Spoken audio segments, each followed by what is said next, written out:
All right. Good morning, everybody. Welcome back to Head to Head Fishing, Day 3. Andy, Bassin on the border. I'm Matt Trott. Standing right next to me is the Gaga, Andy Cleveland. What's going on, Good morning, everybody. man? I tell you, watching that highlight reel, it's been a grind. There's no doubt it's been a grind, but watching that highlight reel, that is fun. That was right? fun. I mean, we've seen some unbelievable driving. We've seen guys breaking their line, finding their line, hand reeling in fish, right? Yep.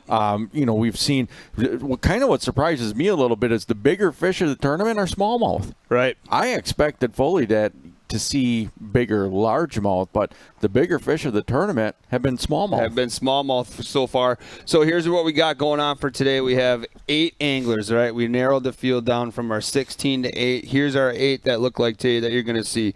Kevin Rue. We got John DeMay. That's going to be a battle right there. That is. I mean, John has been as a head-to-head champion. Yep. Kevin knows his body of water. Physically picked up the family, moved from Iowa to Lacrosse, right, just to better himself on this system because he knows there's a lot of big events that come to the Lacrosse area. So he's done a lot of scouting. He knows a lot of backwaters that maybe can start producing today. Right, and he is the one guy that's in a different boat. Right, he is in that tunnel hole where he can get to that skinnier water a little easier. I think there was one angler that may have wanted that boat yesterday. I think so. So then we continue on. We have Andy Lee, one-armed Andy, man. That dude was bombing some casts with that arm. Like you said, hate to catch a right hand from Andy Lee. He's going up against Steve Mortensen. Steve, produced with the wacky Cinco. Right. Put a lot of fish in the boat. Great day for him. Plus, he went out to the extra effort to help yesterday. Yeah. Ron Twardowski landed on that sandbar. Steve was the first guy. I'm watching it. Can I go help? I want to go help. Yeah, absolutely. Steve's a phenomenal guy, great angler. That's going to be another awesome matchup. So then we go to yesterday's winners that advance. We have Trey versus Kevin Herlitsky. I mean, Kevin was our sport motive sneaky angler yesterday. Or all of a sudden did that guy come with over 8 pounds of fish? Right. The last time we saw him, there was 2 pounds. Yesterday there was no doubt we had a little more issues as far as coverage goes, as far as where some of these guys were fishing. But all of a sudden we saw him with 2 fish, and next thing you know, he's come back with 4 fish, over 8 pounds. It's like, where the heck did this guy come from? And Trey definitely proves that he is the king of the flipping game. I mean, he stuck to that program for the most part all day yesterday, and obviously it worked for him to advance till today. So. And what a fan base he has already. Oh, dude, everybody in the chat loves Trey. Yeah, I mean, Trey is the man. It was awesome. It was awesome. So then our roundup match, we have Cade, right? Dude, hopefully that guy feels better today. I tell you what. If you want to see what uncontrolled passion looks like, watch Cade. Because it is so much fun to watch. Sometimes it's uncomfortable to watch, but it is passion, and that is what we love to see. I mean, he hit it hard for those 5 hours. I mean, when you talk about leaving it all on the deck of the boat, he literally left it all on the deck of the boat. So I am excited to watch and see how he does today. And then he went up against Daryl, who advanced, obviously.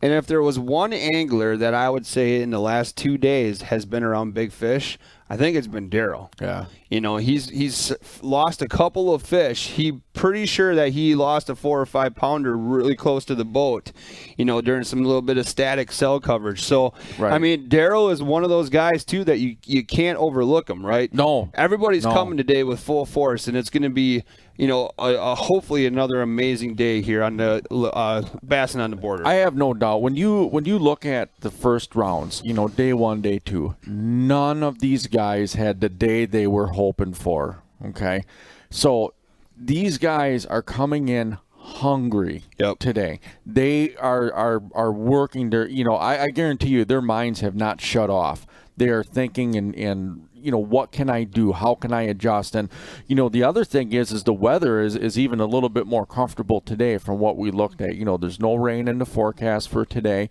Highs are going to be in the mid-70s, and that's around line out. This morning, they're going to be starting off mostly cloudy. Around 9 o'clock, 10 o'clock, we're going to see a little bit of sun. So it's going to be interesting to see how that plays out. Yesterday was more cloudy, right? And it seemed to be a little bit tougher than the first day, which had more sun. So I'm not necessarily sure how that's going to play out, but the one thing that this river has shown us is it's unpredictable. Yes. Unpredictable. Spots that look like you can go through are not. And I mean, obviously, the action yesterday was a little slow, but we had that ordeal that I've never personally seen before with Ron. Right. With 2 hours of being beached. Luckily, right. Some locals and Steve were able to get him off that sandbar with 45 minutes to an hour left of the event. Yeah, it was actually, he got fishing about 35 minutes left. Right, after his penalties and everything. Right. And then he goes and he puts the pressure on as well. He goes right back to the honey hole. Right. And almost he edges out. What did he caught? A 2.9, I think he caught? Yep. And then he, at the very last couple of minutes, he caught a non-scorable. And it was like, oh, man. I mean, it was intense up to the end. And, just reviewing what happened to Ron. So Ron is, when you're running the Mississippi River, you're following your trails and things. And his chart or his graph showed that the channel he was going to run down was 7 feet, 8 feet. Yep. Right.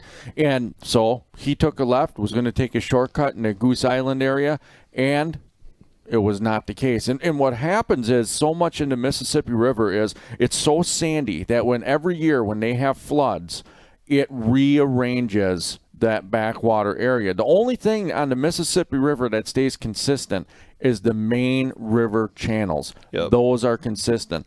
You get into that backwater area, that stuff changes. Big time. And from, it could happen week to week, month to month, year to year for sure.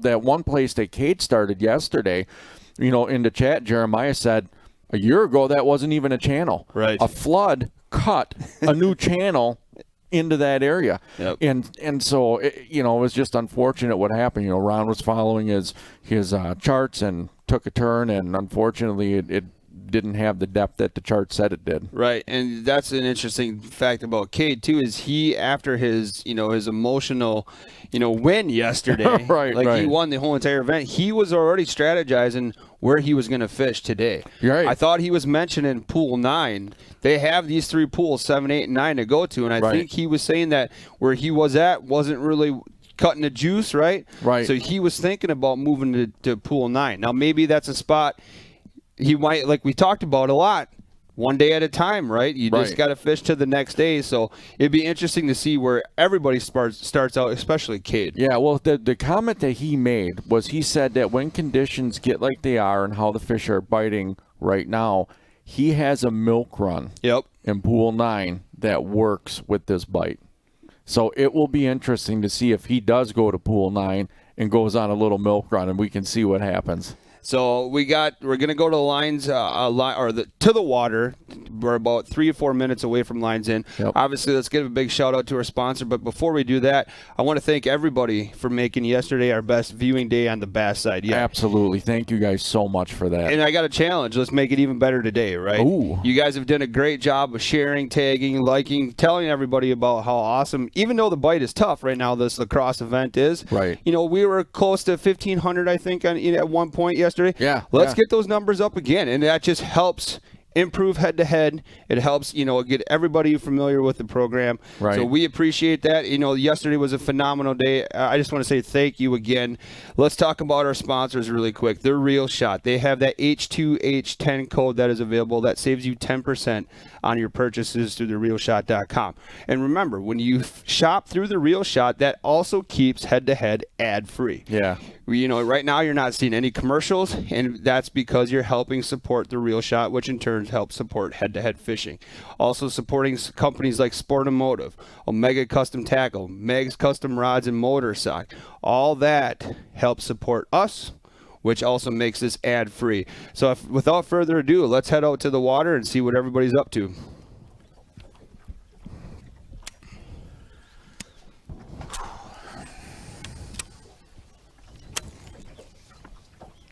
So looking right away, John is definitely on some different scenery than we saw him on day one.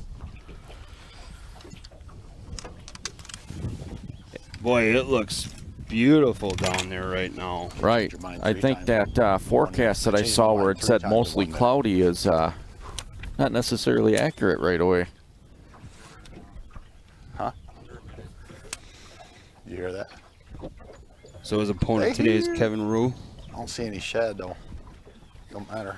I don't want to give him competition. So don't we have, you were kind of talking about an exciting giveaway.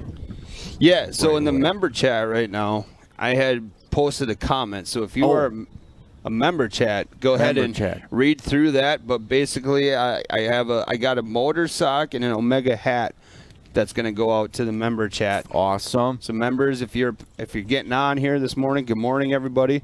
Look at that. We got Trey right now. We have a frog on one angler's hand rod setup, and it looks like a swim jig on Kevin's rod reel setup. Look at, you know, Trey looks like, you know, he's kind of in similar areas that he was fishing before, but look at where Kevin is. I mean, this looks completely different. You see the little rock sticking out. You can see the current going right past him. Here we go. Lines in, 8 o'clock. Here we go. First look at Cade hooded up here. And Daryl on the other side.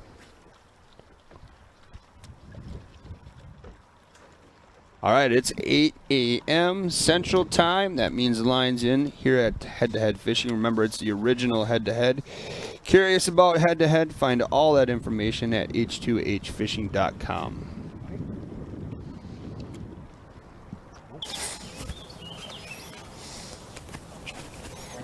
There's John right now getting ready. So he is flipping. There's a lot of shoreline cover with fallen trees. Oh my God, already? Welcome aboard, buddy. Whoa! Not a 2-pounder. It's not a 2-pounder.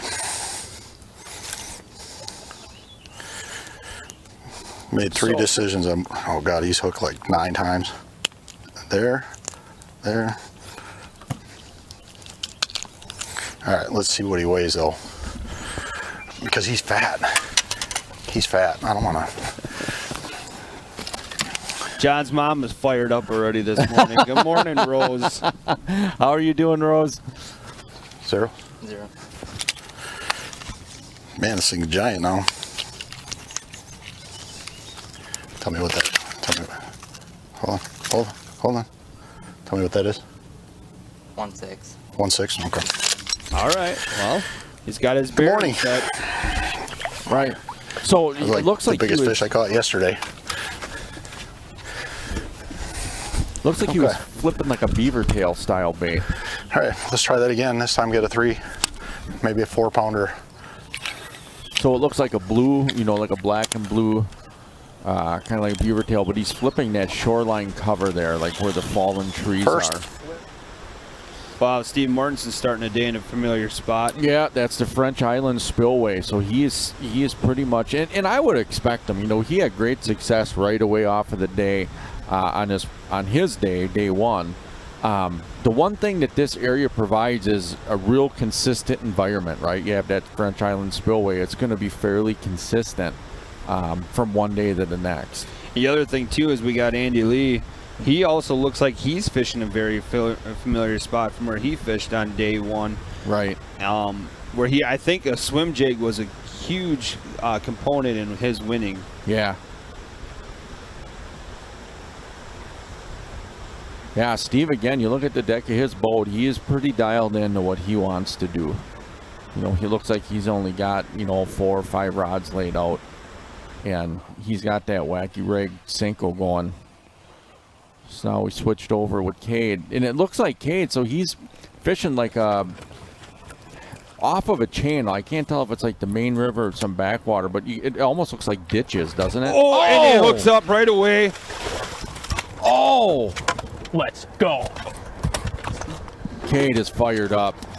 He just pulled in a nice largemouth. I ain't playing around today. Yesterday was garbage. Today,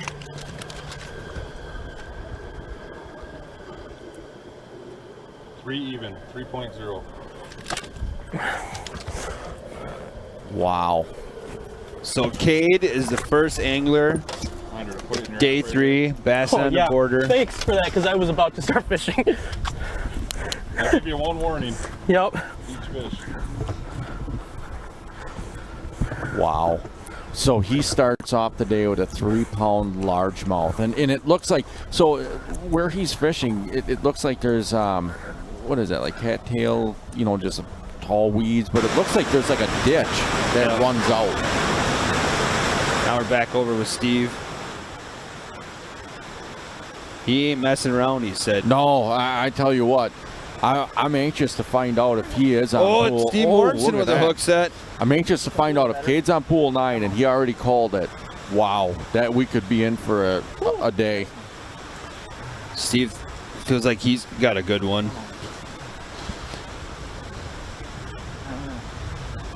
Yeah, one might make it. I'm gonna take a chance. There we go. I don't know. It's gonna be close. Ooh. Yeah, I think that one is going to be close.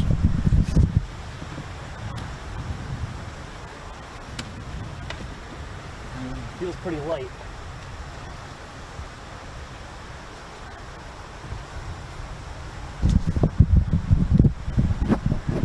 Zero.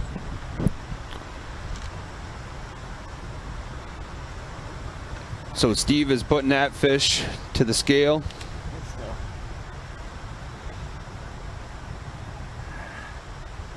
Steve's audio is gone now. Yep. All right. What's it telling you? Yep, it must be close. 0. You get clear scale. Yep, that's what I just did. Yep. And I'll blink at you a couple Yep. times. There you go. 0 again. Yep. Yeah, seems when we talk, It was almost there. It's like 115. Nope, not gonna do it. 115. I didn't think so. Yep. Not gonna do it. Yeah, that must have been close. I'm out. Well, he's definitely around the right kind of fish.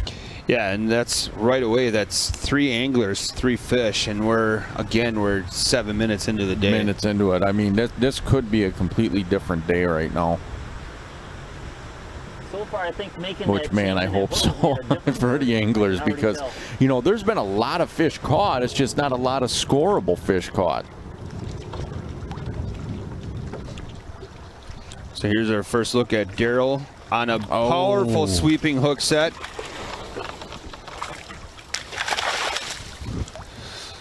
That's a nice smallie.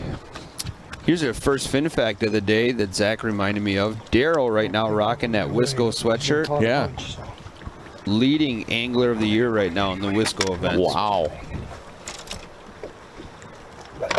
Wow.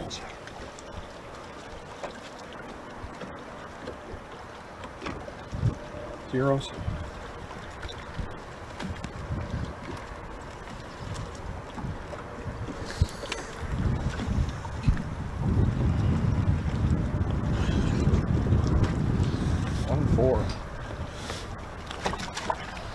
That one's a little short.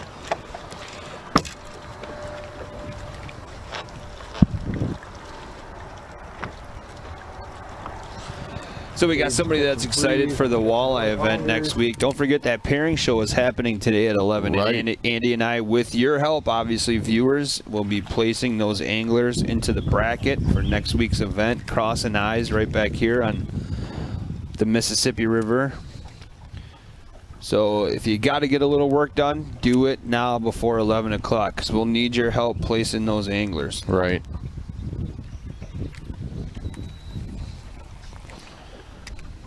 So you can see they're fishing across Mississippi River, pools 7, 8, and 9. Good morning, everyone.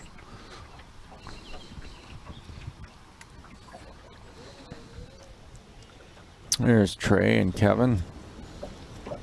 So we have 2 Kevins today, right? Yeah. Yep, that is correct. It wasn't very big anyway. So this is Trey Harple and Kevin Herlitsky.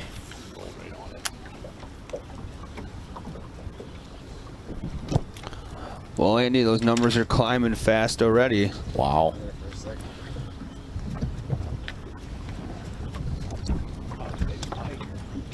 So if you got to look at Kevin's hat there, I believe that's a Matthews archery hat, which Matthews is out of that Sparta area down near Lacrosse. The fun fact about Kevin is hobbies, actually let me specify, Kevin Herlitsky, hobbies outside of bass fishing, whitetails. He's primarily bow hunting, elk hunting, pontooning with my wife and kids as well. Wow.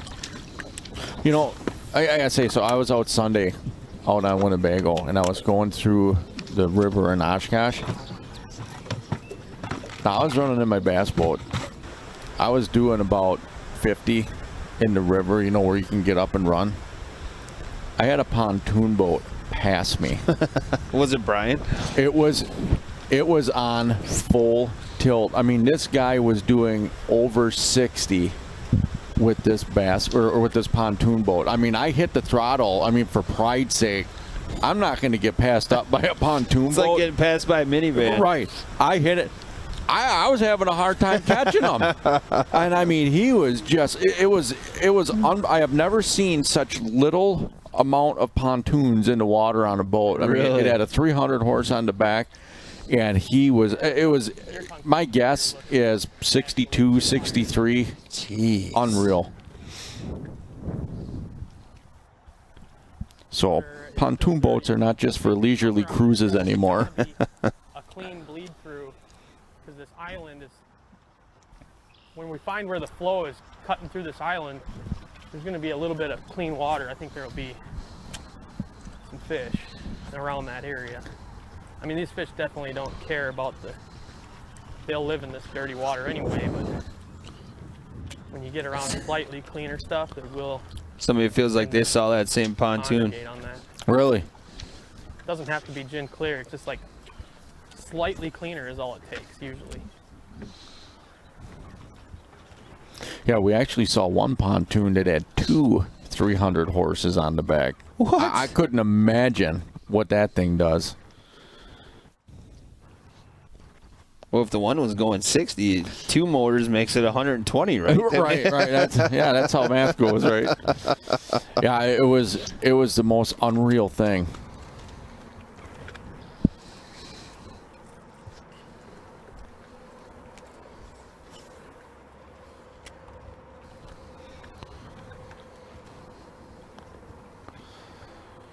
What?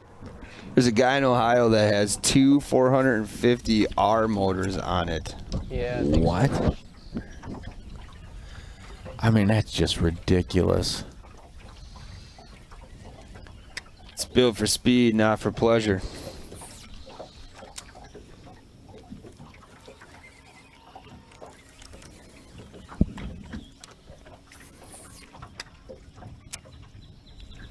Wow, we're not even loud and they're shutting the door Yeah, I mean, on we us were this morning. behaving this morning. Jeez. Thanks, Aaron. Yeah. Yeah. Wow. No, they shut the door on us because they know that it's going to get exciting up in here. Yeah, we're really not known for keeping it under control in this room. Oh, John just had swing and a miss. So John, he's fishing it looks just like some backwater area, like a main channel in the backwater area. Oh, he's got it hooked up. Come here, Bubba. Don't do this to me. It's a 5-pounder. It just looks small. It's just dense.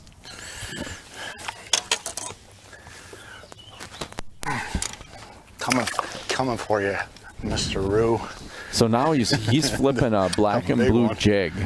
I wonder what kind of jig he's throwing. My guess would be a Dem Jigs. I think so, but That was not the bite that I got.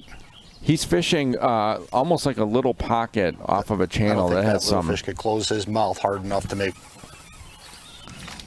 lily Make that feel. lily pads and duckweed. See, what's interesting here is a lot of anglers so far this week, if they saw that spot, they would have been frogging. Right. And Right. John's sticking with it, what he knows works best for him, and he's flipping a jig. Well, you look at how the river is set up. It's just around a bend. So that current is coming around the bend. So this is going to be in a little more of a slack water area. And with the water, I know from the last we looked at it, it's stabilized, but the water having gone down, about a half a foot or so, you just wonder if the water coming down is not going to have those fish set up back in the cover. Maybe they're more out on the edge of it. The thing that could work to the advantage today is, Andy, like you mentioned earlier, the high skies today. That could push those fish deeper into that cover where we might see more of a, flipping heavy stuff, throwing a frog. Right. Ooh, there's a blow up for Trey. You could hear that fish hit. Right. Hopefully it's not a pike. Yep.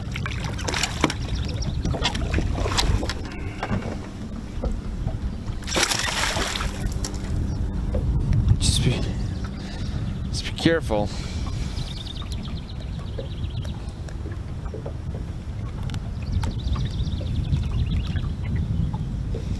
Man, those pike, when you get them and try and get the lure out, they just lock their jaws Yep. down.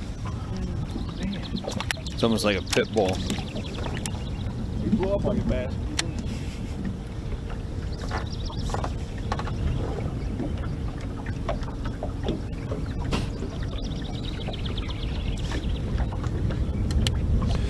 We talked about how organized and everything Trey looks. Now look at his front of the boat today. Yeah.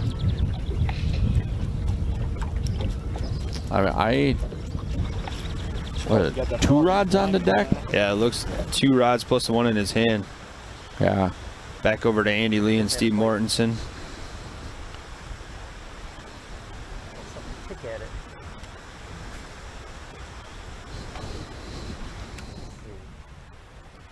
Andy rocking that one-arm cast already this morning. Wonder if he's got to ice that elbow after a Yeah, I know. 5-hour event. So we'll keep an eye on Andy too. Day one, he was our most penalized angler. Yeah. Well, yesterday we were really close too. Yeah, Luke was giving him a run for his money. So, just the other thing too, since we're doing such a great job of tagging people and telling everybody about head-to-head fishing here, Bassin on the border, 326 likes away from 15,000 on Facebook. Wow.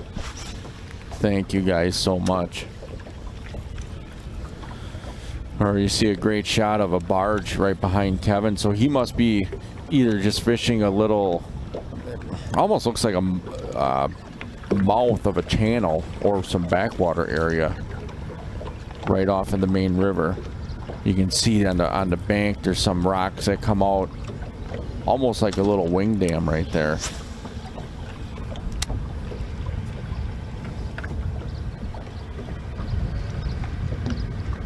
Yeah, the other thing about those likes, realistically, the head-to-head page took off this year in January. We had, after last year, we probably put about 1,000 people on that Facebook page. People liked it after our 2 events in 2019. In January, I think, going into the 2020 season, there was about 1,026. In March hit, when we had our first walleye opener event. Pew! So realistically, the page started in March, and now we're almost 15,000. That is awesome. We're back with Cade. He's throwing a frog now in those little ditches that are coming out.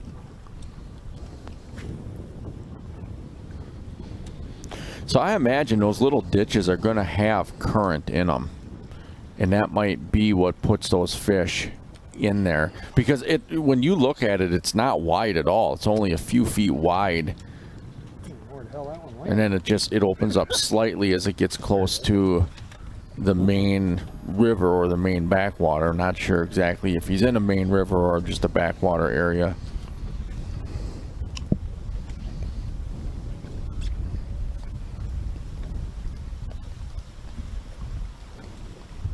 Check that out. He is literally driving his boat with the trolling motor down this ditch. Look at that. I mean, this ditch only looks like it's 4 or 5 feet wide, and Wow. using the trolling motor to move his boat through this tall And still grass. fishing it as and well. still fishing this ditch. So as you see, this is a ditch that connects backwater areas together. This is awesome. This is kind of like a spot when Kyle was telling us about, the Mississippi River and what you could see. This is a spot like he was referring to when it looks like you're driving on land. Right. And then the next thing you know, it opens up to another pocket of water. Yeah, this is exactly what it looks like.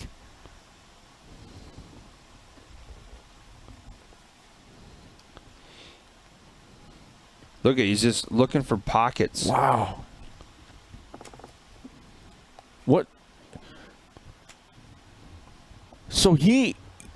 Look at that. Okay, so he just threw over about 10 yards of land to get to a little pocket. Cornfield, boys. It honestly looks like he's fishing in a cornfield. It does. He just said that.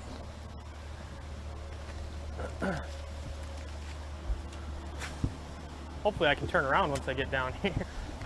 Otherwise, it's going to be interesting. You have to back his way out of Obviously that. I've done this. You might be smiling in a couple minutes, though. Water's getting really clear back in here. Wow. And it's moving. Shoot. Again, need power poles. There's fish back here. But see, that's kind of what somebody said. That's wild rice. That's what I was thinking.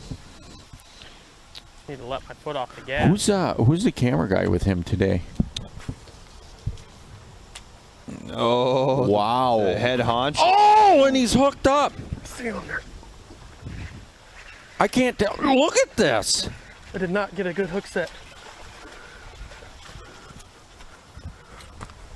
What? Dude. He just Go, my friends. caught, it looks to be a scoreable largemouth on what? A 6-foot wide ditch that he's plowing his boat through Get in a rid- rice field. Oh, people are having a little more fun today. 2.9, 2.9. 2.9. Wow. Yep. I mean, he took the gloves off. He said he come to play today. Put it in your app. Unbelievable. You know, this is exactly what makes head-to-head so awesome, is because you are seeing things that you do not see, or you would not even know you could do. that is so cool to watch that.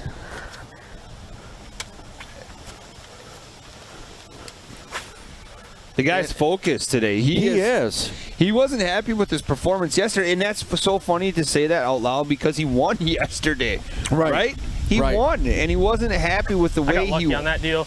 I was like kind of looking down at the trolling motor, heard the blow up, and I had that hook set was half slack. I mean, it was half of my hook set was just picking up the slack, and so I didn't get a very strong, thorough drive into that fish, but it worked out. So, and this is a cool place to catch a bass. I mean, This is what you come to the Mississippi River for. Are you guys watching this? Like this, This is unbelievable. outstanding. This is what I do typically, you know, I'm not known as a largemouth frogger, but I'll do it. I can find them doing it. You know, wow. Daryl just had a huge This swing. set up great right now. Northern. You know, you sit as an angler and you go, okay, where do bass go? You know, it's like, you know, you sit there and you think bass are here, bass are there. We're finding out that bass are everywhere. They right? are. And to guys that fish the Mississippi, this is no surprise. Right. Guys that are river fishermen, this is no surprise. But to the rest of the world, this is an education. Yep. To be able to sit and go, oh my God, look at. So if you want to know what does it take to fish the Mississippi River, I mean, this is it. You're seeing it. As you look at Kevin, Rude just put a small fish in the boat. Was obviously not a scoreable fish. Mm-hmm. Yeah, no, again, I'm kind of speechless. It doesn't happen very often, but it's been happening a lot the last 2 weeks where I love this. Like, I love being able to talk and all this kind of stuff. But there's times where I just want to I want to watch. Right. And I'm learning as well. Like you said, it's you're ever learning when you watch head to head. Put it this way: do you think if you told your wife that somebody would have to remind you to talk, she'd believe them?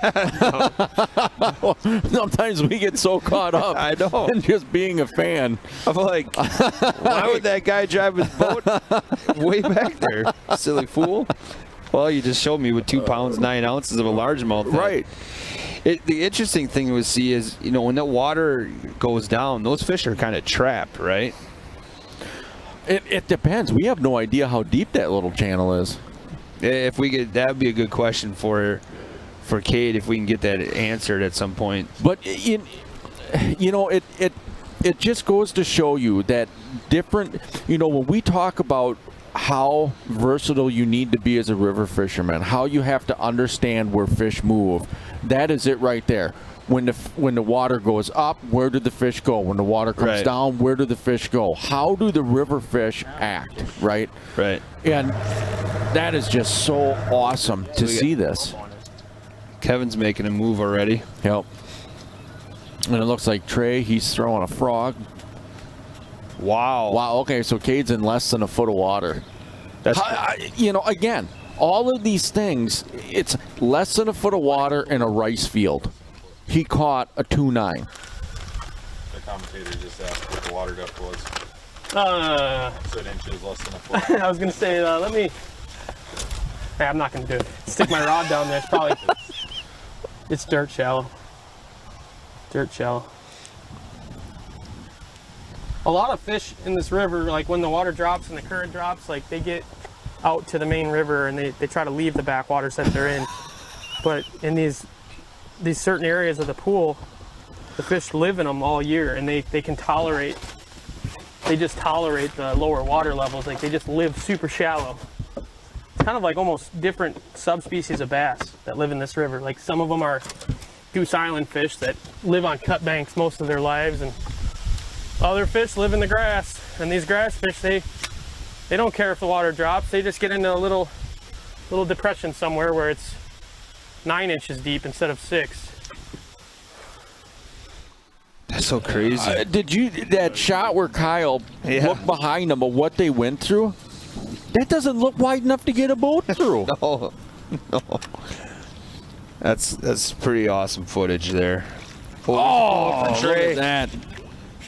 Be a bass. Now that blow up was right near the edge of where that top water vegetation was. Oh, this is a bass. Nice largemouth. I think he's gonna weigh. That's Trey right now. Yeah, it's close. All right. Well, he elected not to weigh that fish. yeah. It probably wasn't close. It probably was a 1.6, 1.9, somewhere around in there. But Right. I like John's, perspective on that. He weighs that fish to get his bearings set for the day. Right. To get recalibrated. Now we're main screen on Daryl Kubley, leading angler of the year right now in the Wisco series. It just goes to show you the caliber of guys fishing these events. Ooh, good hook Wow. set. He sweeps low. Right.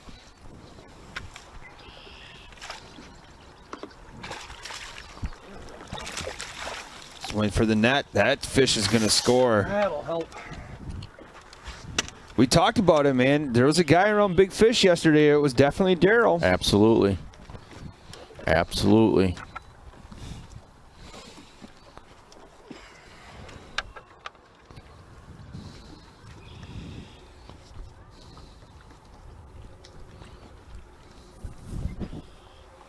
Yeah, when we talk about how this field is stacked with good anglers, we have a points leader of a Wisco series. I mean, there is a ton of people fishing that. And then you have a past champion and John DeMay, and then everyone's resume in this is just phenomenal.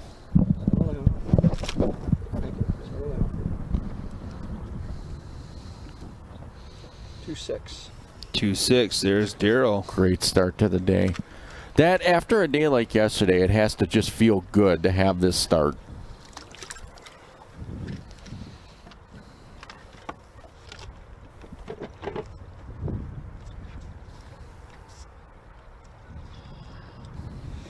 So Daryl's entering that fish into his Waylive I app. might have to leave this spot and just come back to it in a little bit. Felt like Man. a good one too. Steve Mortensen's talking about some What bites. there is right here, there's like a little ledge where you see the water coming over and it just comes down a little bit and then drops right off, and that's where those fish are sitting. So the key is to make it look natural, kind of like you're fishing a trout stream, just letting your worm kind of just go with the current. The fish are just sitting on that edge, just waiting for something to drop in front of them.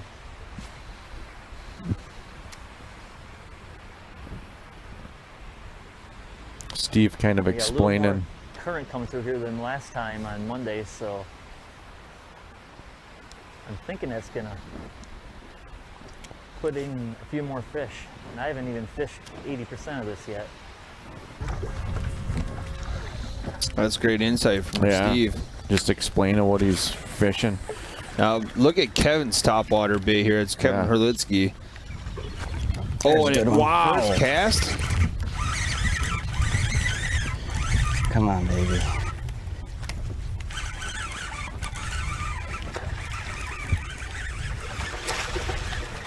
Come on, baby. Stay on there. It's a boat flip. Looks a little light. Yep. Might as well give her a go. Just. Guessing 1-9.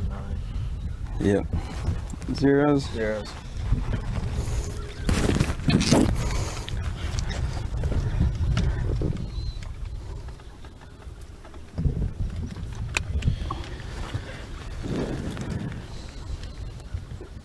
One 7. But that camera official's dialed in already. Right.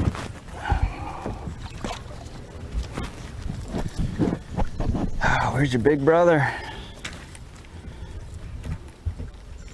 Right here. That's what he's throwing. We got a little more current coming through here than last time on Monday, so I'm thinking that's gonna Pretty sure it's I'm put in a few more a fish. little stick. haven't even I don't know if fished it's the 80% exact of this color. yet. Looked like it Look was, like stick this one right here. yeah, yep. Look like See what happens. I think this is Bone. not for sure, but I believe the bait I'm about to share to the chat right now from the realshot.com is the lure that Kevin Herlitzky's throwing here. Steve's Mortensen's Not quite. hooked up. Yeah, that one might, it's gonna be close too, man.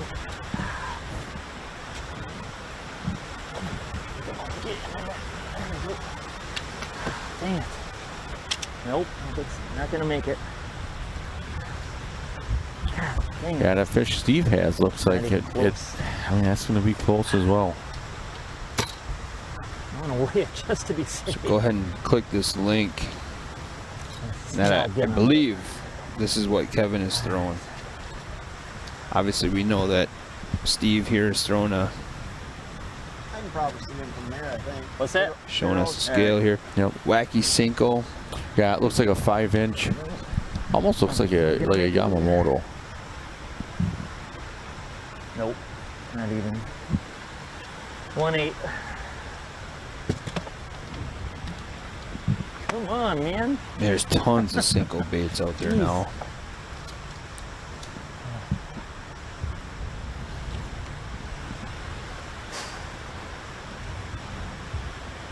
So Steve, Trying to that, push pull and get it turned around.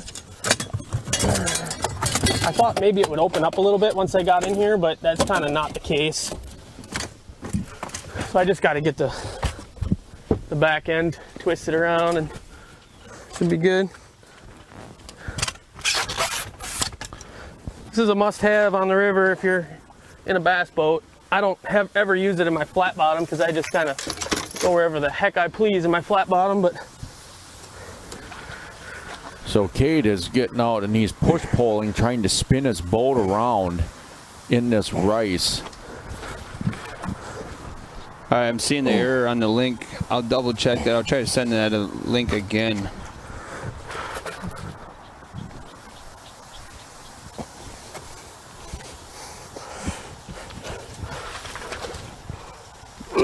Tell me if this link works. Boy, I'm gonna feel this tomorrow, my friends. Look at his trolling motor. His trolling motor is pulled In case up you didn't out notice, of the I'm water. not exactly in high school football shape anymore. There is like a 1 foot diameter ball of vegetation. I'm in that high school custodian shape now. I hope the guys are watching. They hear that. They were watching yesterday a little bit. All right, we're good now. That's all it takes. A little push-pull action. 2 minutes and get yourself turned around. I don't think I'm gonna need this the rest of the day, but you never know.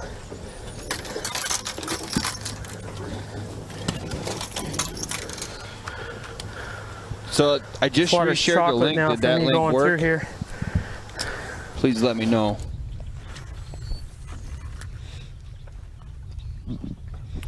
Now we're back with Kevin.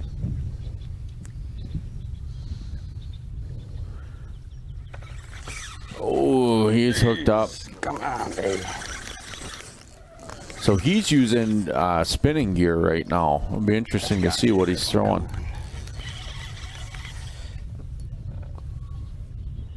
Looks big, whatever it is. Or Right. it's way back in the mess. He's got the net ready for it. Oh, you hear that braid straining the guides.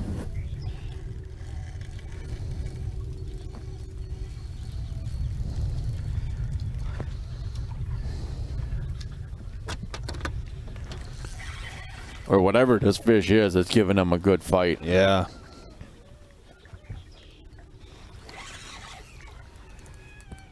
He hasn't really said if he's seen it yet. Not even that big. He's just strong.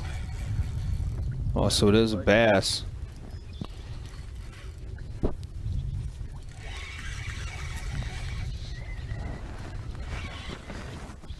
Be anxious to see if it's a smallmouth. Those things just never give up.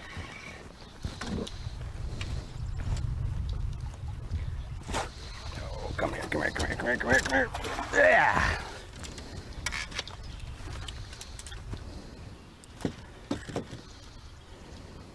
It is. Nice smallie. Sure fought bigger than that, huh? I Yeah. don't even know if that's gonna weigh.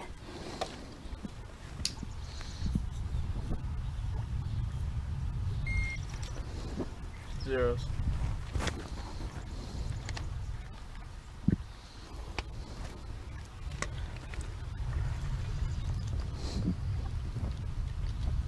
Oh, you gotta be kidding me. Give it a drink. Are we allowed to dip them? Somebody did yesterday. Let me double check actually. Just gotta make sure. Somebody did yesterday, I know. Are they allowed to dip and reweigh? That was a better fish, though. Yeah, they're not allowed to do that. Yeah, he doesn't do that, and it's great. It's great for the official to double check. Yep. I mean, it's a nice thing having Kyle on scene. He's actually running. We talked about he's running Cade's camera, Right. but it's good Right. communication. And, you know, let's give a shout out to those camera guys. I mean, those guys are up Outside this early pocket getting first stuff before ready. I go in just because the water dropped about 4 inches in the last 2 days.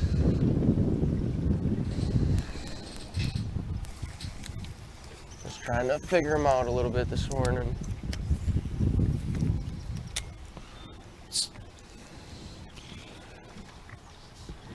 Dual screen right now between Kevin Rue and John DeMay.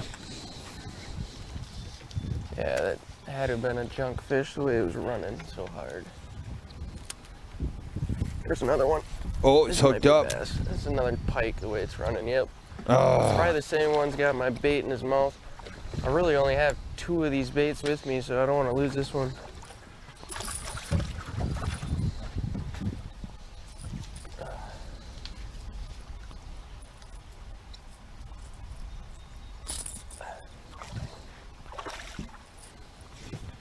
Alright. Is it a lipless? I'm gonna idle this in. Sounds like it, doesn't it? It does sound like a lipless. Yeah, that is. That is. Figured that was a pike that bit me off. Man. Remember, this is the one where there's that wood, so we may hit.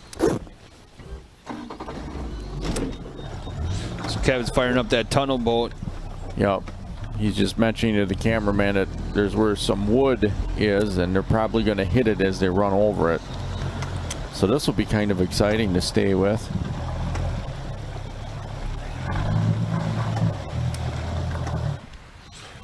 It's actually funny that this comment here says pike are the new sheephead in this event. It's true, right? I mean, as many pike as we've seen. Yeah, absolutely. You know, those guys are a lot calmer than I am when they're working, getting those hooks out. Yeah. I would be, I don't think I would have my fingers down there. I definitely have the players working.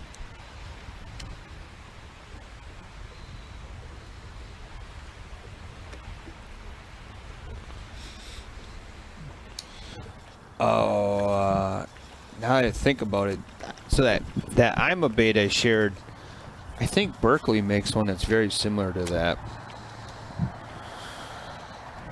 So now we're back with Cade and Darryl. Cade made it back out to that main area before he went in, and he's still working the edge of that rice field.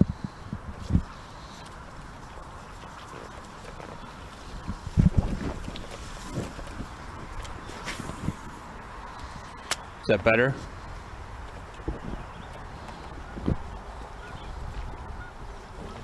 It sounds like dead, like I'm not hearing myself talk. Can you hear me? I don't hear you as well as I did. Okay. Like I can just let one drag behind the boat. Yeah.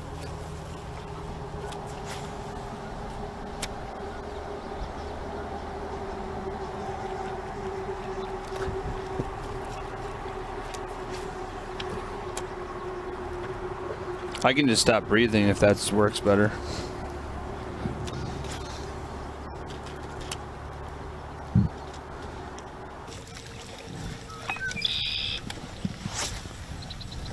Back with Trey and Kevin Herlitsky.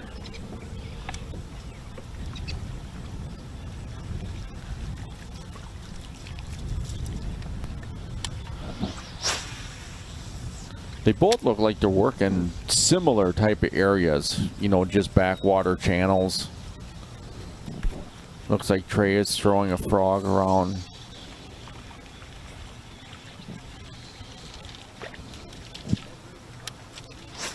Kevin's picking back up a spinning rod. Almost looks like like a grub or like a Ned rig.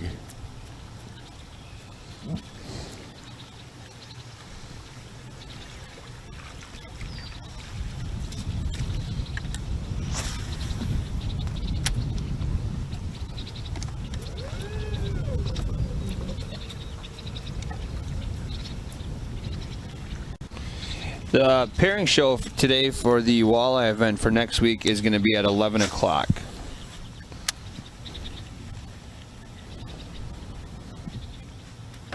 Is it bad luck to do that during a bass event?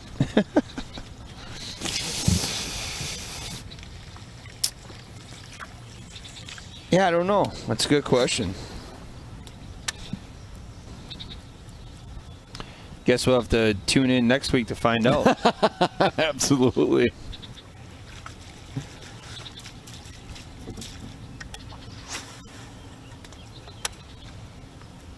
Yeah, Trey he was working the very edge of that cover again. Those weeds sticking out of the water. It looks like there's a lot more guys working the outer edges as opposed to working farther back. What do you think it means? It just means that they're working the outer edges as opposed. No, I think it has, you know, those fish are maybe just relating a little bit more to that moving water.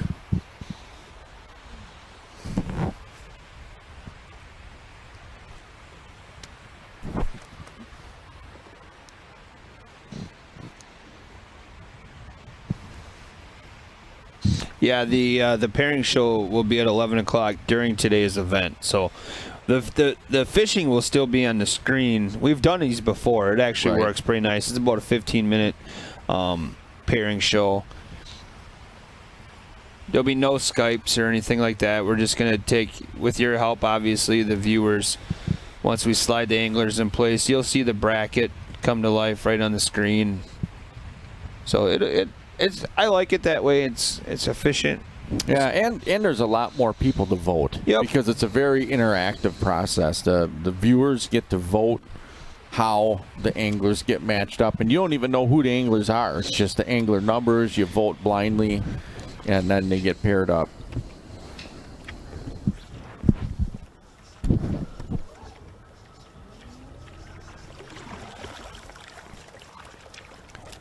Now Cade's out of that trench.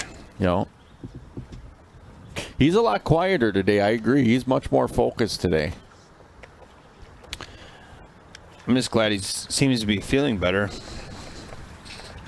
Well, I think it helps to put 2 fish in the boat early in the morning. That's true. He's up already. He's 5 pounds 9 ounces, but Daryl's not far away. I mean, No, he's 2 Daryl pounds already 6 has. ounces. Yeah.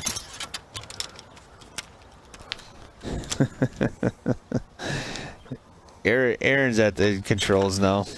Aaron, that's dangerous talk. He's talking about bananas right around. Just moved Ooh. right there, like just to the. Or maybe it's just the wind. It sure looked more than the wind. Like just to the right of where I flipped.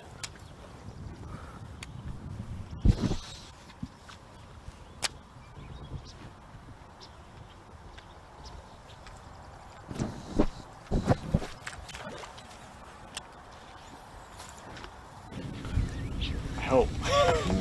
Pretty sure that was bad.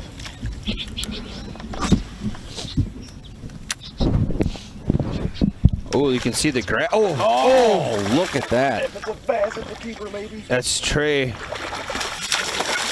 Look how clear that water That is. is very clean water. Nice largemouth.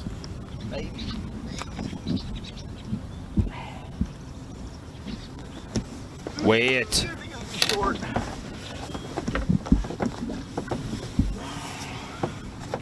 I'm guessing 111.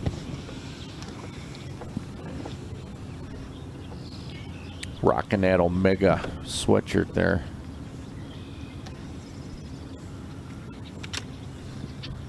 They verified as zeros? Yeah. Okay, go ahead. Thank you.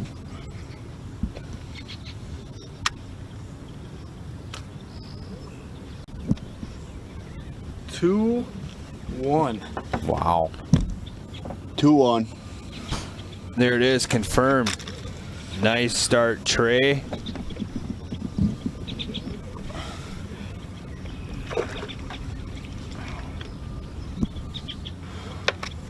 I love it. Chat blowing up for Trey. Yep.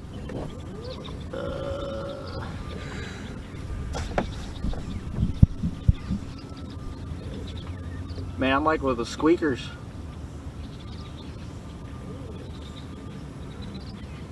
Squeakers. That works. He smoked it second time. Finally.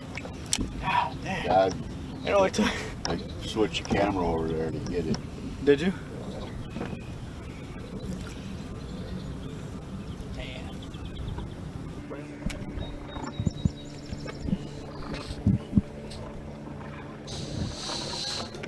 All right. Well, Trey's on the board now in his matchup against Kevin Herlitsky.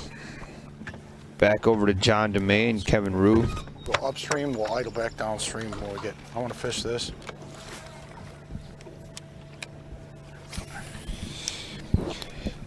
You got some awesome numbers already, Andy. Look at that. Wow. Climbing fast. This is awesome. Kevin looks like he just took a shortcut between 2 channels. And it looks like he's in some pretty thin water right there. He's throwing a frog across some duckweed right now. Not as thin as Cade was in earlier. No, no. Here's Andy Lee making a move.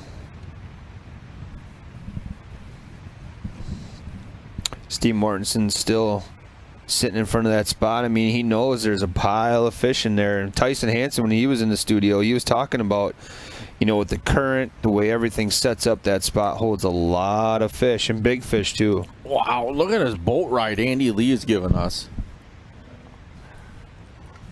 Just for the heck of it. I mean, this is awesome. Whoa. So Steve Mortensen just said for the heck of it, and he threw off the left side of his boat to a little deeper water. That paid off. Kay did that yesterday, and that's when he caught that big smallmouth. Right. This is just unreal. You see Andy cutting?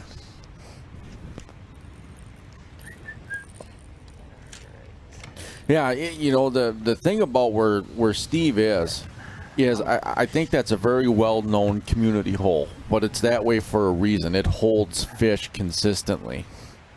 And so that gives a person confidence. Wow, look at that shutdown. It gives a person confidence to stay in those areas a little longer because you know you're around fish. Hopefully a big hungry bass. Now we're back in that matchup between Trey and Kevin. See that frog get real close to the lens? He was doing that for the viewers. Yep. He wanted to just get a little sneak peek. Yep. I'll take a keeper 49 minutes in instead of 3 hours in. Well, dink fest today. That's a great point. Kevin Herlitsky working with a little bit of a professional overrun there.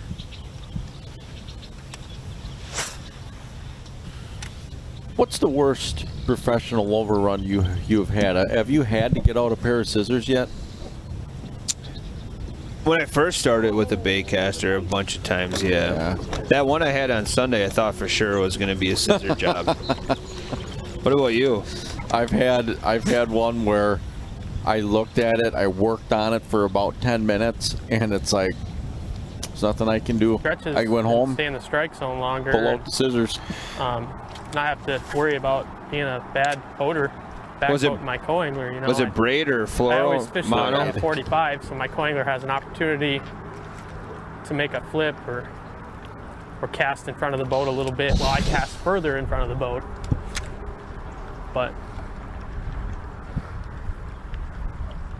the hard part though is when you don't know exactly where the fish are, you don't necessarily want to parallel a weed edge because a lot of times they'll be sitting out in a current seam or some sort of trough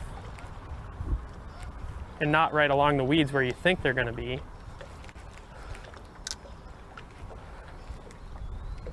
This looks really good. It almost looks like there's even some like old blowholes in this mat. That background to right behind Kate is amazing. Yeah. It doesn't even look like they're in Wisconsin right now. No, it doesn't. It looks like they're down south. That's what I was going to say. Like down in Georgia. Maybe Alabama. Well, some of those bigger weeds sticking out of water too. It's from stuff you see like in Florida. Oh yeah. Well, you can just hear that water running underneath his boat.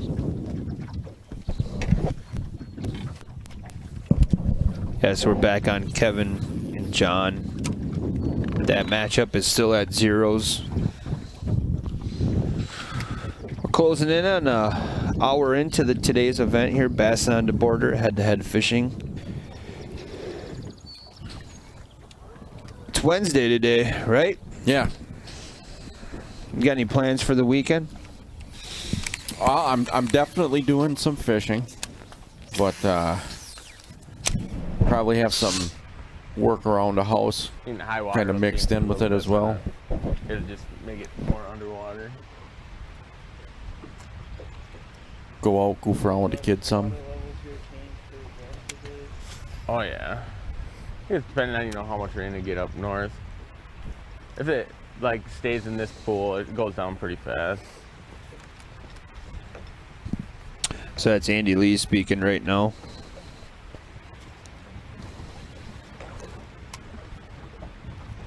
Remember, Andy's fishing against Steve. Looks like he's throwing a swim jig. Mm-hmm.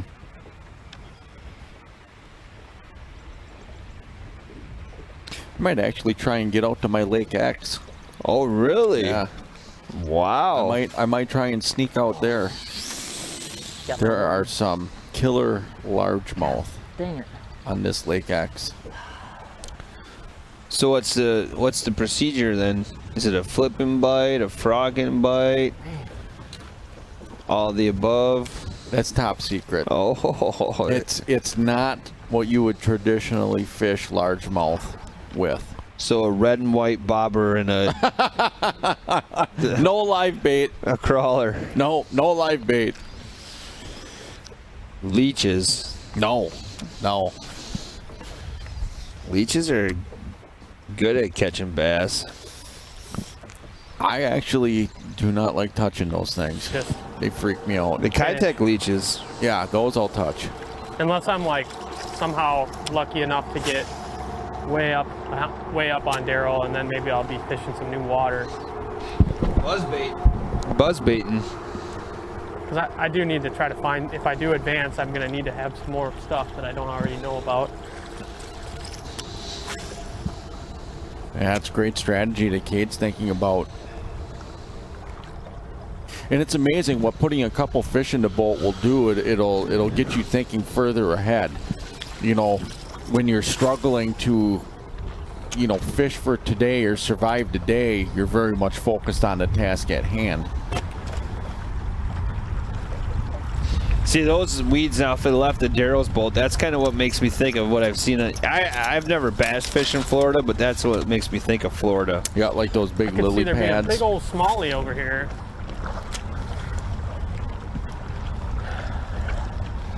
That's where you ever see those Water where they got cleaner right here too, because it's getting more of the flow off of the actual river. drop those huge golden shiners and they swim underneath those mat. Oh yeah. I watched a video. It was a long time ago, and it was a guided trip. And they were fishing that way, and this lady was I fishing. almost went to pool 9 today, but then there was like a tornado warning in Lacrosse last night, and I didn't get hit where I live in Alaska, but I was kind of worried that maybe there'd be some localized really heavy rains, and a lot of times when that happens, pool 9 just gets destroyed. And to me, it was too risky to go down there and fish with zero practice and expect to do what I did yesterday on the smallmouth. So, which I didn't do anything great yesterday, but I felt like I was on the verge of figuring some stuff out, and the way it was setting up was like perfect for my pool 9 smallmouth water. So my plan, if I do get eliminated today and I have to fish tomorrow for the losers bracket, I am gonna probably go down there just to see what I might have been able to do. Because at that point, I don't really care if I get a check or not, you know. You're kind of fishing for $5 grand or nothing, if you ask me. Like, it's definitely nice to get paid, but if you can't win, then I might as well just go for broke and try to put on a show. Cade's definitely got the Ricky Bobby mentality. If he ain't first, you're last. Absolutely. And I think that is what makes him so exciting to watch. Kevin Herlitzky's hooked up. Be a bass. Feels like a big old walleye. I was gonna say Kevin caught a bunch of walleyes yesterday. Right. Oh, it's a That bass. changed his attitude. Yeah, he's working with that spinning gear again.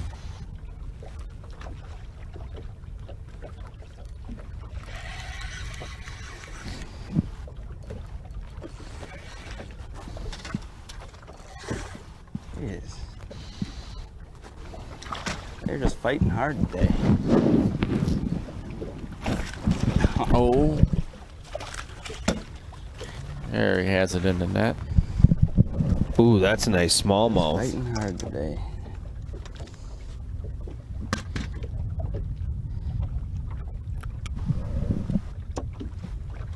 That's not 2 pounds. It's so tough when we see him on camera like that. It's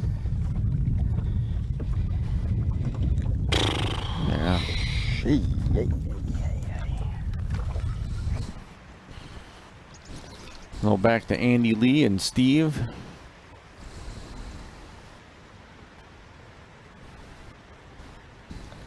Steve is still by that spillway up in the French Island, or I believe they call it the French Island Spillway. Come on.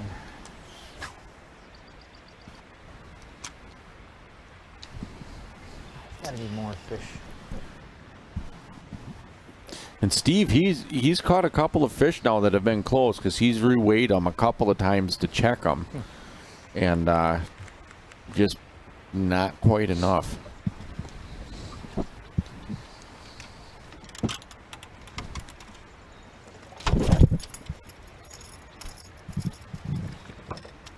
Sounds like another buzzbait throwing. I just shared the link to the buzz baits a second ago, so you can click on that and take advantage of that H2H10 code. It was good for a second there.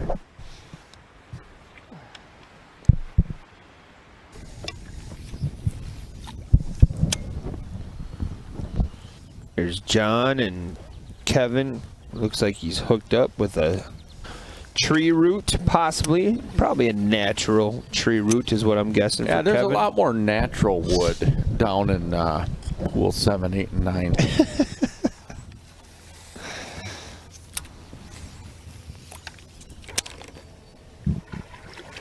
Although there is a lot more artificial rock in 7, 8, 9. Did you buy your wife a artificial rock for your wedding day?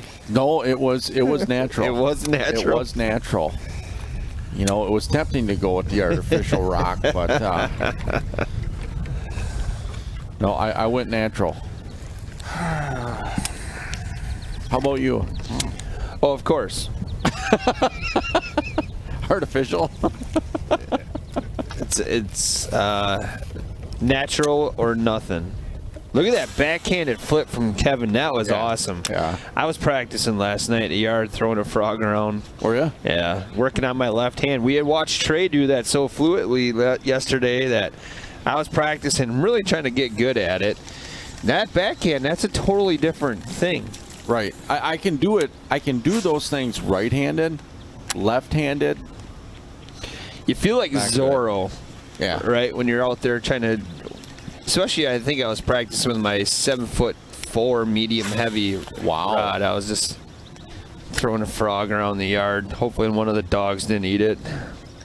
How many dogs do you have? 6, man. What? Yeah, it's a lot. It's too many.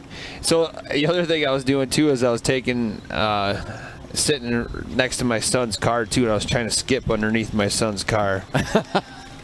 He's got a couple scratches, and it's not my fault. I blame it on you him. didn't bend the hooks in. You know. So what kind of dogs do you have? I have 3 labs, a Jack Russell Terrier, a French Bulldog, and then a pug. Wow. Yeah, man, it's a zoo. It's an absolute zoo. So do they all get along pretty good? Oh yeah, they're all tolerant. My oldest lab is 16 years old. Wow. Yeah, man, I can't believe we call her a cat because like there's times I woke up and I'm like, oh, Always a good sign. it's a rough day. Right. And next thing you know, she's ready to roll again. Wow. So yeah, that's Hoyt. I kid with my wife. I said it's my longest relationship with a. Hoyt's a female, obviously. I named her. It's hard when you're frog fishing because a lot of times the good stuff is up inside the weed edge, but then you don't want to overlook the weed edge itself too. Like this little outcrop of lily pads that looks pretty good.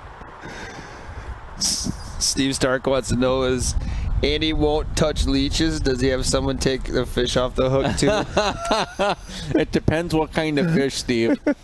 Absolutely, it depends what kind of Being fish. loaded in there, I'd be screwed. I can't power pull down.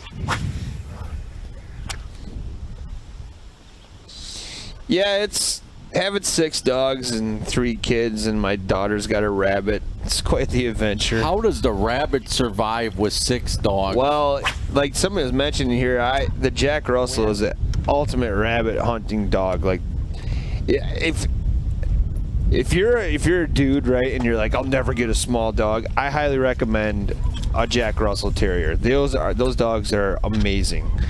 They have a lot of energy, right? So if you live in the city, that's how I ended up getting my dog. A friend of mine from high school had her living in kind of a city area, and she likes to run, man. You got to keep her busy. Here. Hopefully you guys are having a good one. So I am throwing a Dobyns 736 HP. It's a 6 power. It's like a heavy action with 65-pound Seagar Smackdown braid. I'm throwing a Norris NF60 black yellow frog on a Daiwa Zillion HLC. 6:3-to-1 gears that I swapped to 7:3-to-1 gears, just a little bit faster gear ratio. But that is what we're fishing in this disgusting slot. Hopefully we can catch a couple more fish. Maybe. Hopefully they're bass and not some more toothy stuff. That Trey does a good job breaking down the gear. Yeah. The Seagar Smackdown, is that what he said? Yep.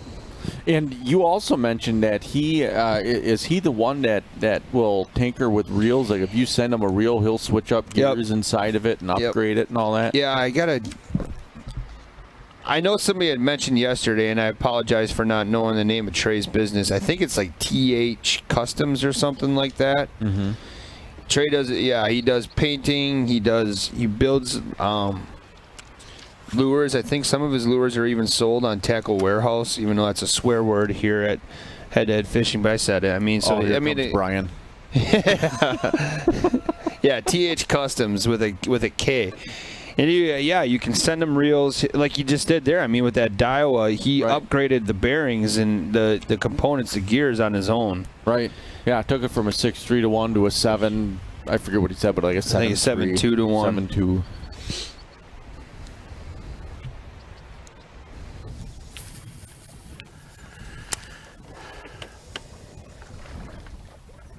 It's pretty cool how innovative so many of the fishermen are, and then they take that and turn it into a business.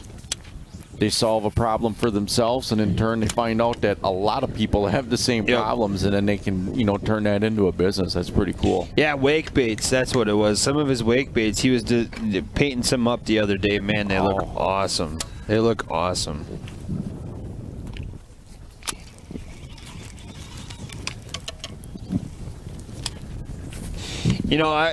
He likes the Dobyns rods, but with a guy like Trey, it's surprising he doesn't build his own rods. Yeah.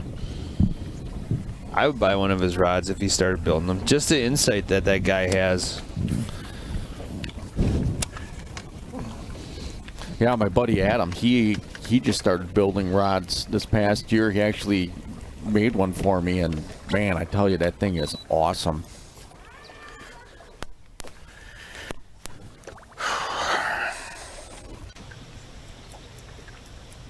We got Kevin Herlitsky. He's had a small fish. It looks like he's throwing a Ned rig, but he's definitely doing a lot of the spinning tackle today. Yeah, somebody's mentioning here that Trey works real close with the Dobyns Rod Company. Trey should paint Andy a leech wake baits. Maybe not to be so yucky. Here's Steve now. Oh, good hooks at Steve Mortensen. Rock bass? No, this is a smallie. Small smallmouth. Yep. Oh, it just threw his worm too. Did you see it? Yeah, that's insult to injury right there.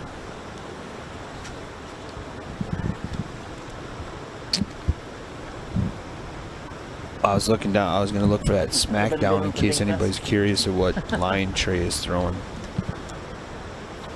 It's the high vis.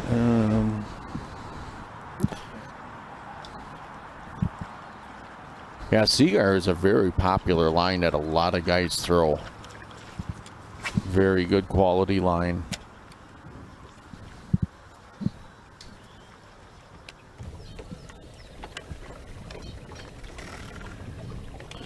Yeah, I'm just sending everybody the link to Seaguard directly. They make great fluoro braid. Yep. So Kevin, he's fishing a pretty small channel right now. Maybe, I don't know, 50 feet all the way across, maybe not even. But there looks to be a lot of current going through there, where on the one side there's looks like there could be a lot of undercut banks.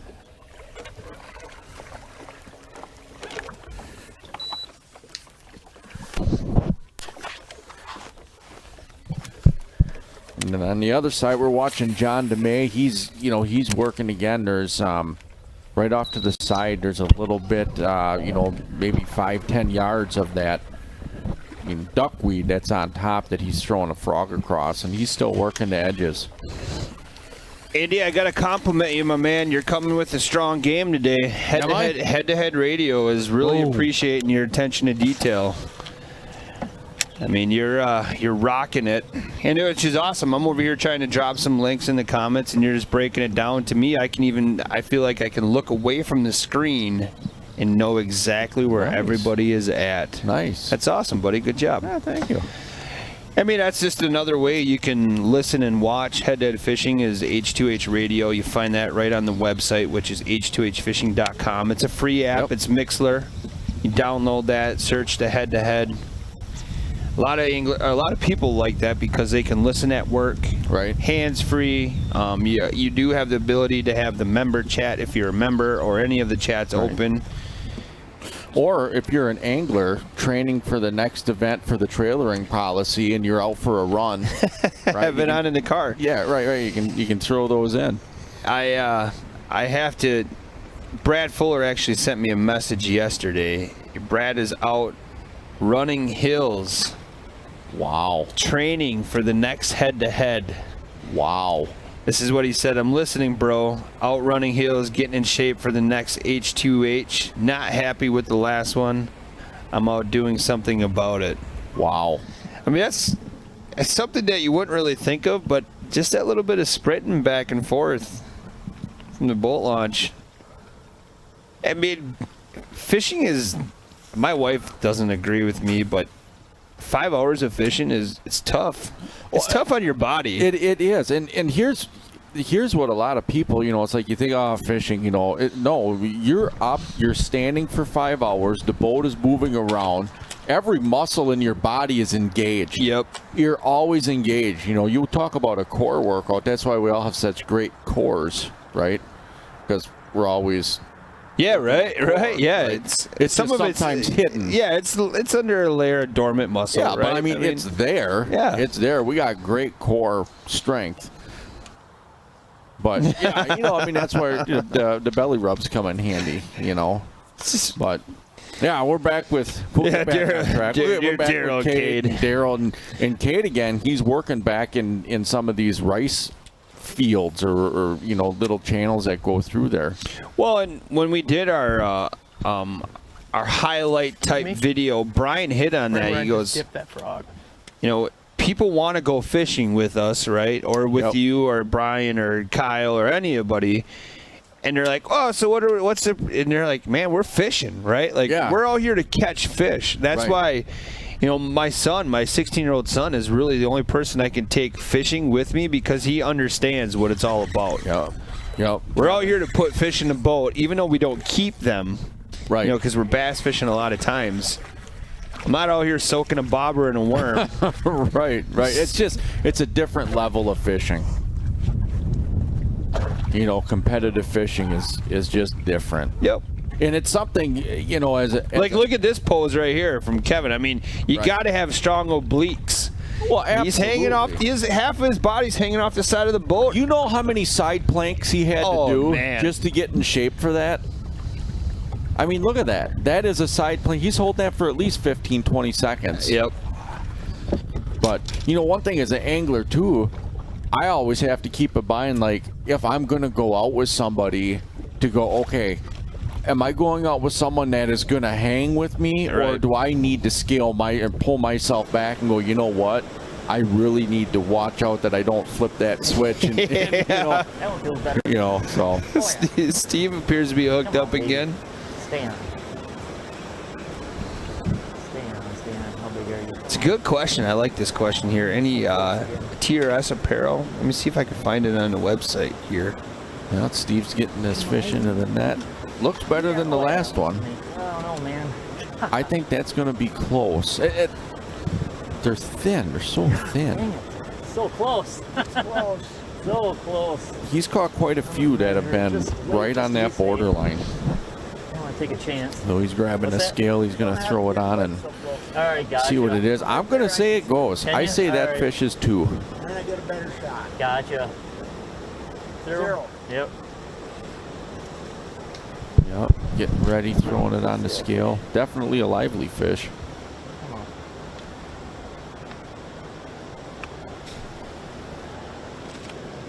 So there, I just shared the link to those, Come on. some TRS apparel. Try one more time, because for a second it said 2 and then it didn't. Try one more time. Okay, he's re-zeroing it, so it must be close All again. right. Come on, fish, make it. He just re-zeroed it and he's Make putting it. it back on the scale.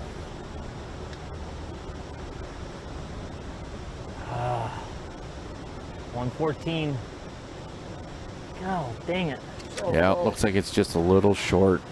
Look at that. Come on, a little bit bigger. Go tell your brother to bite.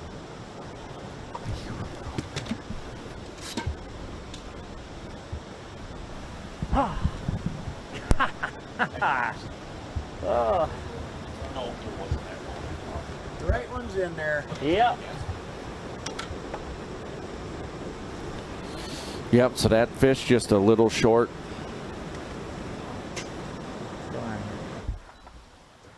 I don't know that we'd be able to get all the way through and out the other side, though. That's the problem. Cade back working those Eventually, ditches, these sloughs usually run out of water. going right through that rice field. It is just, it literally looks like he's fishing in a cornfield. It is just amazing.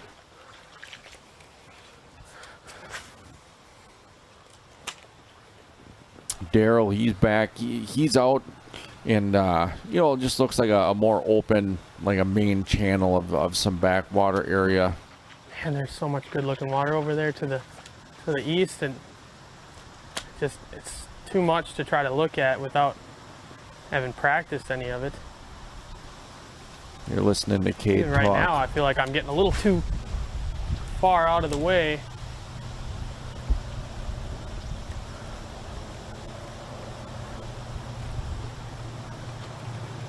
Because like this is cool and all, but if I collide with them, I'll look like a hero. But if not, then I'm gonna burn a bunch of time.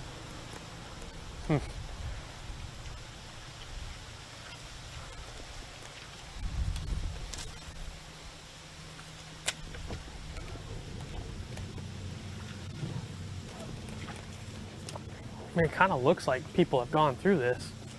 It's like kind of a little, pretty distinct pathway.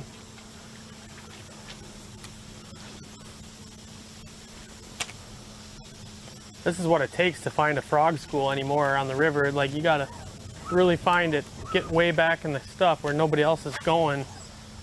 Because everything that's accessible easily is just done for. There's too many people fishing. Number 5, we're gonna idle out and then run a little bit. So now we're back with Trey and Kevin Herlitsky. Looks like Trey's getting ready to make a move.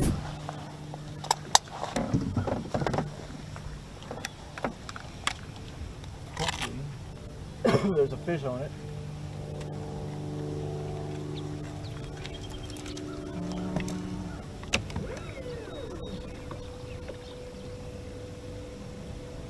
Yeah, Trey's kind of using the trolling motor to get out a little bit. He'll be making a quick run. Kevin, he's back out. Looks like a pretty wide open area. That, again, he's fishing like that Ned rig. All How are they doing that?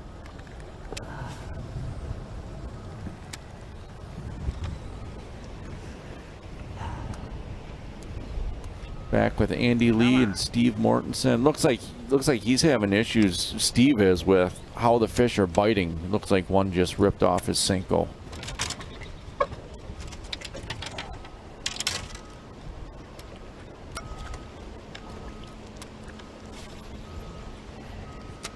It better be back here because it's going to take me a long time to get back to the river out that other way. Or I might have to go back the way I came, honestly. Wow. Cade is really pushing deep into this rice area. It looks like about another 50 yards or so it's going to open up. Idea, probably. But you just wonder if it's going to open up into, you know, fishable area or if it's land.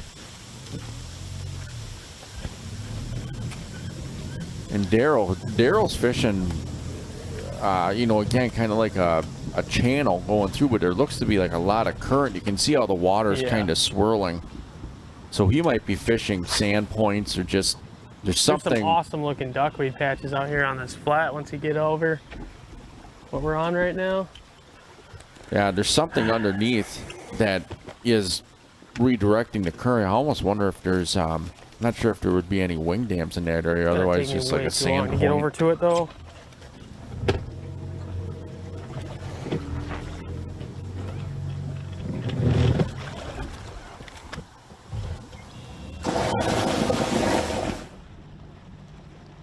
So Cade, he's kind of struggling in that mess a little bit, just trying to get his boat spun around. Kevin Herlitsky just pulled out the Alabama rig, or umbrella rig. Like that back area should have had multiple fish. Beautiful area. You're listening to Trey make a move. He's idling out a little bit where he can get up on pad and run.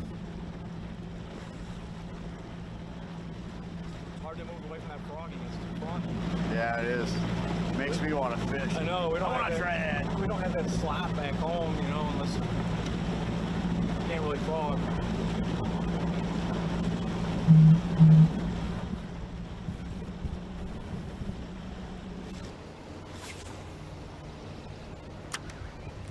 Back with Andy Lee and Steve Mortensen.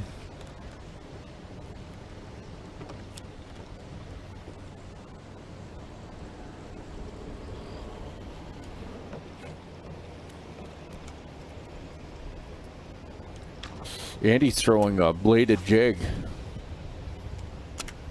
A white one, almost one looks like the Omega bladed jig. What is that, the Moving some Raptor? Is that just a swim jig or you got a chatterbait? This is a chatterbait.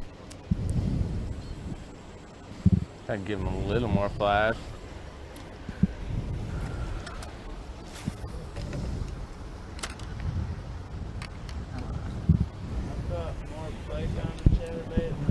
I think this thing's just gonna live in the passenger seat the rest of the day.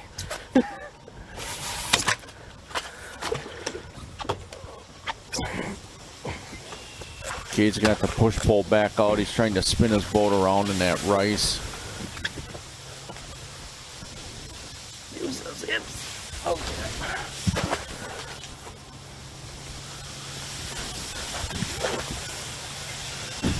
This is just a sight. Pretty sure this is how coronavirus actually started. Oh my God. Some guy was in this rice, and there was all kinds of diseases in it. And then some bat flew out of the rice, and he just ate it. And it all started right here. Don't say that. I love wild rice. Although, I don't know, I don't think it's quite ready for harvest yet. No. So he would need a license in order to harvest.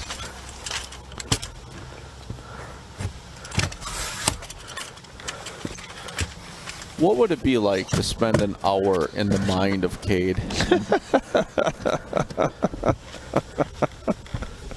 Guess I maybe should have given it one more good push, huh?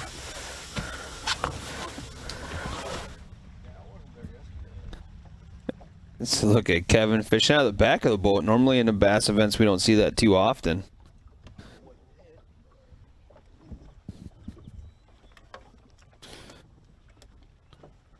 Yeah, get a couple beers in them.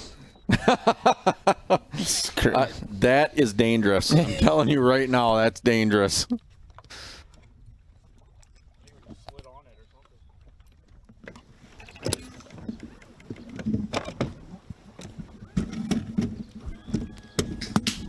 Yeah, Kevin was throwing that umbrella rig around. Kevin Herlitsky switching that out. It's a great bait. Yeah. It changes daily. So, if you're going to the box, Andy, you're going to the tackle box, and somebody's like, "Hey, man, what are you gonna throw on?" And are you calling it the A rig or the umbrella rig? What are you going with? I'm gonna say umbrella. Okay. Umbrella.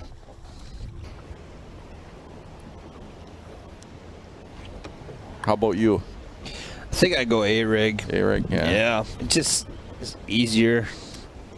Waste too much time saying umbrella rig. So what if you just said the U rig? You could.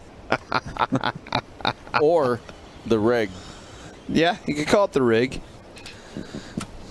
The canopy? Hey, man, what you putting out there? Well, I'm going to put on the rig. The rig. Duh rig. Duh rig. Speaking of duh.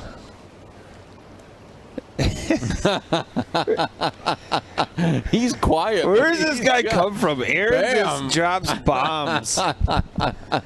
We need to mic Aaron up. And it's got to be like a secret mic. Like, yeah, right. He can't know that he's mic'd because then he won't talk. No. Like, he says about... Oh, go main screen. Look at that with Oh, no. Are you kidding me? So Cade fires up the big Merc, getting back out.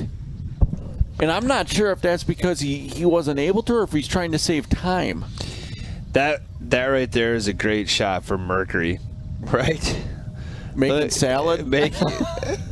This is the do's and the don'ts of how to run a Mercury motor. Oh, what? When you're deep inside the rice paddies and you need to get yourself out, trust a Mercury to... Ricky Bobby, I just want to go fast, man.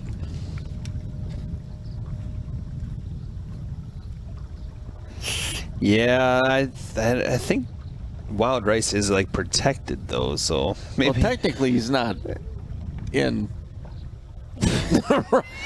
It's good. Anyway, so we're back over here with Kevin and Trey.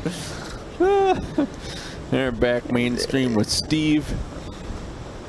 Steve's he's hooked up again. He's put quite a few fish in, but none of them have been over 2. Speaking of duh, are you talking about the Bears again? Bears. Duh. I play for the Bears. Okay. So listen to about those little ones. I'm not going to bring them over to the side of the boat so they hit the carpet. Not taking that chance. Yeah. So speaking of that, I think I heard basketball is officially supposed to start today. Really? Yep. You a basketball fan? I am. I like the NBA. I don't care what anybody says.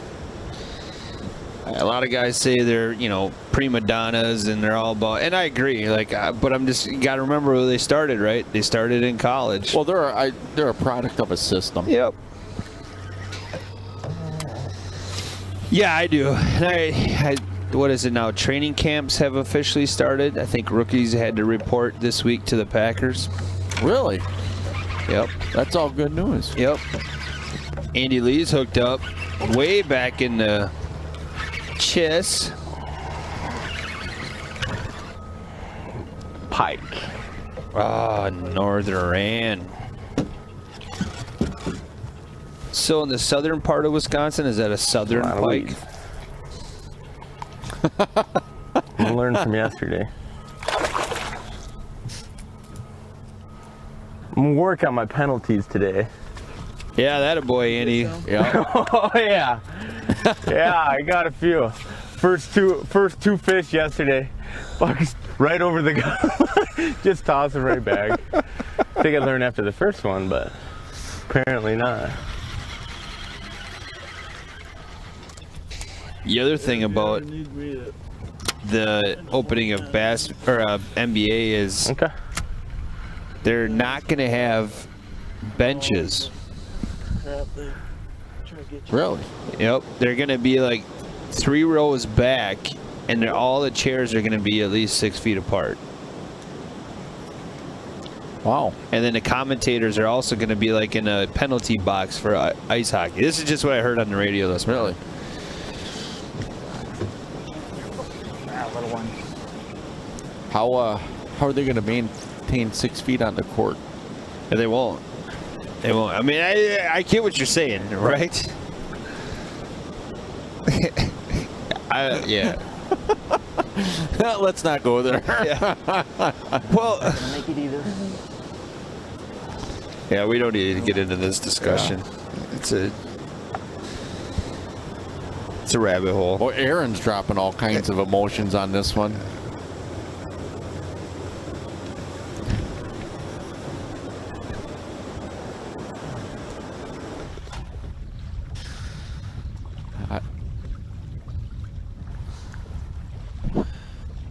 Yeah, let's do that. We're going to kick up a replay of when Cade fired up the motor and started coming until when the camera cut out. All right. There we go. Oh, yeah. That's a rooster tail.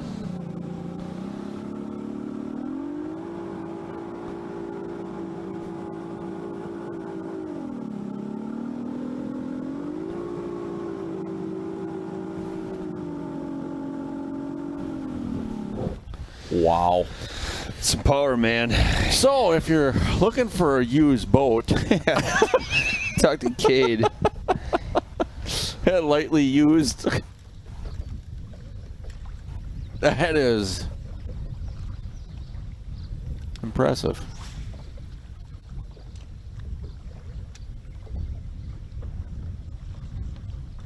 Muddy. I was about up to my knees. Wow.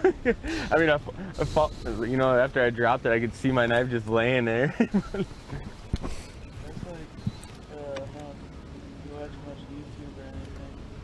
Funny thing right now is if my mom's watching, like I know she is, I can just hear her saying, "Come on, Steve, come on, you just need one, come on." That's what she was doing the other day. She told me, she was like cheering me on, like she can hear me or something, you know?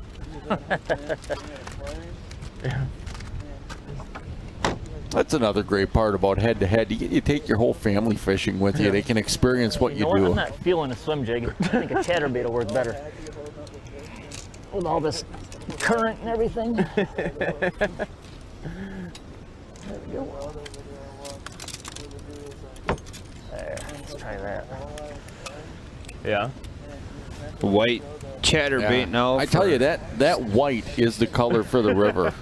You know, we have seen a lot of white swim baits, white swim jigs, white chatterbaits, a lot of white. Well, hopefully. Top water. Yeah, white top water, that bone color that we saw on that top water walking bait. See down. So back to our conversation about we were kidding, but not really kidding about kind of training for fishing and being in somewhat good shape for it.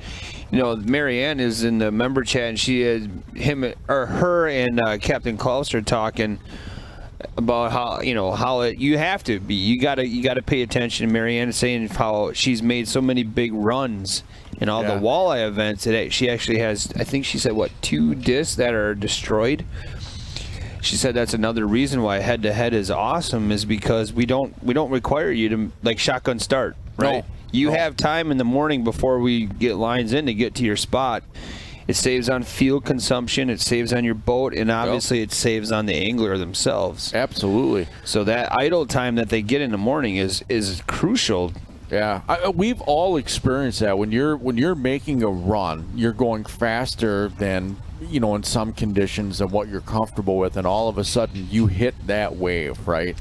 And it is just a bone-jarring, breathtaking experience, and it's painful, right? But then you got to, you get back up and you keep going, and by the time you get to your first spot, you're already beat up. Yep. Especially in the walleye fishing. I mean, the bass side gets some big waves as well, but where a lot of those bigger walleyes live. I was talking to Captain Jim yesterday, and he was saying that when they fished those events this past weekend where they did so well in them, he said it really put him in an advantage because he but he can handle fishing in those 5-6 foot rollers. Right. Being out there, guiding for so long, or being a captain for so long, going out for salmon and everything like that. He said, we just excel in those kind of conditions. And it did. I mean, it led to some, very well placed tournaments.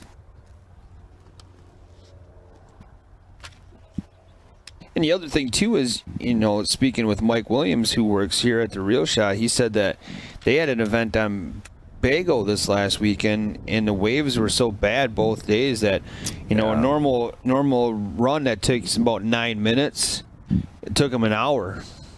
Because you're going, like you said, you get on top, then you go to the bottom, and you're just boom, boom, and you don't want to bust up any equipment. Yeah, a lot of the tournaments you fish, you break equipment. You don't cover the cost, even if you win. Right. Oh, there we go. Darrow just had that. Is he throwing the Carolina? Oh, he's putting it back out.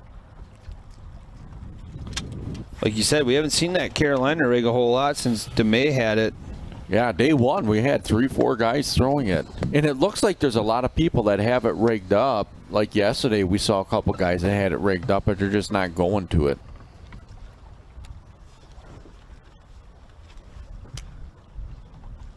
Got a little cameo by Kyle there and Cade's boat. You kind of get stuck, right? Like, I haven't decided yet, but I may end up wanting to fish off the back deck here a little bit. Yeah, that's fine. I can move quick. But I'll let you know. I may not. It just depends. If there ends up being some fish here, I may.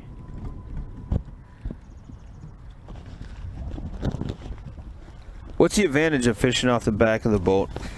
Well, a couple different things. Like if you're fishing in current, depending on how the fish are set up, what you can do is you can spot lock, or like if the wind is blowing a different direction, if he wants to fish to his right, but the wind is coming from that way, you can put the nose of the boat in the wind, spot lock it, then go to the back of the boat. Really? You can cast with the wind, and then you can have the entire back opened up for you. So there are times where it's better. Also, in like if you are in heavier waves, you can spot lock the front and go to the back, because the front is going up and down and up and down, and the back is not having as much movement. So sometimes it's just easier to fish off of the back.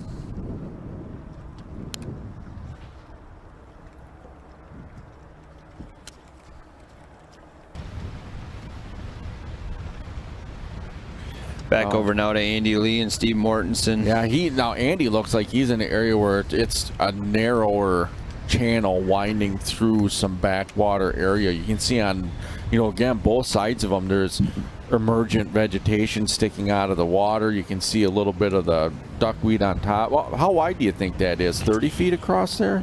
Maybe not even? Yeah, I would say you're pretty close with 30. Some areas a little tighter, some areas a little wider, but right.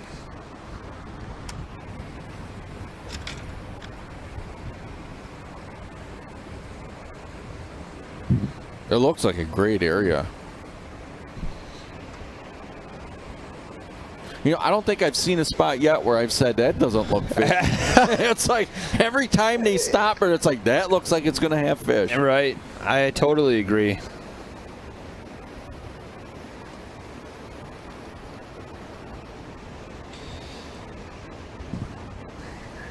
So we're 3 hours and 21 minutes remaining. So we're virtually an hour and 20 minutes away from some Dink Fest matches, if we get that far, which I don't know if we will. Right.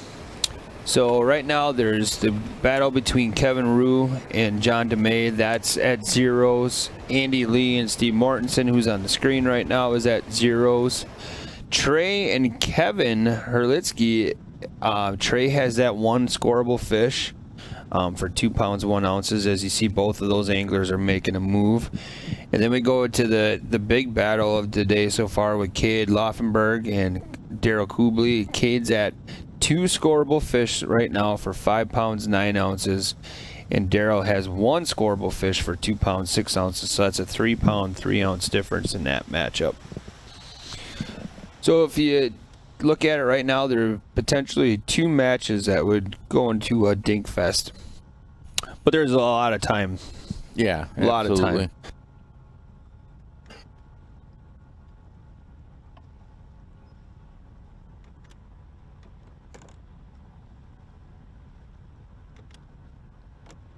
Boy, there looks to be, so where Trey is right now, it looks like he just kind of shut down, but there looks to be a lot of current through there as he's flowing past. He's right at the mouth of a little channel that's going into some backwater, and you can see there's undercut banks right on that point. But a lot of times off of these channels, there's going to be those sand points that come off of there where fish will relate to. I think that one's gonna make it either. Nope. Come on. There's Steve over the side of the boat. Too small. That's funny.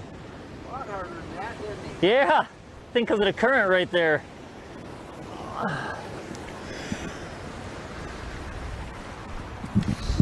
Said I was stuck up on a rock trying to pop it off, and as soon as it came off, the fish was all over it. Yeah.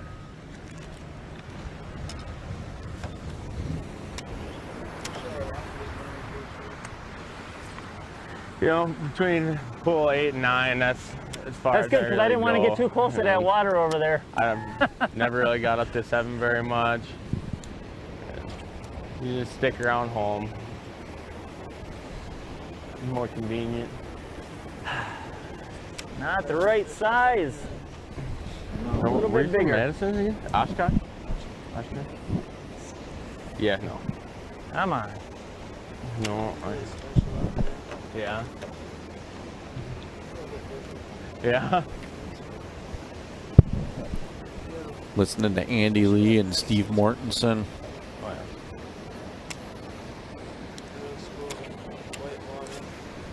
yeah. Okay.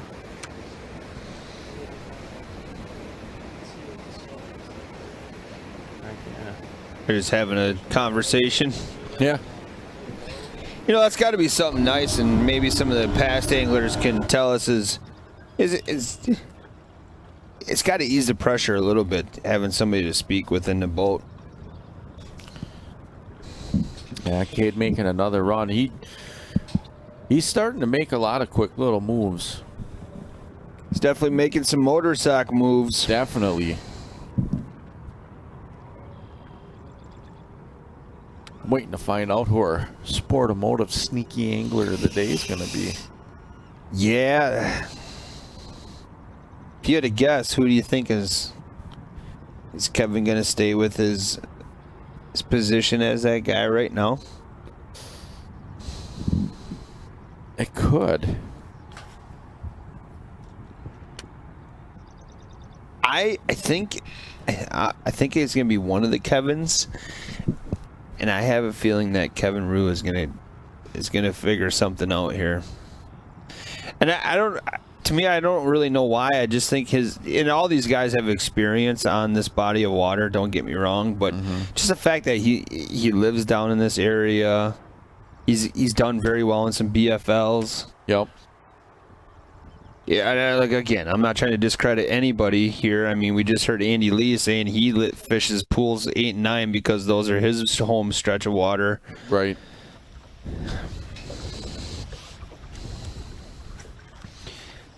I'll do it like Russell Gagan says, in my opinion.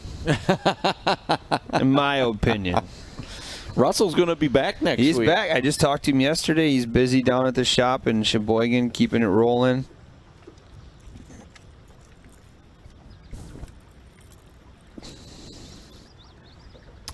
We just got an update. Now, before you say this, I didn't know. This is not anything that I had known before this announcement from Andy. No, absolutely not. Andy can attest. I can verify this. I'm sitting next to someone that is in alignment with the universe right here. And so we just received word from Aaron that while Kevin Rue was in bad cell coverage, he caught a 3-pound. I think it was 2 ounce, right, Aaron? Yeah. Yeah, a 3-pound, 2-ounce largemouth. Smallmouth. Smallmouth. I'm sorry, smallmouth. So, Feels decent. I agree with you. He is going to be the sneaky sport motive angler of the day. Yep. Steve's hooked up again. Damn. Don't count this guy out, though. Oh, yeah. Ooh. That's the one I need. That's the one. Come on. Come on. Come on. Come on, get in there. Yes. Wow. What a... Oh, wow. That's the one I needed right there. That's got to be 2 pounds. Oh, man. Switch it up to the swim jig or swim bait. Look at that. A white Please be swim 2 bait. pounds. Oh, he's definitely Nice, Smalley. Whew. Control yourself, Steve. Come on. There we go. 0? 0. All right. Oop, get out, sure. 2.7. Wait, no, we got 2.4. No, what do we got? Hold on. 2.5. 2.5. There we go. Yes. Wow. Love it. Oh my God. All right.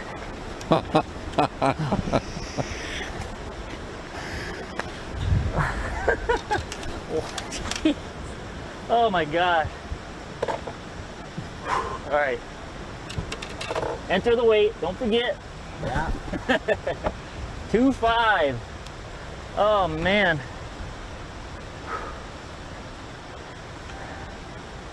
That is awesome.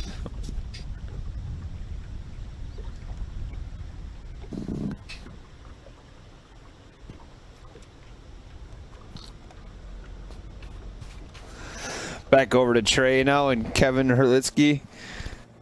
Oh my God. Wow. Now John's hung up.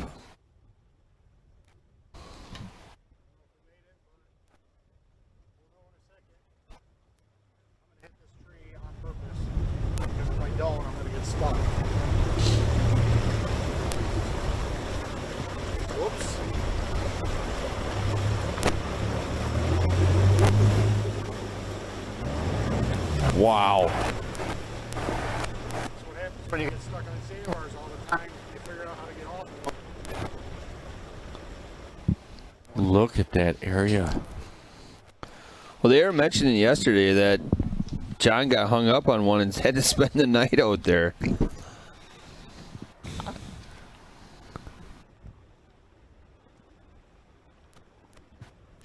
If we get a chance today, we should go to John and have him talk about his experience on that sandbar. Right.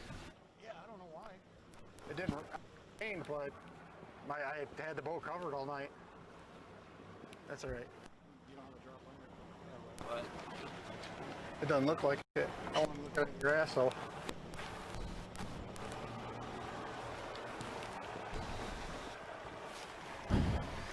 This is just so fun to show what river fishing is about.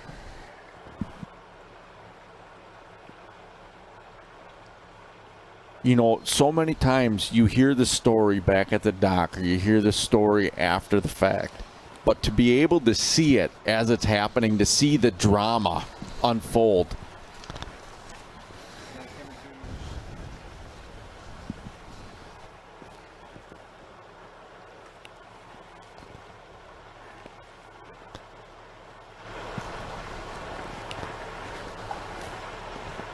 Come on. You can't idle any faster or you hit bottom. Wow.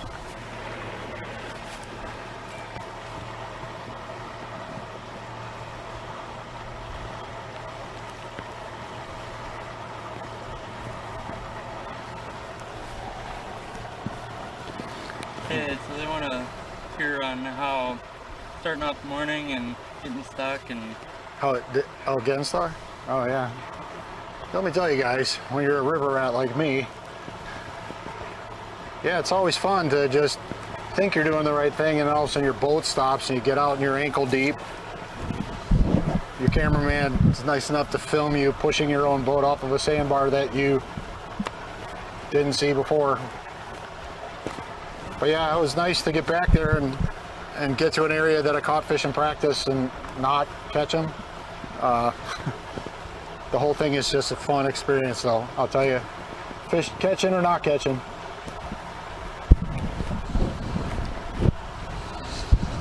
I know you guys are enjoying this crap. I know you wish there were more fish catches, but all I have is jokes for now.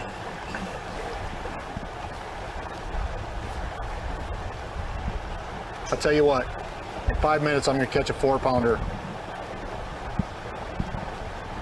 What time is it? Just so we know, just so we have record. 9:50.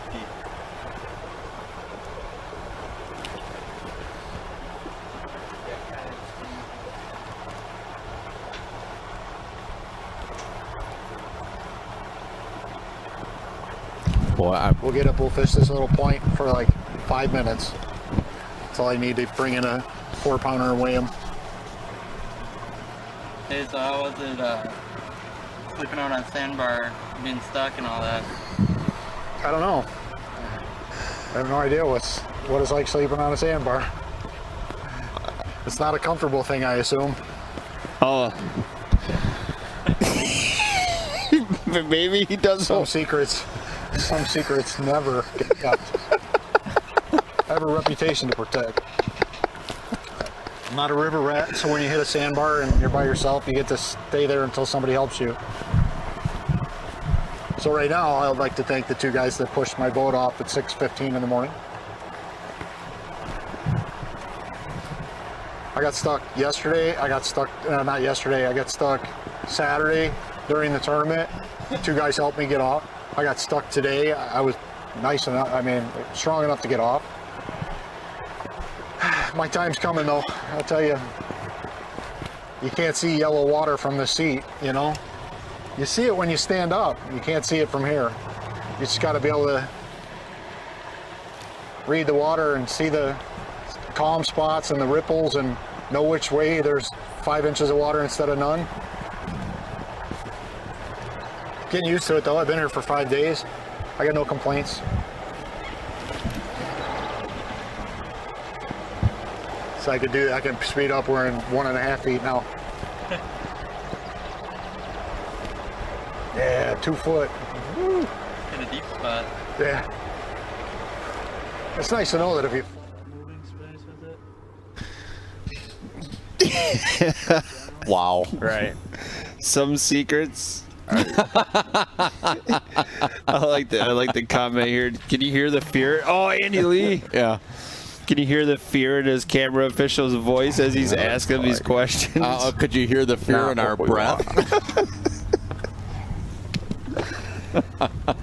when he looked at him and said, "I don't know." I could feel the fear. I'm surprised we didn't have the guy just get out. He got the mate. He got the mate. God, the look on his face. I was scared for him. Hundreds of miles away, and I felt like trying to leave. Yep. John, what happened to your camera guy? He just decided not to make it back with me. Okay. Well, the good news is for the camera guy, it sounds like he needs him to help push off the sandbars. Who is that guy? Austin. That's another nice one. Steve Mortensen. He might have figured something out if he's still throwing that swim bait.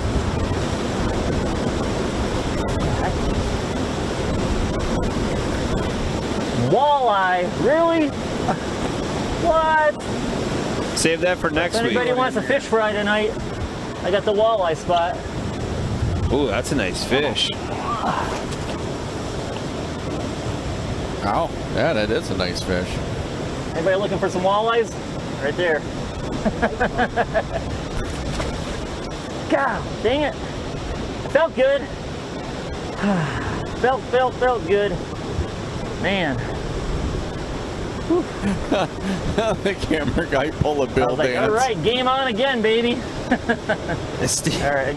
Steve Stark says the cameraman is going to learn what it's like to stay on a sandbar tonight. Where's Austin? Ew, he said he went to camp. I'll pick him up in the morning.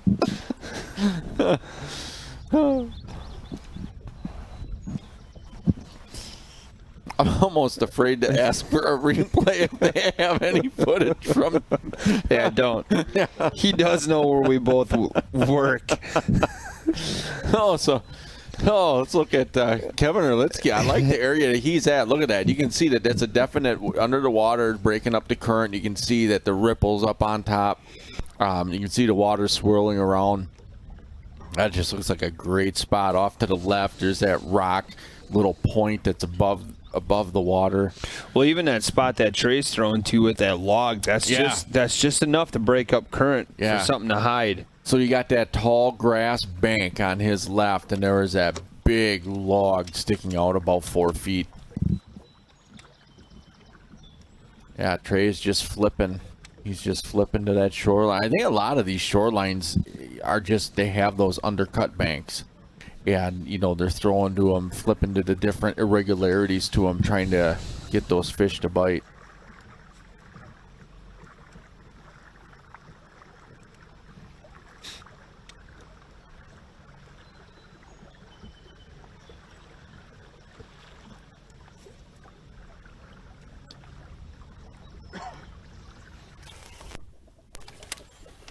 There, we're back with John. Now, John said he was going to a spot. He said give him 5 minutes and he's going to have a 4-pounder. Wow, that's a pretty bold statement. Yeah, you tell him. You tell him he's wrong.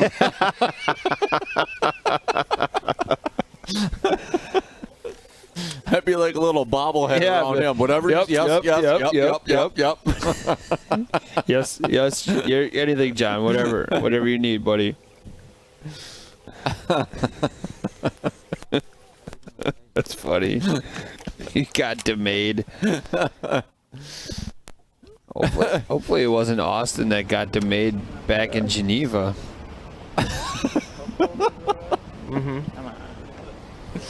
The H2H John DeMay bobblehead camera doll.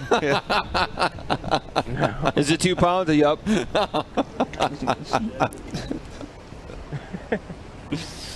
Yeah, some of those spooks, they got some nasty trouble.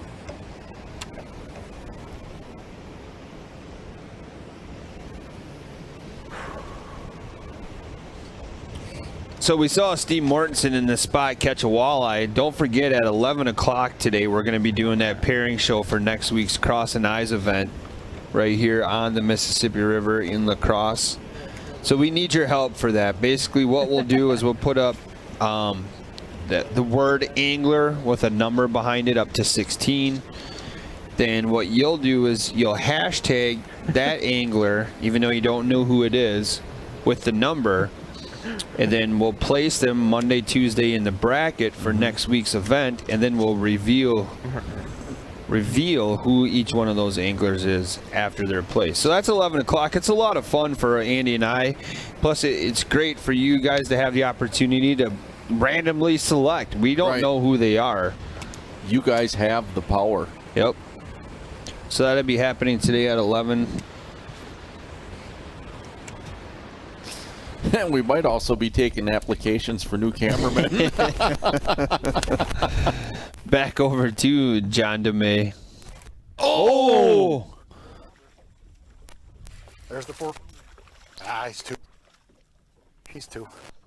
Maybe. Come on. They feel so different in the current. Come here. Ooh, is that a Texas Ray Cinco?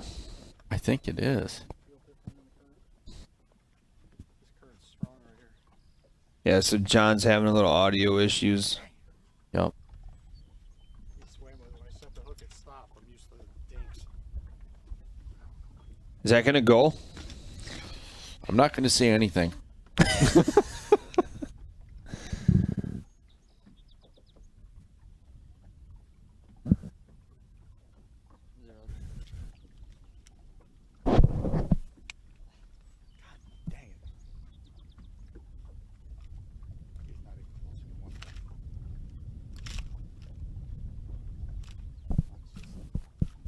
John's weighing a very lively fish. And we got word that it was 1 pound 9 ounces. Right. I was so hopeful. You try to talk some weight onto a fish.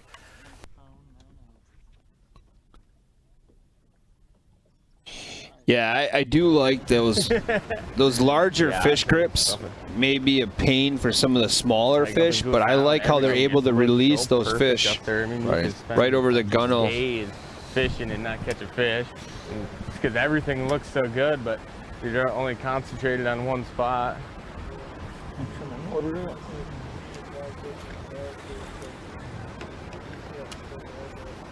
Yeah.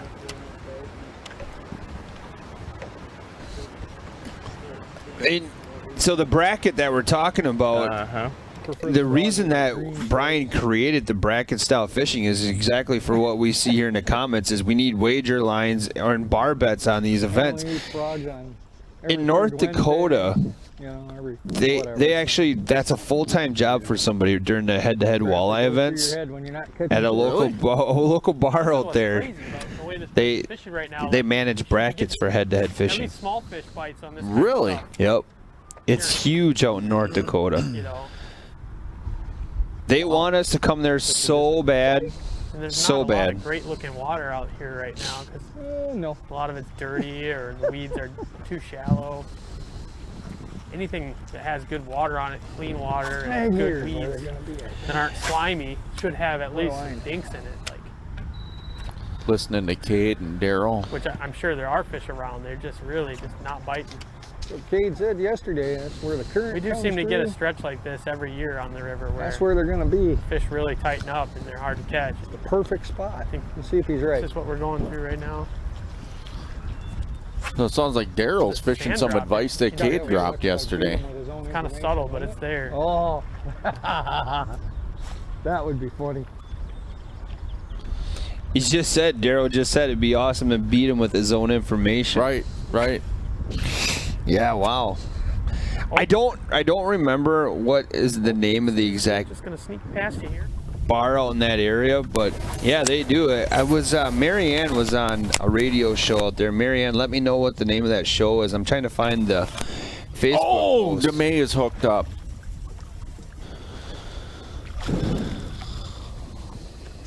God, it's 111. Dang it.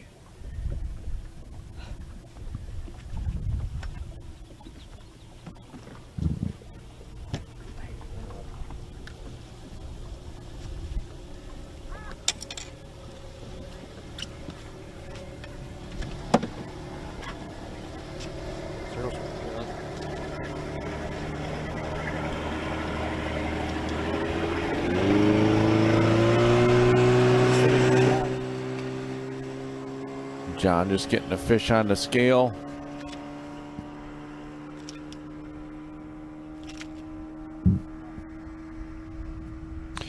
Yeah, Lynn Jerns. That's the name of the show. Isn't that what they were talking about, Marianne, out there? How it's a really big event. I know Chad Schilling, I believe it wasn't telling Marianne, he was telling Brian.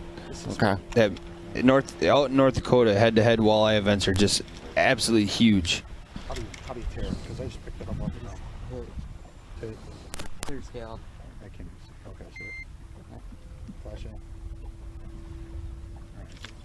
So John is just re-weighing this fish again. Went from like 111 to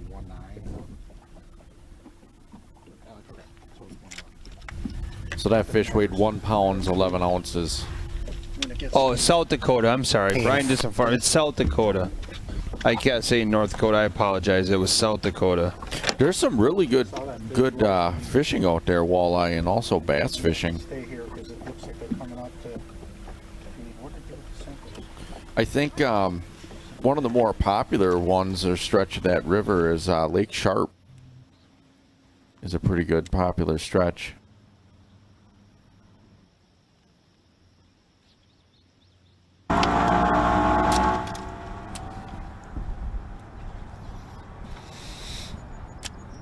Yeah, and Marianne corrected me as well. I apologize. I thought it's South Dakota, but yeah, Marianne says South Dakota folk love them some head-to-head walleye fishing. Oh, that's awesome.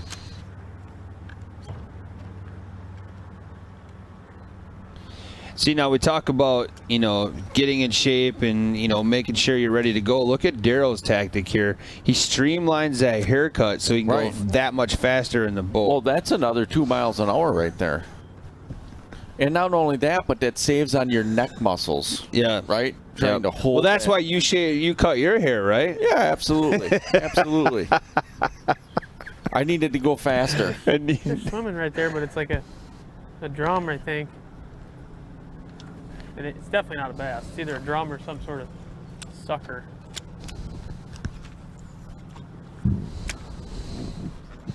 Master angler quillback. Some people will get that joke. Others will not. I don't.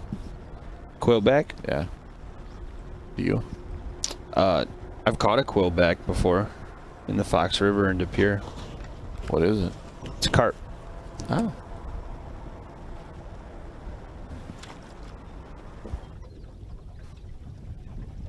Back with our sneaky angler, Kevin Rue. Back into some cell service. Yeah, so that one fish, that 3 pound 2 ouncer, is obviously putting a lot of pressure.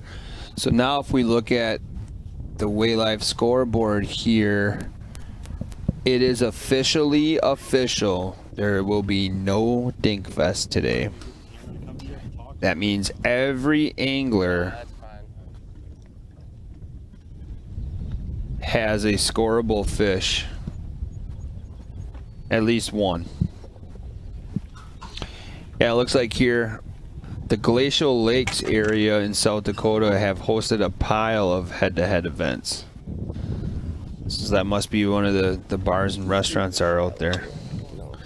Yeah, so I apologize if I misquoted a lot of information there, but it is very popular. Well, that's why we have our built-in fact checkers. Yeah. Well, from the PWS, we're going to need a lot of fact checkers. The ice fishing one, people bring that up. Would we ever consider that? Yeah, we've considered it a lot. There'd have to be a test run first. Yeah. I mean, we've talked about it before. It's tough on the camera equipment for sure. It'd be tough on the people. Batteries.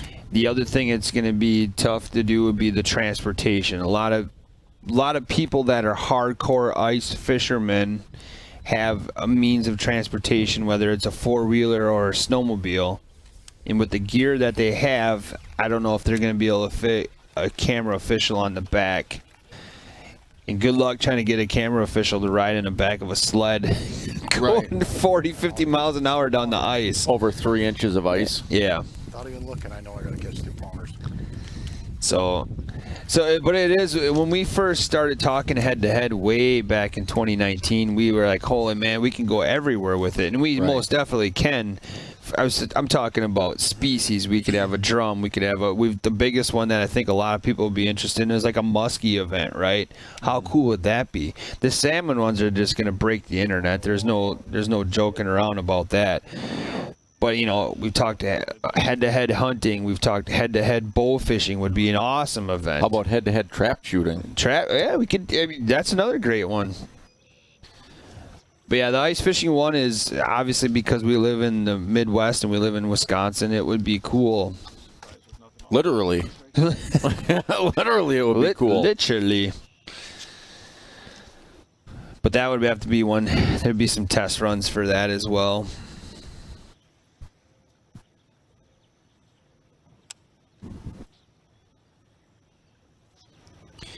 So, if you're curious about fishing a head-to-head, obviously we don't have the 2021 schedule set out there yet, but you can register on h2hfishing.com. And just having your information or even messaging the head-to-head Facebook page saying, hey, I'm interested for 2021, depending on what events. We don't know if we're going to how many walleye, how many bass, how many salmon yet. Obviously, we have the PWS. That's the professional side of the walleye, but there's going to be, the rumor has it, at least 10 of what we call these regional style events. These, these a little bit smaller, less entry fee, still big payouts. 10 10 of those, whether they're how many of each species, I guess I can't really tell you at this time because I don't even know. But right. And you know what's cool about, even these events, I think even more than the payout itself is what you get for media time. Oh yeah. What other platform can you spend that little of an investment and get the return like this for yourself, for your sponsors, for your brand, just to get out there? Yep.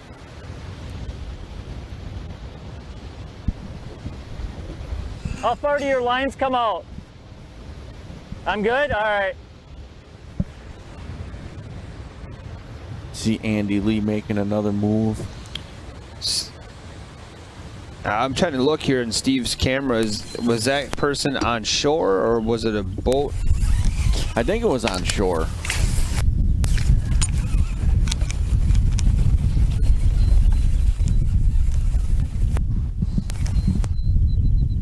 Back with John DeMay.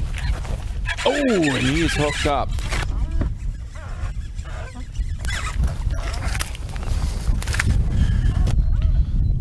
It's gonna be another close fish. Right. I need a swear jar. I need to get changed for a 5. Oh, dang. Change for a 5. Take it. Yeah, we'll credit not these you. fish. We'll credit you. It's me. I think the cameraman will cover it. I ain't gonna make it. I ain't gonna make it. Unless he ate a rock. 1/8.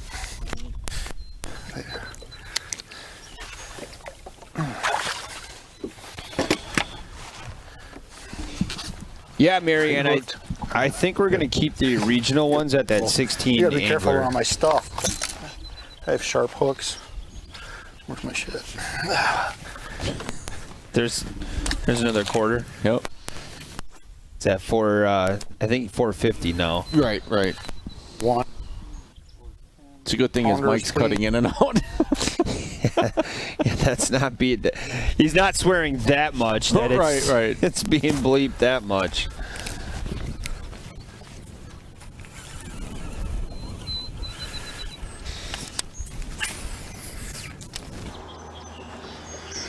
Back over to Daryl. Yeah, he's fishing laydowns right along the bank. A lot of trees laying down out in the water. He's flipping all of them. And a lot of current is moving past those, so those trees are going to act like little current breaks for those fish to tuck into. That looks great right there. So Brian just texted me and said, I'm working on a way to get the regionals to more anglers. Wow. So he's always looking to improve head to head. Oh, there's a big hook set. Nice. Daryl hooked up. Maybe you do like big rods. Oh, big smallie. Wow. Nice fish, Daryl. Yes. He caught that fish where you would fully expect a largemouth to be. Yeah, I agree. You would not expect to be flipping shoreline cover, natural wood. Woo! That's Whoa. Wow. And pull a smallmouth out of that. That is a smallmouth right there, baby. Look at the shoulders on that fish. Yeah. Could that be the motor sock moose of the day?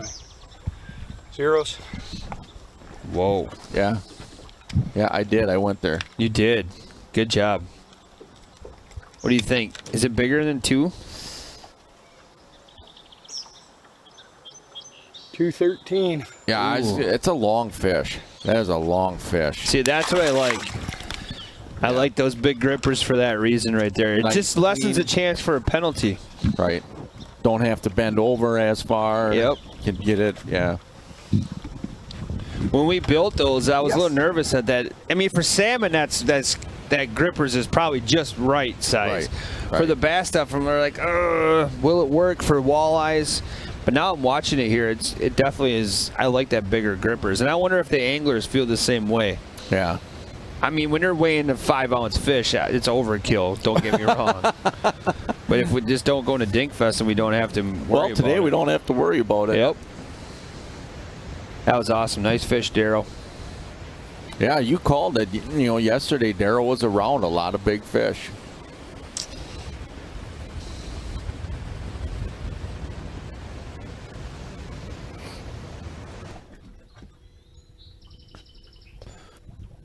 Back to Kevin and John.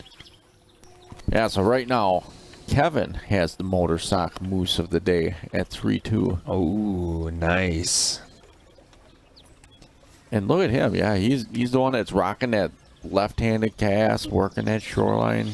See, that's a great opportunity to really get good at it, because to make a right-handed cast right now, his boat would have to be out further away from shore, or it's like a little flip with a spinner bait.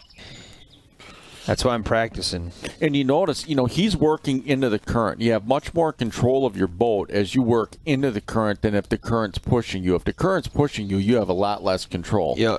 And so it's like a lot of times you think, well, I'll just work this bank the other way so I can cast right-handed. In this situation, it's better to work up against the current like he is. And to have that left-handed cast is going to allow him to position a lot better. The other thing, too, is if you think back to when I trout fish, I always go into the current as well, because I don't spook fish that way, right? When you're going into the current, you're kicking up rocks and the noise is all getting pushed right back down behind you. So he's not letting those fish know he's coming. Right, and a lot of times the way that the fish are positioned, nice there's hookup. right by that tree. Right. It's almost like you look at that spot and you're like, man, there's going to be a bass. And it's cool because that's the irregular feature of that entire bank. You know, we always talk about bass like to hang around the irregularities. But the way that those fish position in the current, they're going to be looking up current, into the current for food coming to them. Yes. That looks like that one That looks might like be it close. might be close. Yeah. That's gonna weigh. He won't be much over 2, but I think he's over 2. Zeros? Yeah, I was going to say that does look like a beaver den. Yeah. 2-4. Oh, Nice wow. fish. You know, that to me, looking at that fish, it didn't look a whole lot different than some of the fish that John's been catching. I think the difference might have been the thickness. Yep. It was thicker up on the shoulders, just like that smallie was. Right.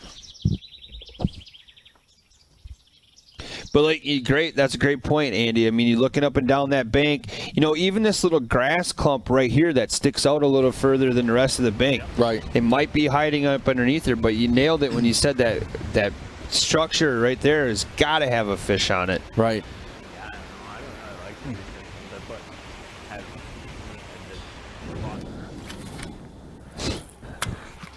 We're back with Cade. Not you. Oh! That bait didn't even go through the lilies there. I don't think that's going to go 2 pounds. See, like you were saying, that fish looks the same size as the one that we just saw Kevin Rue catch. It's not going to go 2 pounds. Right? And I'm not saying that like to say the scales aren't accurate. These scales are accurate. I'm just saying it's crazy how much difference in fish appearance can be. 115.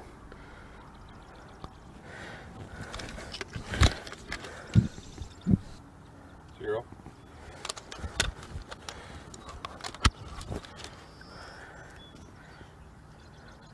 $115.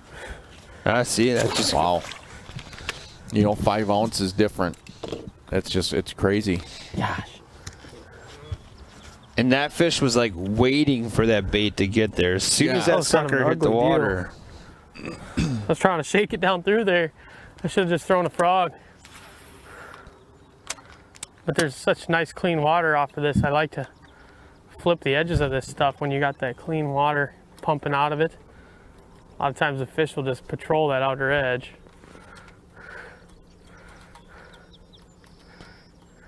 So let me ask you this. We had Brad Fuller in here, right, talking about his flipping situation, how those fish were feeding up. Yep. They didn't want it towards the bottom. They wanted it underneath the mat, and he had to shake it. Right. Did we just see something there from Cade that may be an indicator of how they want the bait? That's a very good observation. Yeah, because as soon as it hit, that fish was right there. And he was saying he was trying to shake it through that little bit of debris to get it to go down to the bottom. Right. Got him. Good one. Good. Kevin's hooked up again. Big one. This is a good one. You know, when we did the pairing show, three. and Jeremiah found out that he was going against Kevin Rue the first day, he said Kevin Rue is a stick. Yep. Oh, that'll be a big largemouth, but he's just fighting. And he caught him right around the corner of that point. Yep. Oh. Oh. Zeros. Here's the disadvantage of a smaller boat, though. Look at the wind and the current pushing him right into shore. Right. Yeah, like no penalty. Yeah, I did. He never hit the ground. Camera one, was that clean? 2-1. 2-1. See it? I added 2. 2-2. 2-2. There we go. Wow. Nice job. Tell you, man, there's our Sportomotive sneaky angler.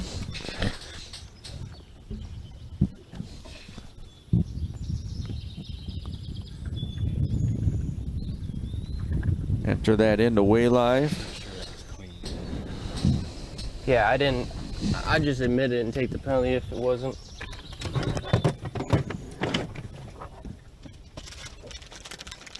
It's not easy. Wow. Great job by Kevin. Back over to Andy Lee. Oh, he's hooked up. Come on, Mr. Bass. Come on.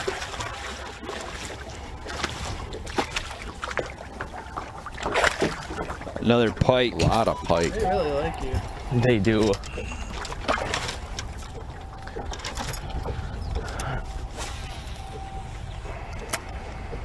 Weed them out of there.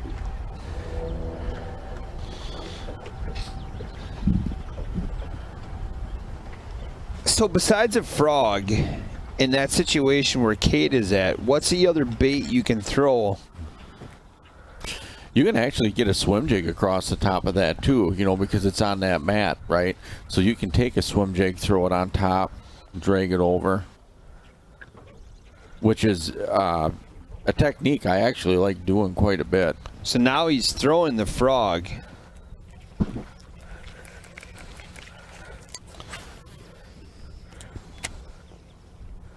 I wonder too if like the Tyson Hansen, like a wake bait on that edge may do something as well. Yeah. There's one behind it.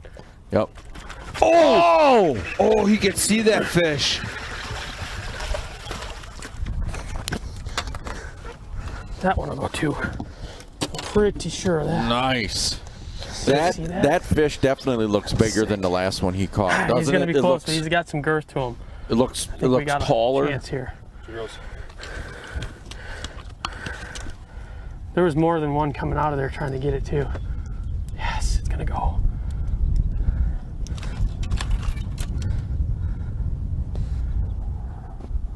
.1. Yep. I will put it in the app, so you don't have to tell me.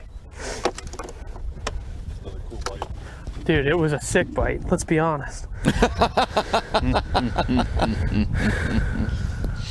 That was really cool. You could hear him see the fish. Here it comes, and awesome. Right. Boom. Right, and he knows there's more fish in there. Yep. That's what I needed. An answer to Daryl. I think I can grind a couple more out of this patch here.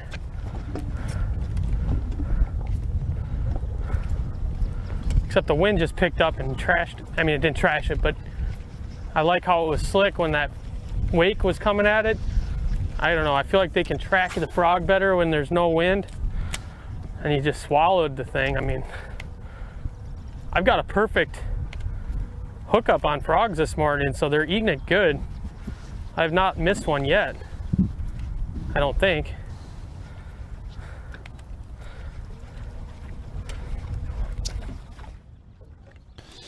All right. He's getting it figured out. Yeah. Refining that pattern. You can almost call Andy Lee the gunslinger. Yeah, absolutely. You know, he's again fishing very similar areas. He's, in a channel. This one is quite a bit wider than the last one he was in. This one probably 50, 60 feet across, and both edges has that matted vegetation on top, some of that duckweed. And what is he throwing? Is that a swim jig? He had said earlier it was a bladed jig. A bladed jig. Unless he switched to a swim jig in the same color.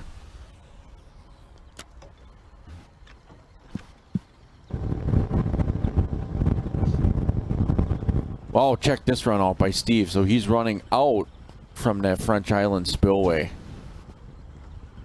This ought to be a cool run out. And he's moving a lot earlier today than he did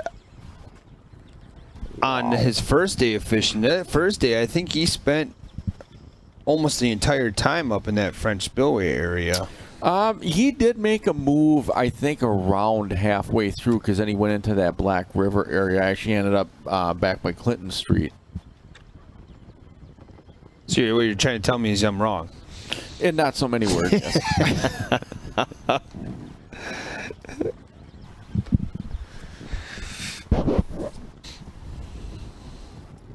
So here's the Omega Rapture, just one of the many bladed jigs that are carried by the Reel Shot, where that H2H10 code is obviously active. You can use that to save yourself 10% on your purchases with thereelshot.com. Wow. John DeMay making a run. Thank you. We appreciate that. He says, y'all great commentators. I'm driving a truck and listening in, and when you two get excited, I do too. That's why the door gets shut on us all the time. It does.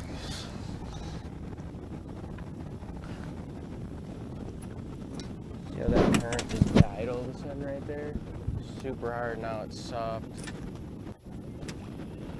So we're listening a little bit to Kevin Rue.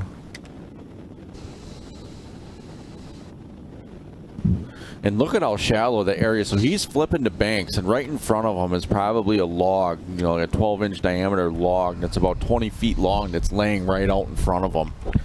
I mean, he's got to be fishing in a foot of water. Yep. And it's nuts that a fish, as big as some of the fish these guys are catching, can live in that water. Yeah. I shouldn't be throwing way up in there like that. And it's all about that current. Yep. If you don't have that current, I don't think you're seeing smallmouth up there at all. Right. Right? But you have that current, so you have smallmouth. Oh! Bad hookup. Stay on there. Cade just swung. He's hooked up. Oh, he's got it in the boat. It's not a 2-pounder. Yeah, it's going to be close, Cade. That's close. It's definitely long same deal enough. as earlier. I took up more slack than actually penetrating the fish. Zeros. It's too high. Go 1. Don't go 1. Go 2. Yes. Yes. 2-2. Yes. 2-2. 2-2. I'll take it. All right. That movie, Major League. It's too high. What do you mean too high? It's too high. Cooking with some gasoline now. Just a bit outside. Think about that. Think about a summer without Bob Euchre. Man, that's crazy. I know. It hasn't happened since ever. Yeah. As far as I know, Euchre's been on the radio. Yeah. That's you think it's possible to get him in here? Oh my God. Dude, that would be awesome. Wow. Can you imagine that? Talking about you can or however you say it, sausages.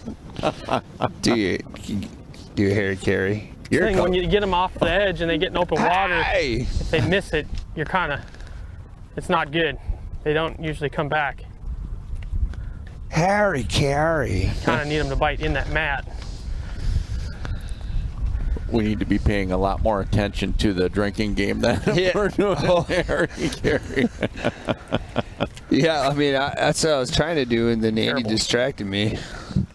Just trying to get some weight updates here. So Kevin Rue is at 7 pounds 8 ounces. That's Oh no, that is not a bass. What the heck is that? Something just T-boned that thing. Is there Probably what I had going on. second dogfish? Yep. No. Oh, another This is pike. how you grab a pike on the Mississippi River. This is something good for everybody to know. Right behind the gills, you pinch the gills shut, just like that, and just hold them tight. They can't do anything, and it doesn't hurt the fish. And you won't get cut. And then you just remove the hook, just like that. Don't go sticking your hands in their gills. That's how you get cut. Wow. Great tip. That was probably what that first one was. I could be wrong, but that thing had my heart going, man. I thought it was a giant when I hooked it. Well, that thing just came like a freight train from the side and T-boned it. That was awesome to watch that. So the fish that was chasing it earlier, slow ones. I wonder if that was what he was seeing. Right.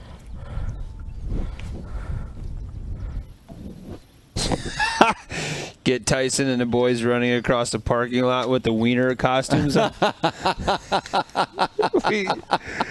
We'll bring the Brewer games to us. Oh, that's great. Yeah, that was awesome. The fin fact there from Cade. Wow, we're just watching Cade work that frog across that mat. It is some of the most addicting stuff to watch. And then we have Daryl, who's getting funky with a tree. He's just going around. Back to the story about Kevin, though. How many times have you been smallmouth fishing? And I've gone wading for smallmouth quite a bit in some of the rivers around here. And you're like, oh, there's a nice log sticking out of the water, and it appears to be 6 inches to a foot of water. And you throw in there, and you catch a nice smallmouth. It's like, where is that fish hiding that whole time? Right. You just bomb a cast, yeah, maybe. And sure enough. There's definitely bites in there. It's like, if I do that, I guarantee you, if I go there and I don't start getting bites right away, I'm gonna be like, oh, maybe they'll be over here around the corner, and I'll just start making all these little moves, kind of like I did yesterday, and next thing I know, I'll be burning up my whole day and not catching another fish. I think the right move is to just stay on this end and fish all the stuff that I normally have a lot of confidence in, and might have to fish some dumb stuff too, you know, just rock points and stuff that I don't normally try to fish on tournament days, but being a weekday, there might actually be some biting fish on some of that stuff. They just get their heads pounded in on weekends.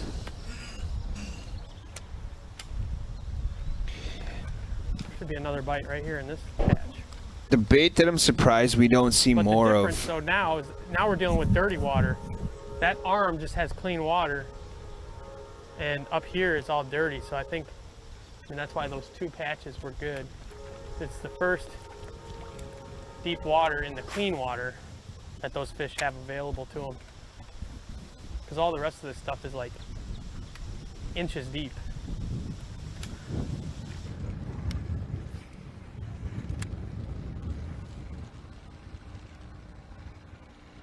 But the bait that I'm surprised we haven't seen more of today that we saw yesterday is that fluke. Oh, yeah. And especially in that, there's a professional run. I've done that a couple of times. Right, yeah, we saw yesterday Ron Brodowski. in that situation where Cade's kind of talking about where those fish are maybe feeding up, where they're hitting a topwater, you could weedless a fluke and throw that in there and kind of swim it through, and it's that twitch pause when that thing looks dead that just drives fish nuts. Yep. You know, it might be a little too weedy possibly to pull that off on a, you know, maybe a medium heavy, you might be able to get away with it.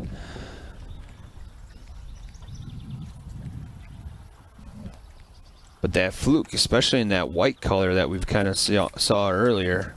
So he listens to Kevin throwing that that lipless crankbait.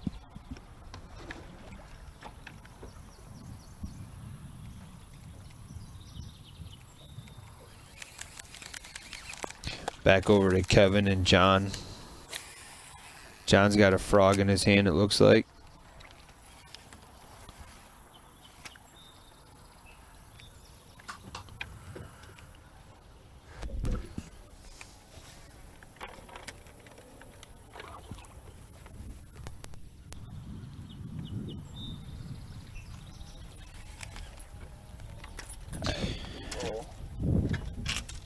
Mary Ann says, watching these bass guys with all those rods on the front of the deck, I just can't believe they don't trip over them more.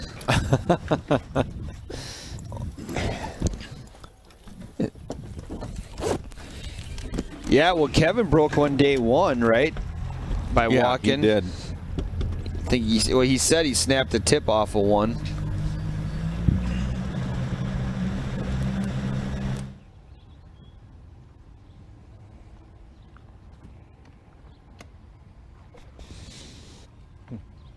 Andy Lee making another move. He's been running quite a bit today. Mm-hmm. We got Steve. He's fishing around some floating docks right now. I wonder if he went back into that Black River area. I was going to say, this looks kind of familiar from where he was. He fished, what, day one? Yep, day one. Oh, he's hooked up. Dang, I don't think it's big enough. Nope.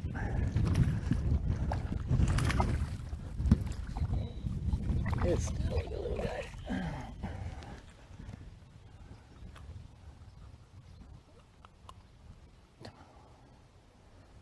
Open your mouth. There you go. Come on. Oh, jeez. It's hooked well. I got a good hook set on that one. It's my pliers. There you go. Not gonna make her. Not even close.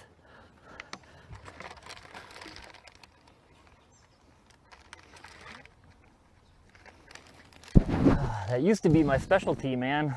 That's how it got me in bass fishing, was skipping a weightless Senko. I did that for 15 years. I got really good at it. Getting up underneath those little tight spots. Uh-oh. Stumps. Oh, another big stump right there. Come on.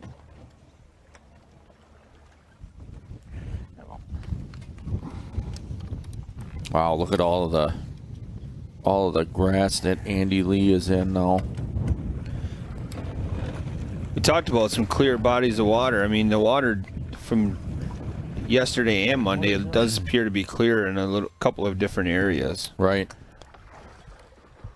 You can definitely see how the current is in there. You know, the current is just bending all of that weeds and vegetation right over. So those weeds off to the left, they're kind of folded over like you just said. There could be fish underneath those as well. Right. But I kind of like what's right in front of them. That rock. There's like a rock point that's right in front of them. It does look good. One more.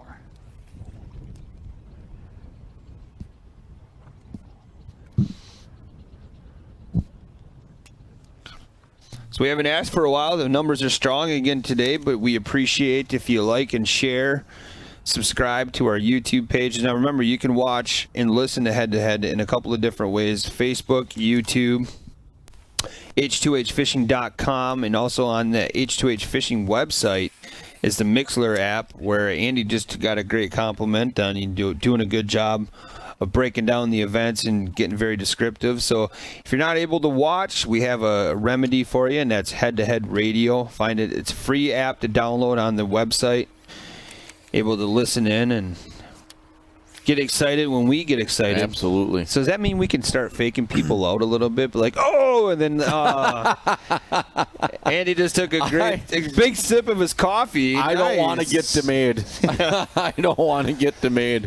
Have some guy in a truck pull into the parking lot of the H2H headquarters. No, thank you. Thank you so much for sharing it. We appreciate it.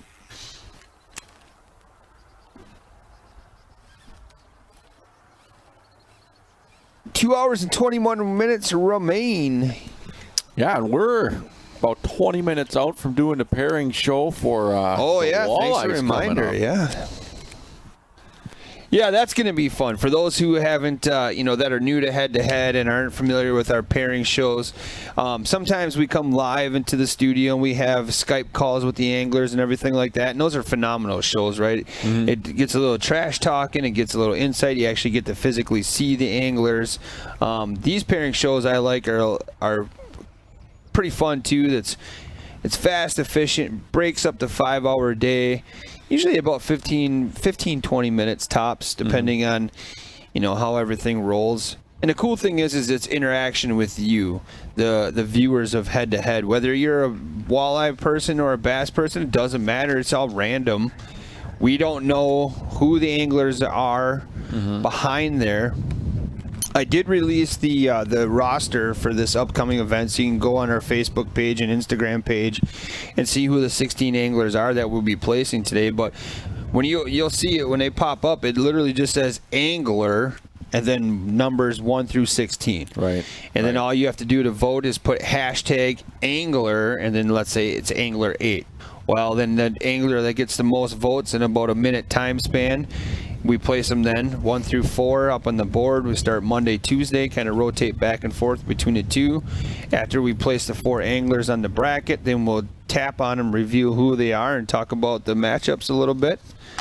Right. So then all this while this tournament's in the background. So we still stay live with this tournament. You don't miss any of the action. So that means that Captain Jim and Russell will be in here next week. Captain Gehagen, they'll be in here with myself talking about walleye. So we're back here on the Mississippi River for that Cross and Eyes event. So yeah, somebody's racing up there ahead. Looks like like Sonic the Hedgehog. Trey making a nice move.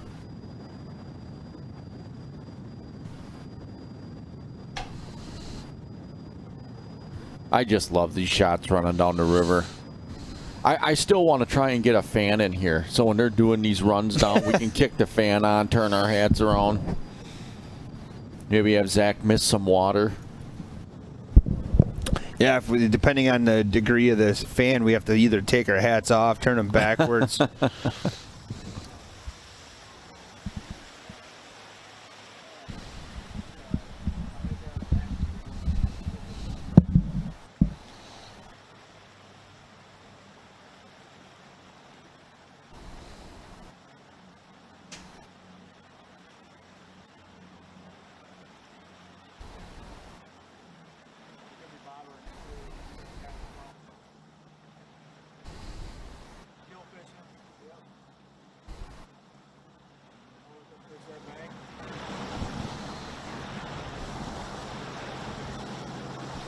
So that's Trey's boat right here that with those real covers on it, everything's organized and put away. My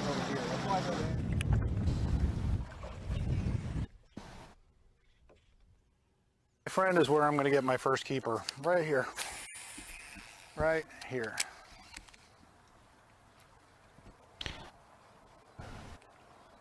I don't even have to look up to know that that's John DeMay talking.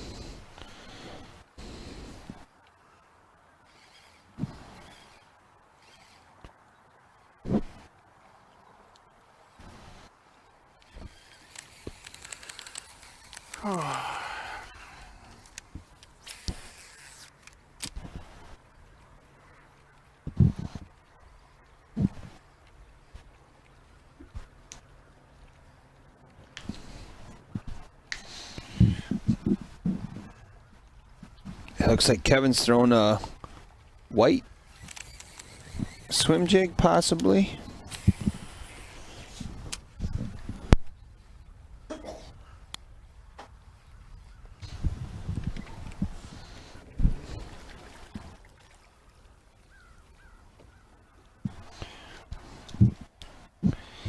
You know, we talked about Trey's boat and how organized and everything it is. The reel covers are something you don't see too often, you know, on the front of a boat during an event, but the rod socks are something that everybody usually implements, whether they're in a rod locker or sitting on the front of the boat.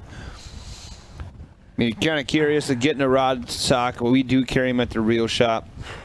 It's a practical thing to have. It just keeps things organized, helps eliminate guides getting broken, baits getting wrapped up, lines crossing, everything like that. So, you haven't really checked.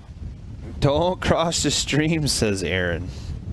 Just remember, I'm Ron Burgundy. Sometimes I'll read and say whatever anybody tells me to.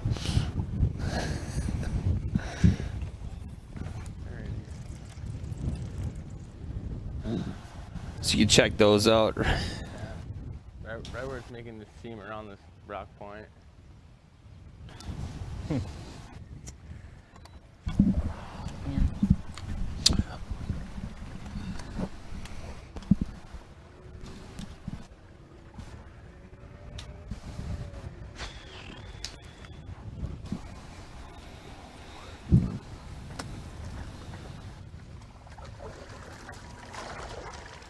So I got a question for the president of dock dingers. If it's a wood dock and you don't actually hear the ding, does it still count? Did you actually hit it? Did you actually hit it?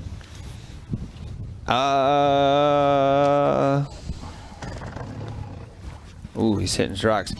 So Marianne says, I saw the campground on the left of John DeMay and thought he was in the same spot as yesterday's event. I think she mentioned where Ron Twardowski got stuck. Yeah, that's well, Ron got stuck was by the Goose Island campground. And I'm not 100% sure. I kind of thought that too when John was running past there. I had that same thought, but not 100% sure. So it sounds like you're not 100% sure. Not 100%.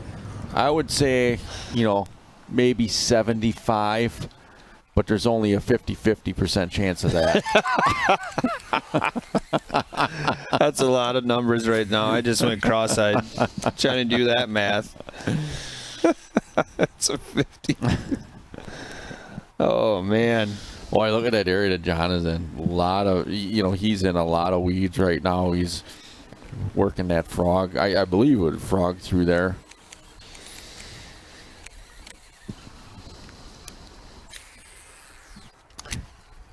Yeah, we haven't done it for a while. We haven't, but it's one way to wake things up. Let me. Rose is a fan. Is that serious? We just received serious math right now. A 3/8 chance on what I just said. But you know what? There's a better chance of. Yep. Alexa, play Lady Gaga.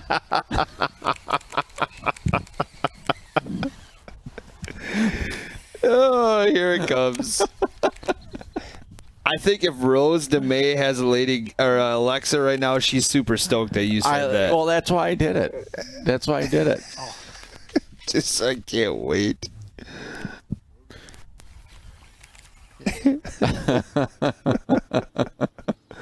Back over to Trey. Look at that area. Man, it looks like there'd be a nice largie.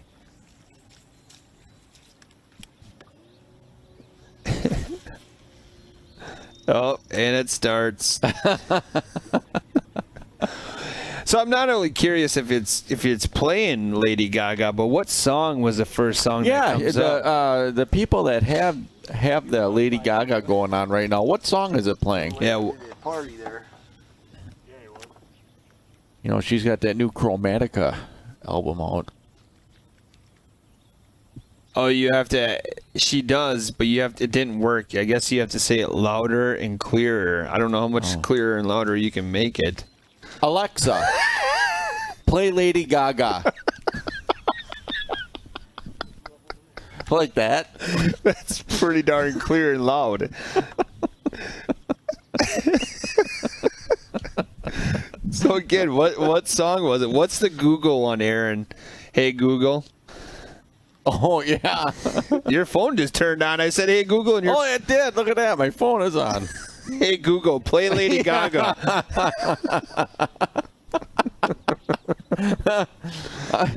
We're not gonna have a.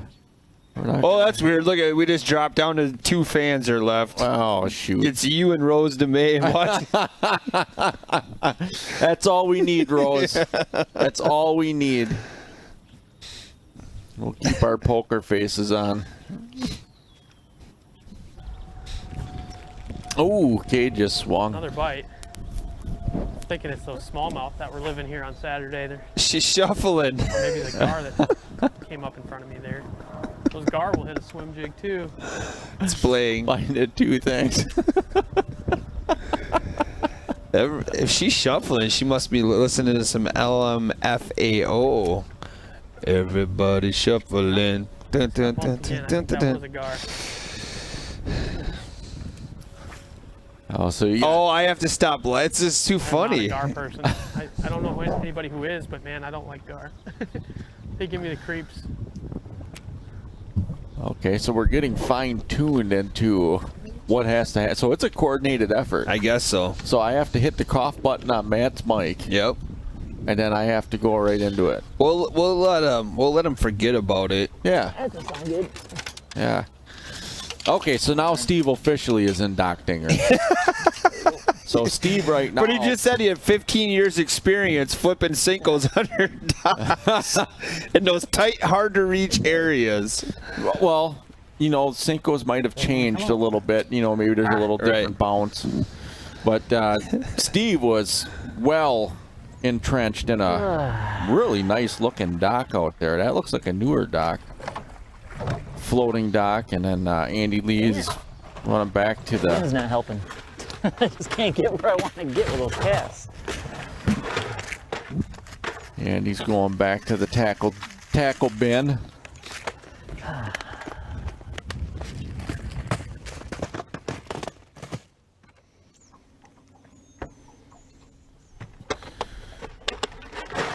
Yeah, Andy, you know, again, he's got that nice rock point on the left-hand side.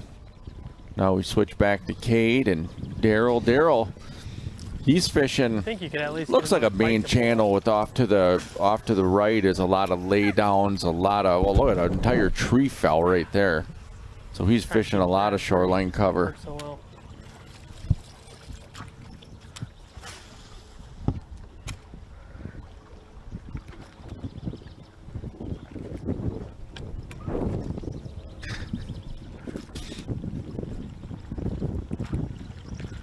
Cade, he's just working a channel. So those again look like that wild rice, right? Off to the side, or is that a little different? Sure. Yeah, we'll go with it. Ooh. Keep talking that way. I want some wild rice now. Yeah.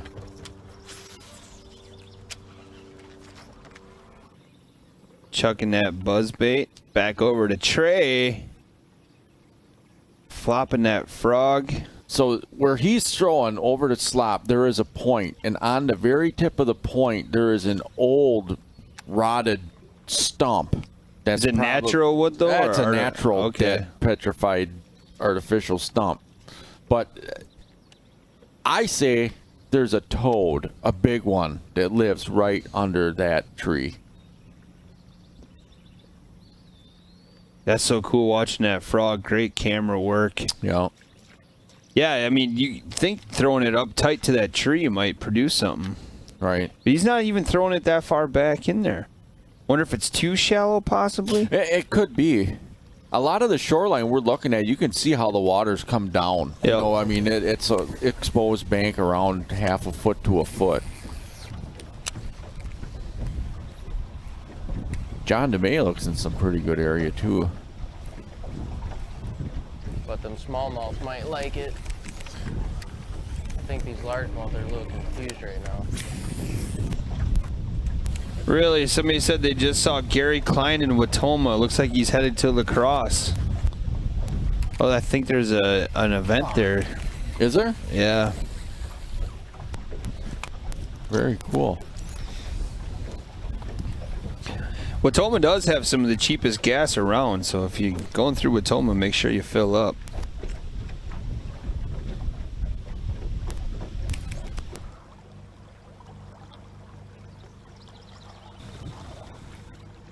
Wow, look at that. Look at that view out of Cade's boat. Just awesome. Off to the right, the hills.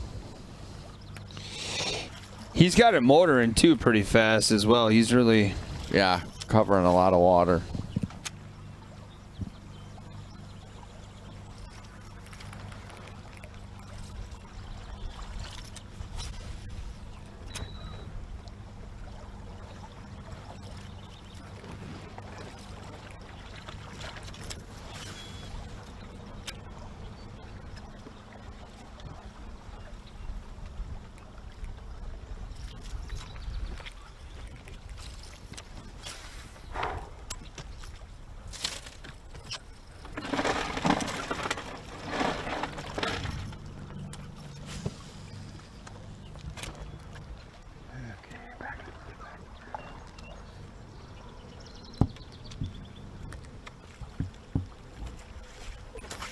gosh. If that was a bass, that was a big one.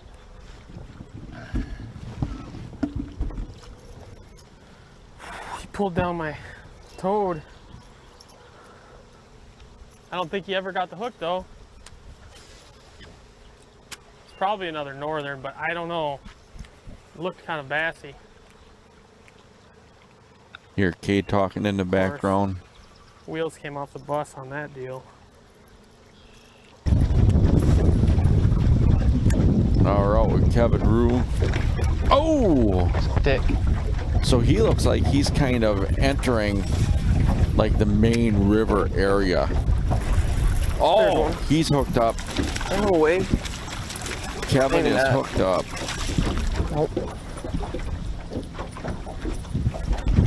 Yep, he already released it. It was a small, looked like smallmouth.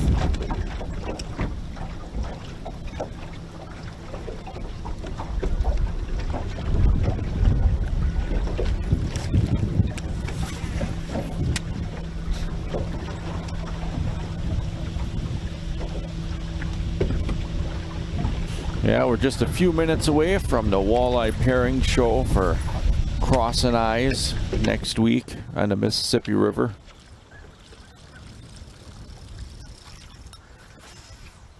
So we're back with Cade and Daryl.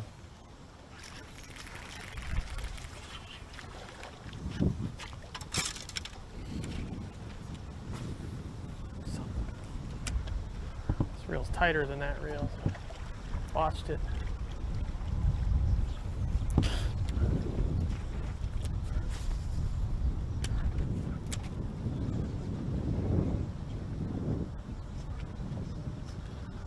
So I think what happened there was Cade was throwing with the buzzbait and he saw something, put the buzzbait down, and he grabbed, I think he grabbed a frog. It was thrown back to where he saw that movement. And we have Daryl, he's still working along the shoreline where there's a lot of laydowns out there. And Kevin Rue, we're back in his boat, he's making a run. And John DeMay, he's still frogging.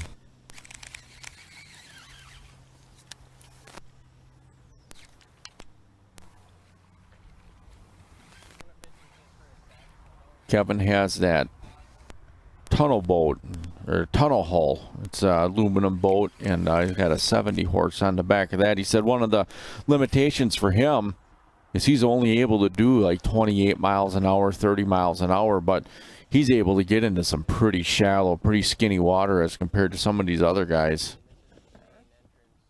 So kind of a trade-off a little bit. There's a great shot of Trey throwing a frog.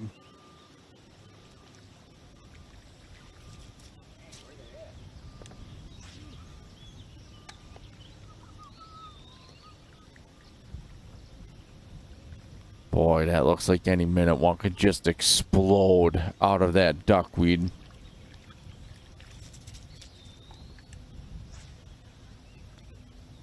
This is some great camera work here. It's also a good shot of when they throw the frog, what they're talking about. You know, they talk about frog lines, and sometimes you'll come running into an area and look, and you'll see a whole bunch of frog lines, and you know that somebody's already worked through that area. Yeah, so that's a great shot of all that.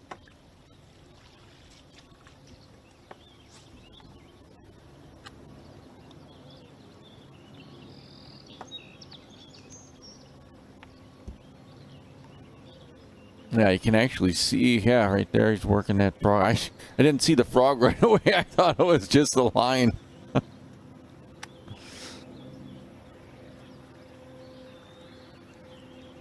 Man, how is there not a fish right there? I don't know.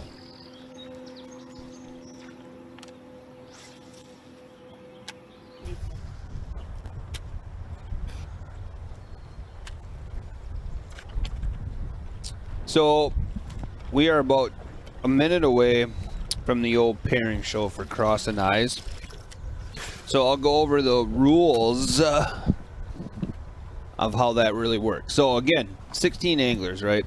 You're going to see the bracket come up on the screen. You're not going to, unfortunately, I do have some bad news. You're not going to get to see Andy during this event. I'm a little disappointed I know. about that. I think the viewers are as well. But what you will see is the bracket, and then you'll see the angler number floating through mid. You could do like, oh, look, he's way Did back. you just see what he did? He dropped his rod and used it as like a plug knocker. Yep. So remember, it's hashtag Maybe I need to try the buzzbait on that. the word angler and then Where I whatever caught them number 1 through fish? 16. We'll put 4 up on the screen. On those frogfish. Let them soak there for There's about a no minute ripple or in so, water there. roughly, Might and go then trigger one until out we there. basically don't have a tiebreaker. And then we'll place them on the board. And then after we place 4 at a time, we'll go Monday, Tuesday, Monday, Tuesday. Then we will we'll reveal 4 anglers at a time who the matchups are. So then once that's done, the bracket is live. It'll be posted live to the website and on Facebook. So then on the website, you can go over there and you can print that bracket off. So if you want to be that first person to go to your bar, your tavern, your local restaurant, your work, whatever, and run a head-to-head bracket, it's right there. Print it. I just got word that like 30 seconds to a minute after Right away. after the Zach said immediately. Yeah, he said like he's so fast. No, it'll probably be within an hour. You can print that bracket, but it's fun. You'll have fun if you've never participated in one. It's the first time for everything. I got a big question for you. Oh man, do I still get to slide the names around on the big yeah, I'll board? let you do that. Okay, thank you. I'll let you do that. That's fun. Yep. Boy, Daryl is just in. I mean, there are a ton of trees laying down, and he is flipping all of that wood. I mean, he is getting right in the jungle. Not good.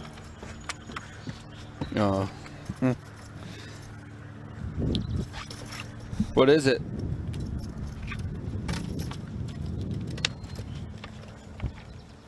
So are you cheating this whole time? Do you have an app on your phone that tells you? Oh, come on. What? Yeah. I thought this whole time he was actually identifying on. So he has an app on his phone that shows the incoming and outgoing traffic at different airports? No, it's.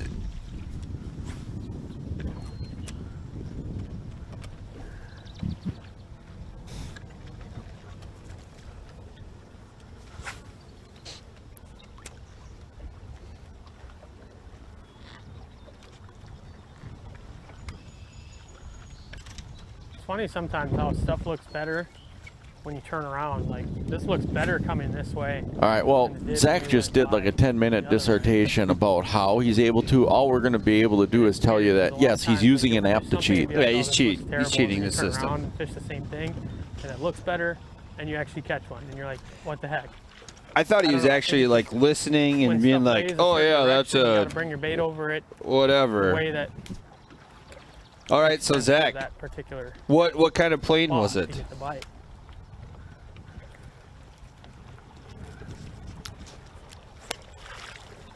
So now he's speculating. his app lied to him. Right. Is it called FlightAware.com? Oh, he uses Flight Radar 24, and he's not sponsored by that. No, not yet. All right, so we're ready. So it's 11 o'clock, everybody, and welcome to Head-to-Head Fishing. This is our Crossing Eyes parent show. That's my radio announcer voice. Not good, I know. Matt, going into Look this, at that! Hey, I just have to say this going into this. Oh wait, are we actually going to be on camera?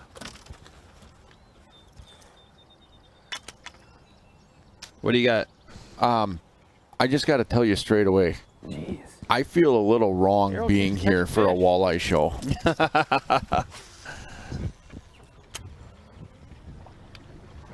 So I don't know if they'll just get to see you. So you should be able to hit that big sign right there and see if it turns the bracket on. What? So trippy. All right, so let's break it down like a shotgun here. So you see angler 1, 2, 3, 4, 5 all the way to angler 16, right? So what happens?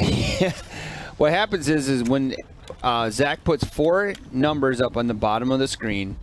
You'll have to do hashtag that angler and then the number that's behind it for the pairing or the voting. And then we let it sit there for about a minute or so. Once we break a tiebreaker, if there will be any, then we'll say, all right, cut it. And Zach will say, all right, here's our numbers. Then I will relay to Andy. And Andy, why don't you demonstrate right now? Oh, I would love to. Why don't you slide an angler? So I'm going to say I could take angler 4 and put him here. Yep.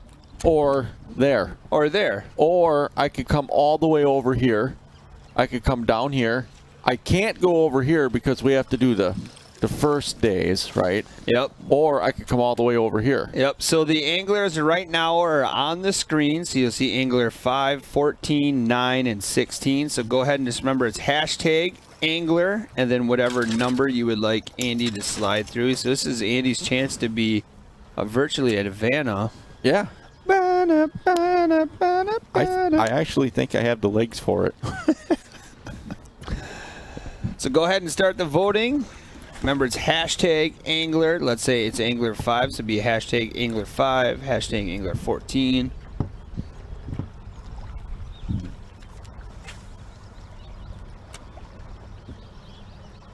There we go. Now it's starting to move and groove. Great job. This is awesome. Nobody wants to show 9 some love. So much cleaner than that other stuff that we were fishing earlier. So this, not only are you helping pair next week's Cross and Eyes event, but you're still getting to watch day 3 of Bassin on the Border. Right up, but not wacky, right? Oh, there's Angler 9 finally getting a couple of votes. There we go. Yeah, a little love for Angler 9. Yeah. And it's just that easy. So then once Andy slides all 4 into place, then we'll reveal one at a time. Those will be our matchups.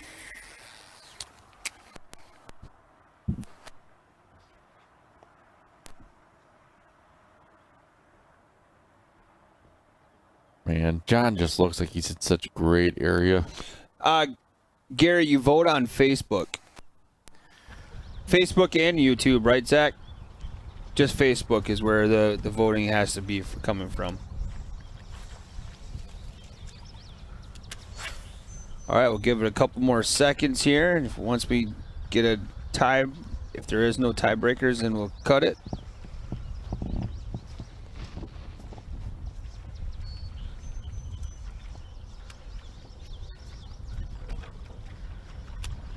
Good work so far. Good voting. Next time We're gonna get out of here. refreshes. Let's see if we have a tiebreaker. Oh, Cade still just remind. Oh, it's a nice. Right. And it, yeah. Angler 9 and 16 are a constant tie.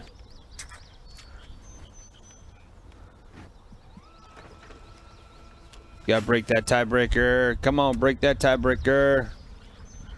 There, cut it. Stop it. All right, perfect. Probably why there aren't more bass on these places, because there's pike everywhere around. All right, so let's can we just turn Cade down just a brief moment here while we slide these anglers up. So angler 5 is your first guy you're gonna slide, Andy. So he's going to the Monday side. Then you got angler 16. Yeah, I'm gonna get out. Then you're gonna go angler 9. So Kevin's weighing a fish here. And then, what was the last number? 14.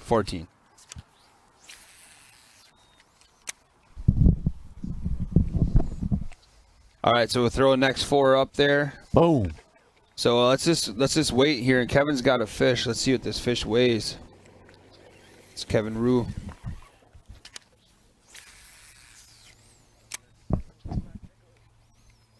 Oh, non-scoreable. All right. Kevin so far is our Sportomotive sneaky angler. So sneak your way back over there and tell us who the first matchup is. Oh, yeah. Keeper all day, but I don't know how many keepers I've caught so far. Eric Nelson, Mike Hansen, Jeremy Zimmerman.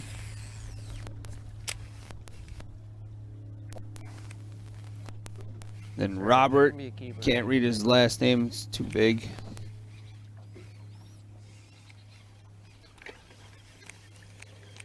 So our next 4 is up there. Angler 13, 7, Angler 1, and also Angler 4.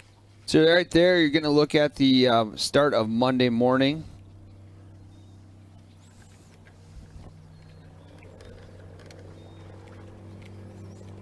Just remember, it's just hashtag angler number. That'll get you voting.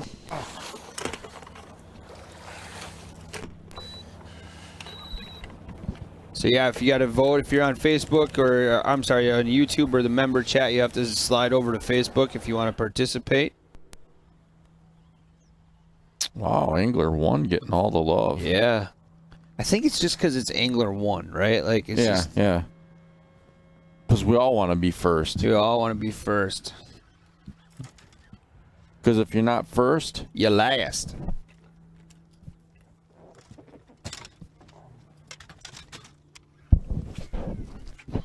Look at that. Look at that. I think everybody wants Angler 1 to win. I would say a couple more seconds, Zach, if there's no tiebreakers. Cutter. All right, here we go.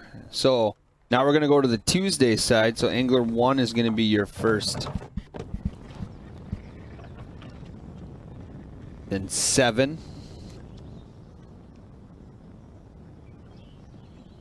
13. And 4. So Zach's going to throw up the next 4 numbers. So this is the way we pair all of our events here at Head to Head. Works really well. It keeps everything random. So Andy, go ahead and let's meet angler number 1. It's Matt Thompson, Mike McCormick, Dave Lester, Peter Mart.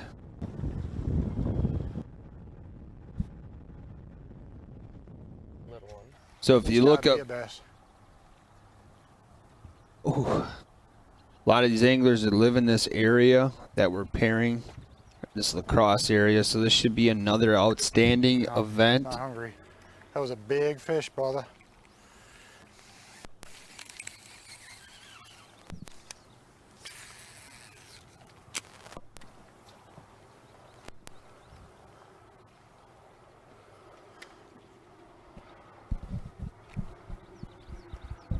I really want to go explore something today. I just got to get a cushion and do it.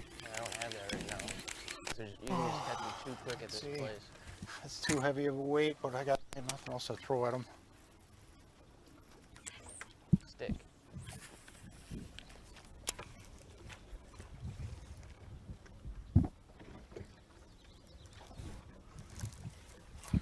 oh, look at that. What's better than 1-1? 2 ones? 2 ones. Something just boiled at it right there. I don't know if you got film. Oh, shoot. You good? I didn't want to get in your way. You got an expensive piece of equipment right there.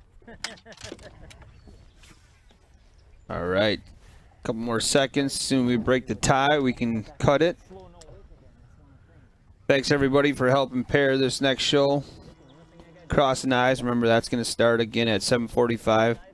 Captain Gehagen and then Captain Keller will be flying into the studio.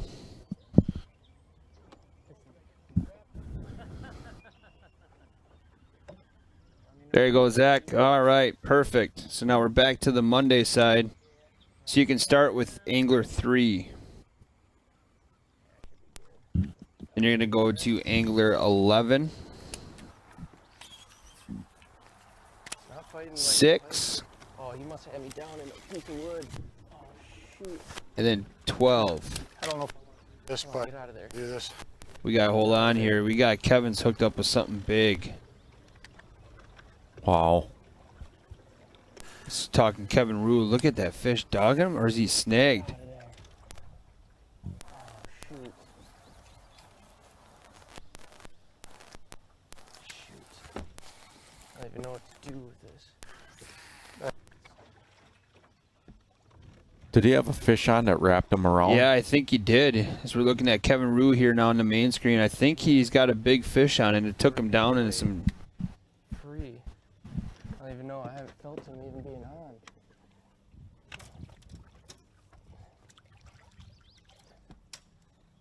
feel him. Man, that's a good. Oh, here he comes, here he comes. Oh, he got out. Wow. Big largemouth, baby. Oh! Come here, baby. Oh, look at the size of that fish. Baby. Whoa! Let's go! Woo! 4-pounder, baby. 4-pounder. Did you see how he worked that thing? Yeah. That was I knew it was a big awesome. one. He didn't break that sun line. That's crazy. Woo! Wow.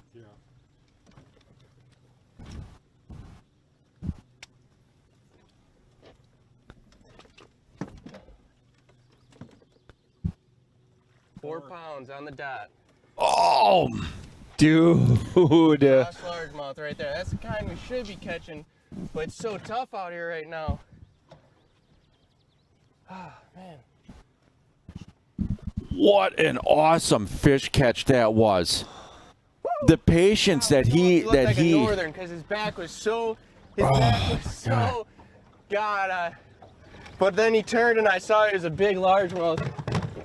4-pounder. Yes.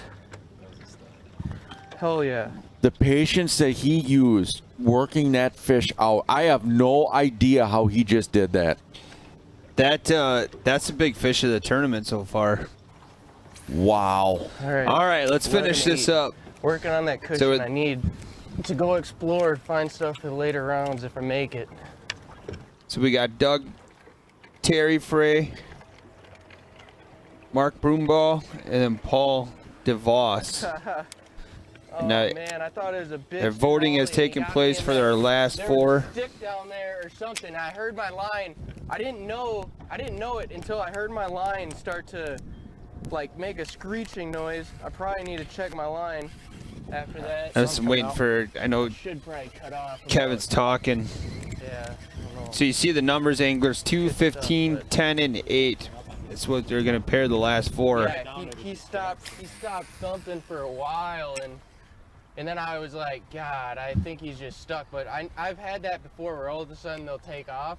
I tried to let him just swim himself out of the thing, and then the only other thing you can do in that situation that I found out is you can just put steady pressure on them and hope that they kind of, eventually just swim out, and that's what he did. When he swam out, I felt him pop right away, and God, that was freaking awesome. I want to leave, but I can't.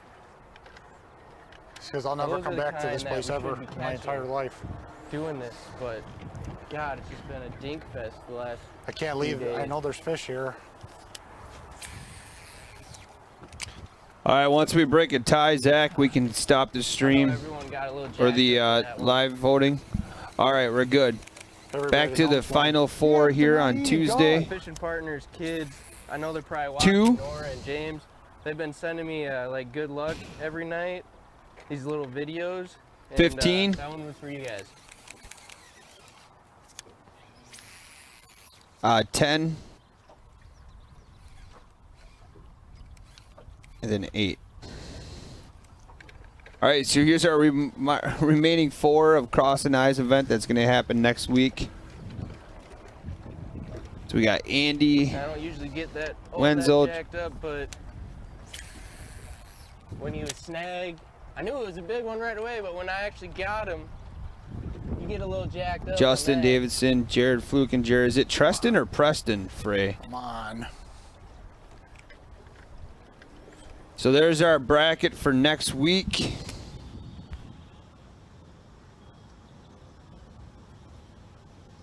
So that will be, you can watch for that to be on headtoheadfishing.com. That bracket will be live within the hour.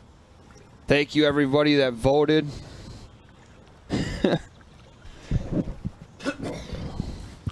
All right, so let's there's a look at your bracket. Remember, if you're a walleye fisherman, that's coming up next week, Cross and Eyes. We're actually going to go back to the replay here of Kevin's fish. So once we get the screen back to the dual screen or the main screen, that was awesome. Thanks everybody that participated in that. Thanks to the members that went over to Facebook to vote on that. That was one of the best ones. There was some awesome voting on that.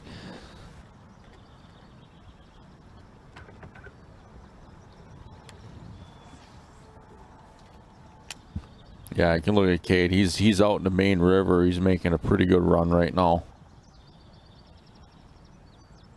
So that Crossing Eyes events, the pairing show, we just got done with it. That bracket will be live to the head-to-head website. So here we're back, and you can see him, how he's working. That fish already has him down, wrapped around. Look at how far the rod and reel goes in the water. Shoot. I don't know what to do. This is a replay here. Just like he said, he's trying to keep pressure on it. He's trying to maybe allow a little bit of line to let that fish untangle himself. And then it does it. He's not working his way free. I don't even know. I haven't felt him. Watch how far he dunks this time.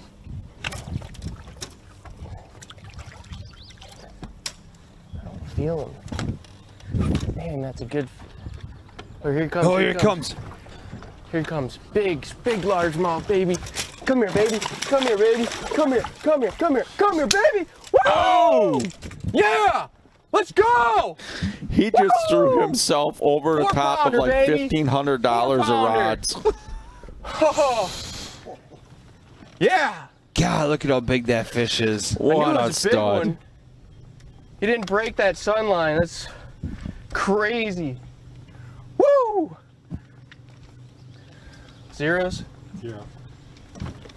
So that's a testament to the sun line, and if you're interested in getting some here, I have a link.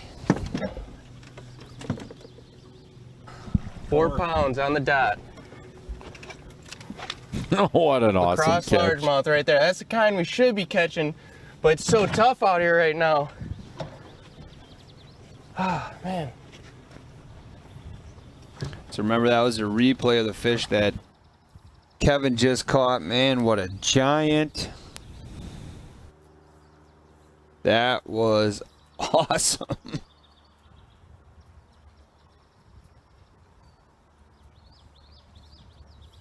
So now we're back watching Cade and Daryl. Cade has 4 fish for 9 pounds, 12 ounces. Daryl has 3 fish for 7 pounds, 15 ounces. This has been a great battle today.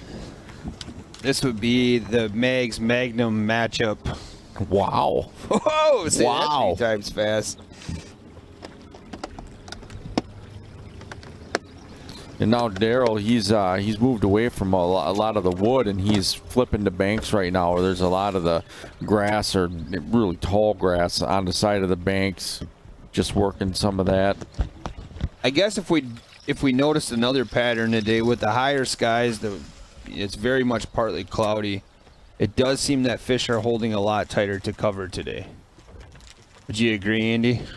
I would, and from the first day to today, I mean, it has been a series of changes on this system already, hasn't it? I mean, from how they were working in the first day to where we're at today. And that's the great thing about watching guys fish the Mississippi River, is you see how the adjustments are made throughout the week. Yep.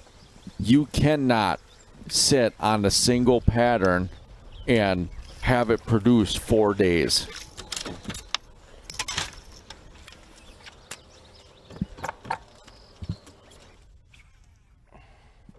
Back with the gunslinger, Andy Lee.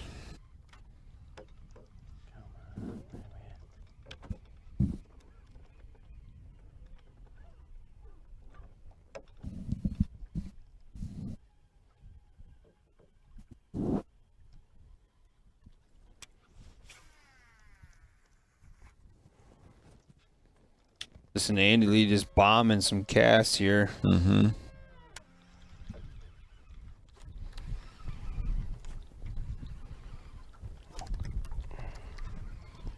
Look at that. That's such cool scenery in the background. The only better spot to be, Andy, would be where Andy Lee is and out fishing today. Yeah. Yeah. It looks like a happy place, doesn't it? Yep.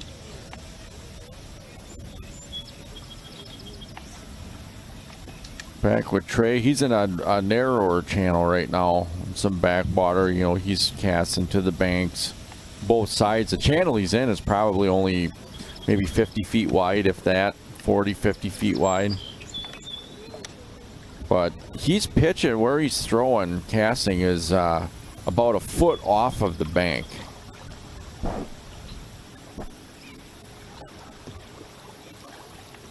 He's playing in his Trey's strong suit as well. That's a great spot right there. Yep.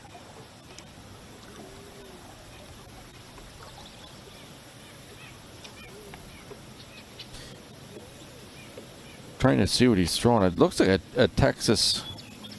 Looks like a Texas rigged Senko. Did you see that flip there, way in that shadow? Yep.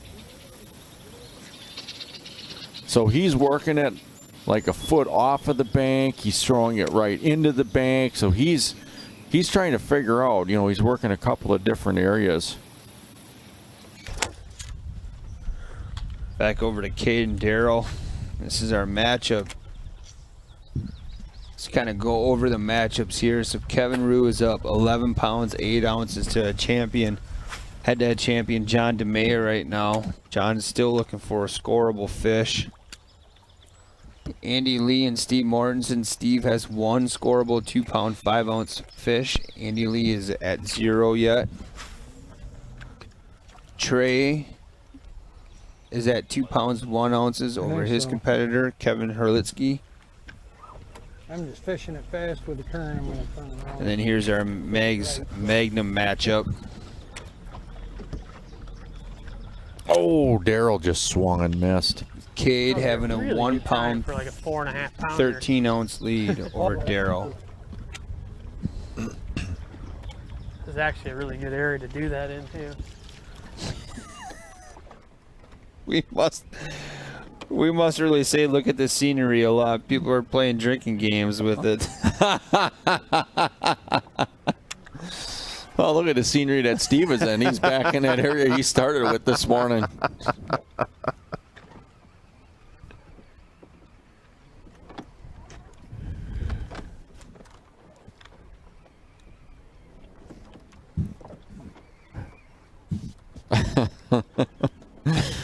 People might not make it to the end of the matchup with us. Oh, right away. Steve just swung and missed on one. I think it took his whole setup. Mm-hmm.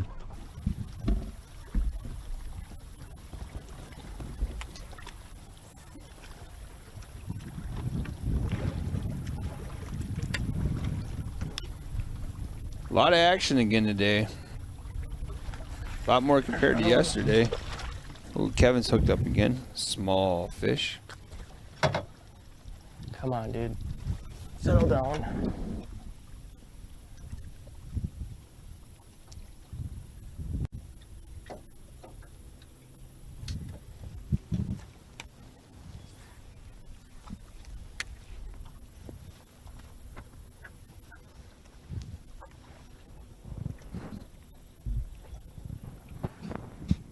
Remember, continuously dropping links into the chat.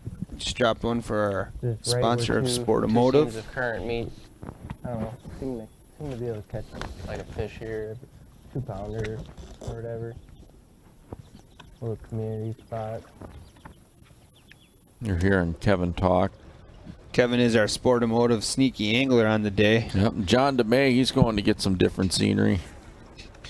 We haven't officially seen a motor sock move yet, but we've seen some moving, so we'll say John's in a motor sock move right now. Mm-hmm.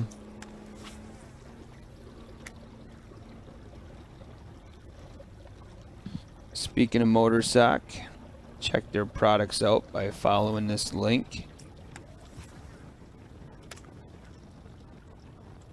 Boy, that's a great shot out the back of the boat.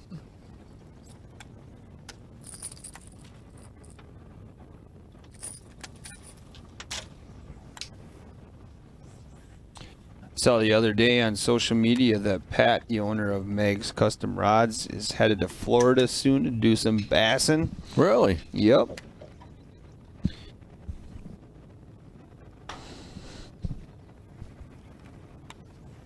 So not only does Mags make some phenomenal spin and tackle, but he also makes some great bait casting stuff as well.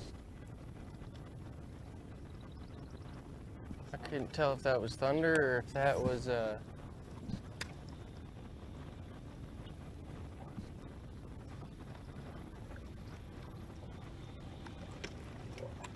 So what I actually think just happened there on Kevin's screen is he wanted us to say, Alexa, play Thunderstruck. Ooh.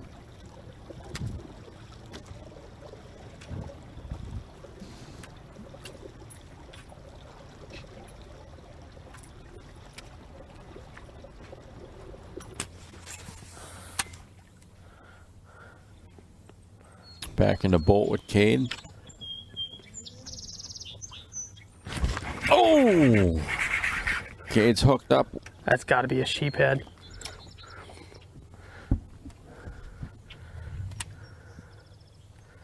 Yeah, there's no doubt this is a sheephead. Gosh dang it. There's the drum roll. This must be a big one. Mm-hmm. I'm still impressed with that tournament last weekend. There was a 16-pounder caught in the Winnebago system. Somebody actually sent me some Facebook messages of some 20-pounders. Wow. For a split of a second, it's kind of like, what if, 5-pounder? Wow, that's a big sheephead.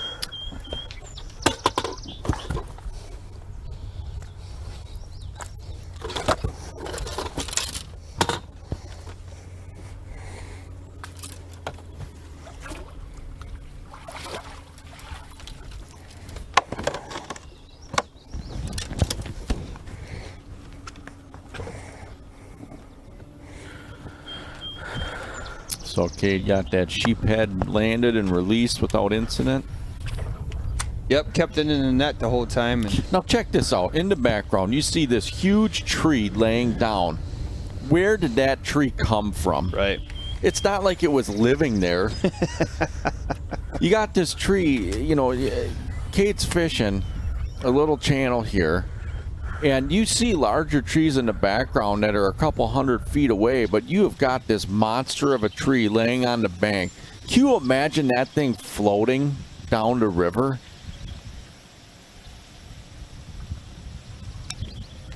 yeah, that's a great point. Oh, there's a big hook set from Trey.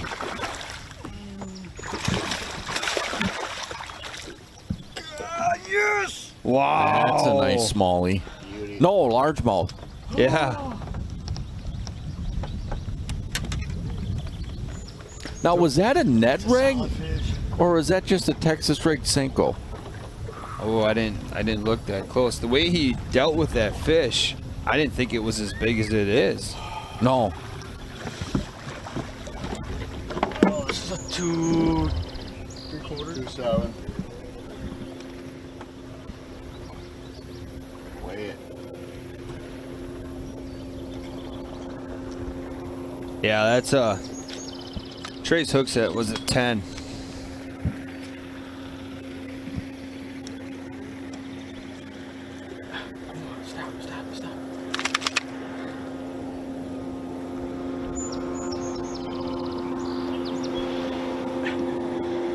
Stop.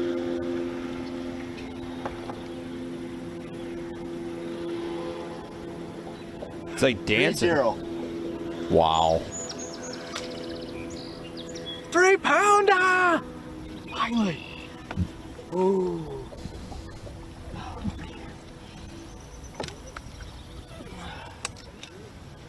What a great fish.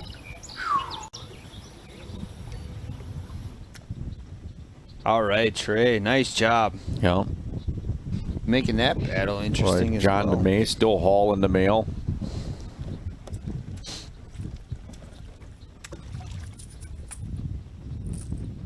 That is just such a great shot out of John's boat.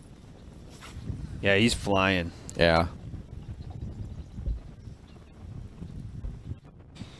Well, you can see when he gets off the gas and then back on.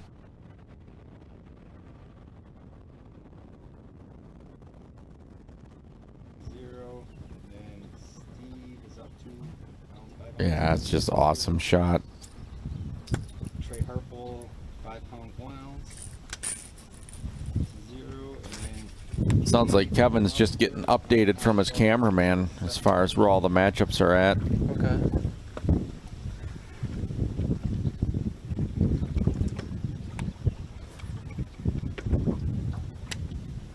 Now imagine, like Gary kind of says here, if John's going this fast and the next thing you know, a sandbar just comes out of nowhere. Yeah. Boom!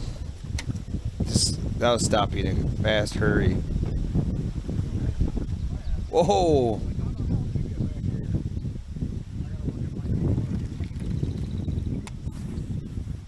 Google Earth and see how far away I am.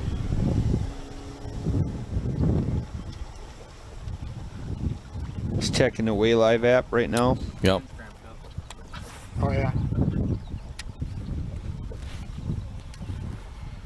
Google Earth, where are you? I need to know where I am because it doesn't show crap on my map. Oh, he's looking at the maps.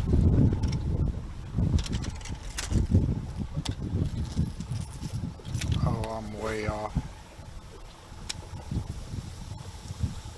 I don't know where I'm at. We're in the middle of nowhere, son. I'm glad we stopped because there's a big freaking sandbar right there. I said I'm glad we stopped. There's a giant sandbar right there.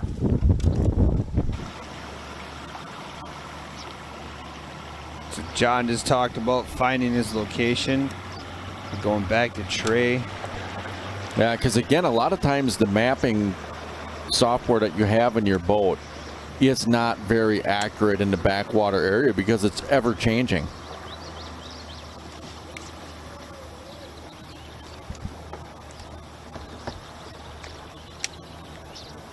So I think another boat just drove past Trey here. Bunch of little bait fish right in there. Yep. Yeah, like little fry or something. Couple inches long. I mean, if I was a 3 or 4 pounder, I'd be just hunkered down. Perfect shade, a little bit of current. Like this beaver spot here. Yeah. Gotta be one on the road.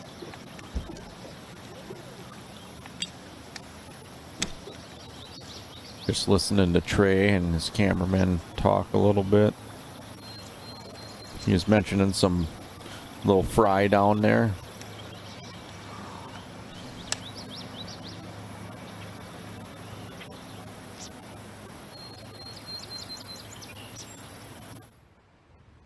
Whipping that line with that quick rod tip. Steve Mortensen's back to that, what'd you call it, the French spillway? French Island Spillway.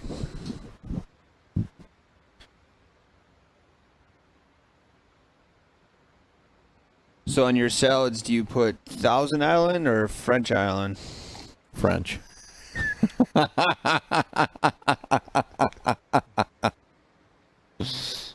Is it really? Is French the red one? Yeah. Yeah. Yeah. Yeah. Like orangish. Yep. Yeah. You a big salad guy? Yeah, I like salads. Just like everybody else, I like them pile full of like other good stuff. Oh yeah. Hide as much salad as I can or lettuce. Yeah. Yeah, I think Caesar salad. So do you what I do too often is, you know, like when you can go up to the salad bar before your meal, I'll come back with this huge salad that is a meal and then kind of eat too much salad before the meal. Do you have the same problem? Yeah, yep. Yeah. Because you go up there and you look at it, they got like black olives and hard-boiled eggs and bacon bits and croutons and shredded cheese. Yes. Chicken on there. Oh, yeah, chicken, baby. yeah. Then you'd throw some cottage cheese next to it. I think I have to step out for a little Yeah, I was bit. gonna say, it must it's be a little early talking about food. Must be close to noon.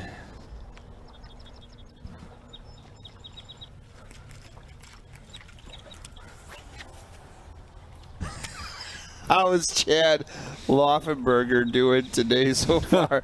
Well, you can see that Cade Laufenberg is his actually, brother. Yeah.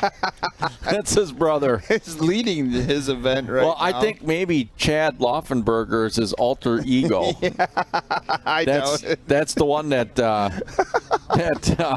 gets a little wild and crazy. Oh, that's funny. Croutons and Parmesan. All right. Anchovies on a salad. Oh. All right.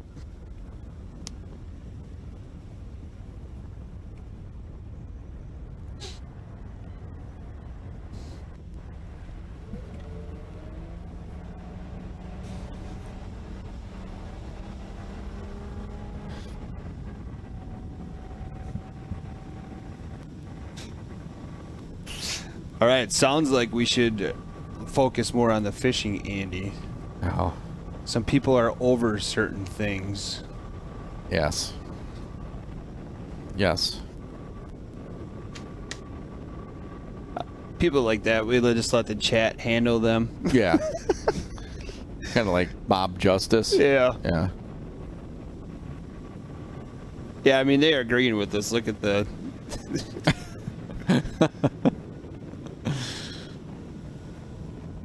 Yeah, this is cool. We're watching Kevin Rue make a run. And we're also watching John DeMay. Found out where he was, used his phone, pulled his phone out, found out where he was, and trying to get back to where he wants to be.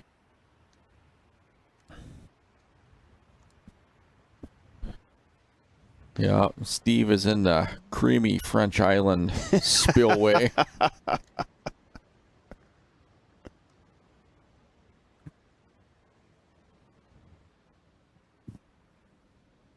Well, Steve, he had some success with that white swim bait before. I wonder. Well, it looks like he's back to the weightless or the wacky rig Senko. Yep.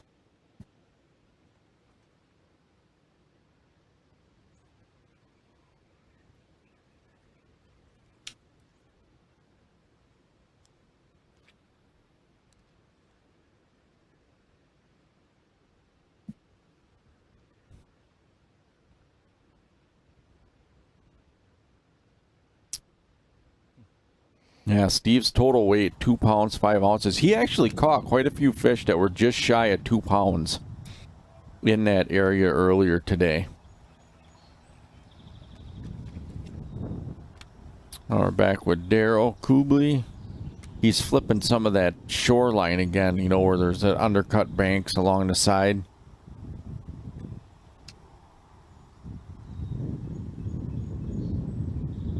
Daryl has 3 fish for 7 pounds, 15 ounces.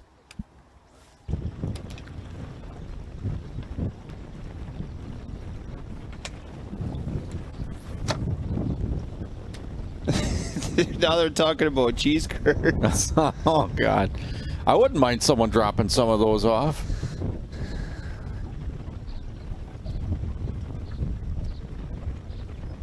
All right, ready? Tom's Drive-In cheese curds. Oh, man. Right? Boy, John, he is making one heck of a run. And look at how shallow this is. Kevin is right off of a sandbar. Yep. Right behind him, you see that sandbar, small little log sitting there.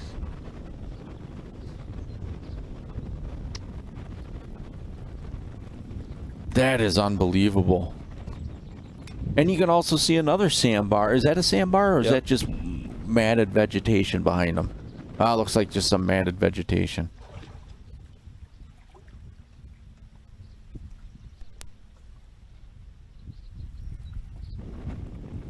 Boy, look at behind Kevin. Look at that scenery.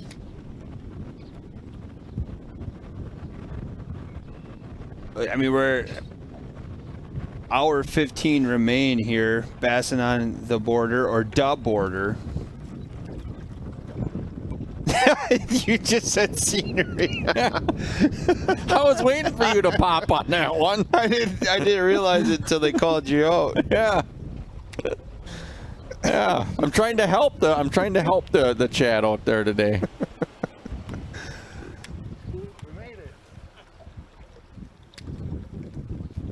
By God's great Well, you know what? Stay here. We're gonna run there first, then we're gonna come here. All right, just gonna bump us up like 50 yards.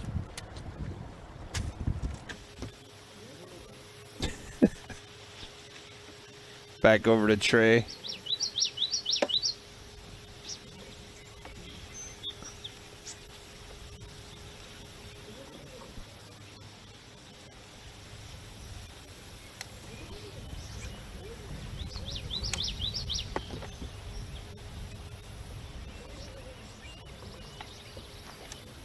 Oh.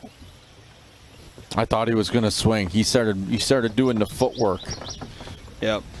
So Gary, the prime rib pizza that we refer to a lot comes from Anglers Avenue Pub and Grill in Sheboygan. Russell and his family actually run that place, and he was telling us how his wife, I think somebody actually in the chat brought it up first, and then his wife, and Russell talked about it, his wife does a lot of the cooking over there. Yeah, it's pretty crazy. Cade's is flying. That's Chad Laughlin-Berger. The alter ego. So the reason we kid around about that is because Russell has promised a number of times that he was going to bring us one, and we still haven't seen one. Could you technically say it comes from a place if it's never showed up? Yeah. Well, there's people in the chat that could attest that it is really good. I wouldn't know. I think even Rich Statler had one the other week. If I'm not in the tournament, I don't have any like good graphs on it or nothing. No. So I just use our boat as like the everyday boat, and then that one Yeah. I don't want to go fast. Back to the gunslinger Andy That's Lee. what I do it. Got to roll on it too. Yeah. We've been trying. Somebody said they were going to reach out to Kick Bass beef jerky. It's not bass really, but it's close enough. Close enough.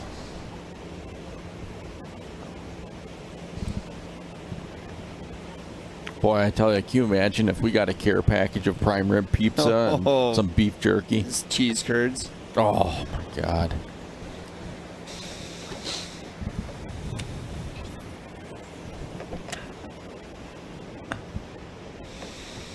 Yeah, Steve's fish this morning, you look at his weigh live, it doesn't really reflect. He's caught quite a few fish. And, he's reweighed a lot of them. They were really close right there, so he's definitely around 2-pound fish. It's just a matter of figuring out how to get him to go.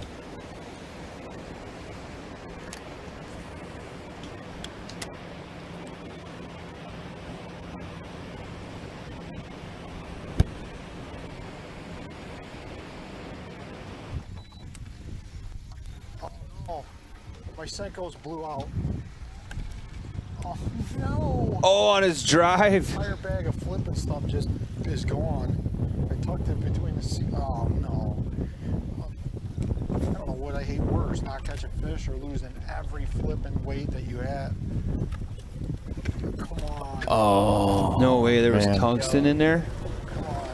I'm gonna need you to come up front in a second. No time to monkey. So check this out, what Kevin is doing. He has the camera guy come up front. Maybe not. Maybe not. Float's so shallow, dude. There's literally 3 inches of water right there. Really? That's why I like this boat.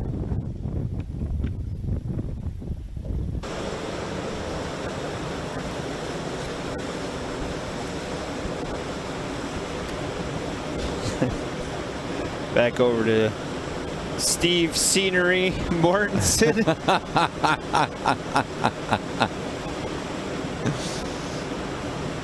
I thought he's hooked up. That feels good. Come on. It felt good. Oh, now it's fighting. Come on, let's stay on. Oh, that's a pig. It's like dancing around up there. Oh no. Come on, get in, get in, get in, get in. There we go. Oh. Come on, make it. It's gonna be close. Dang, it felt so much bigger. He's throwing that know. white swim jig again. I don't know about that. It's gonna be close. Yeah. 114. Yeah. Come on, turn on. There we go. All right, 0? Yes. All right.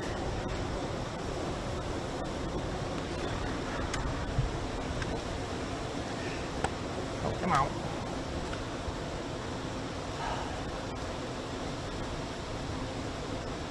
Nope. 112. Why'd you have to do that to me? God, it felt so good. But I did something different on that cast, so I'm gonna try it again. See if that makes a difference. I let it sink all the way down and then I just let it sit there for a minute.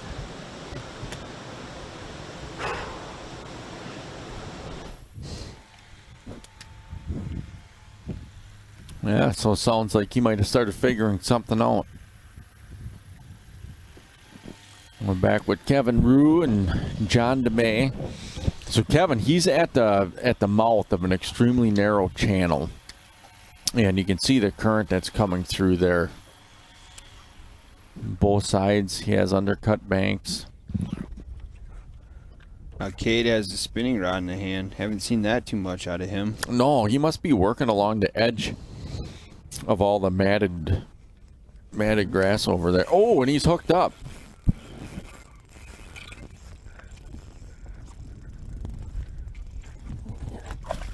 Oh my God. I don't know if he was on 2 anyway, but that was pretty brutal. It would have been close for sure. Like, what just happened? I don't know. He didn't hit that fish off with the net. People are asking me why you're netting certain fish and not netting other ones. It's like, sometimes, like, I probably could have just swung that fish in and dealt with him accordingly, but instead I fumbled with the net and gave him a chance to jump.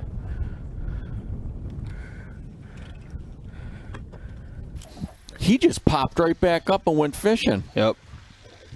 I think I would have been rolling around for a little bit yet, cussing. Yeah. More than enough time.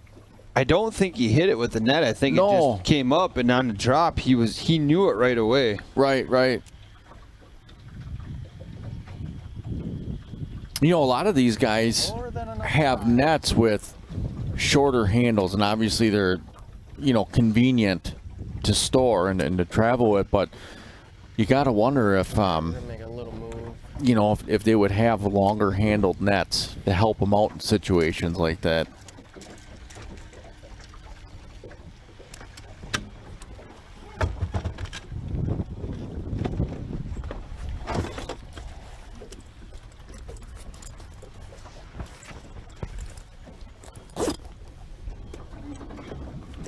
So now we're back with John.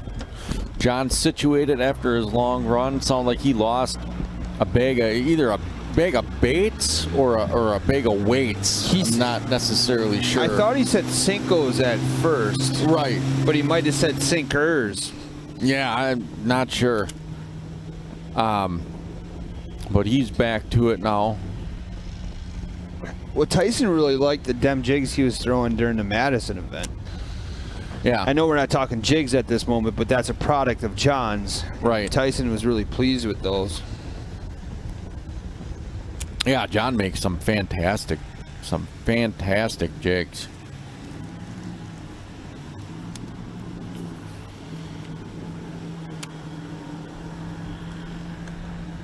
It's interesting when you watch Kevin run because he stands up. And remember when we heard John talk about those couple of sandbars and like the yellow water, that you can't see him sitting down.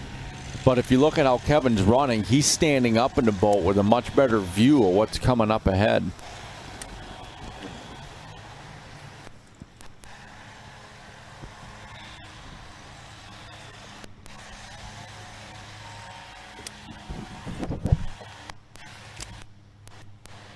It's crazy. We're almost at an hour remaining on the day. Yeah, this day has been a lot of fun.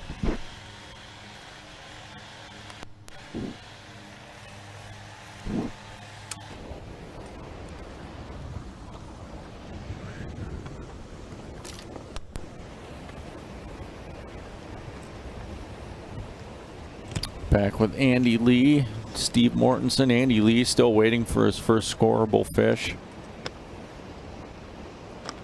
Steve still fishing that area, the French Island Spillway.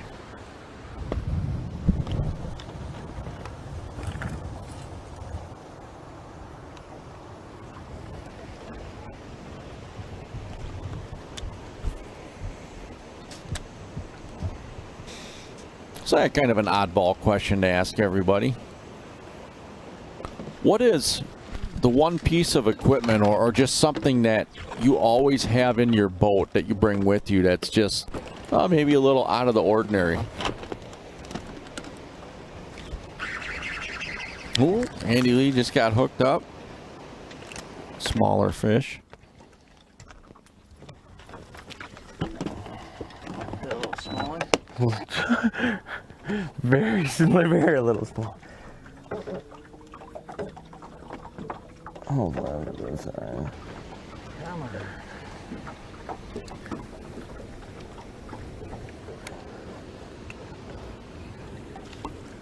Yeah, so what does everyone have in their boat that's maybe a little out of the ordinary, or something that you just like to have with you no matter where you go?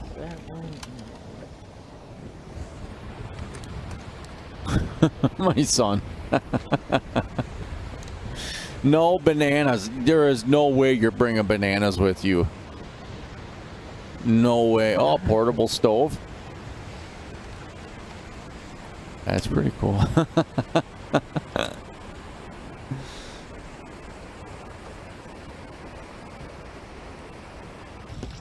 Oh, various color Sharpies. That's kind of cool.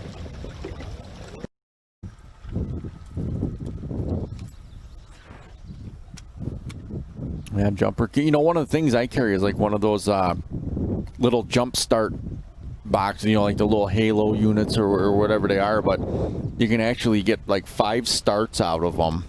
And then also, too, you can plug your cell phones or other things into them to charge up. So I carry one of those around. Those come in handy pretty good.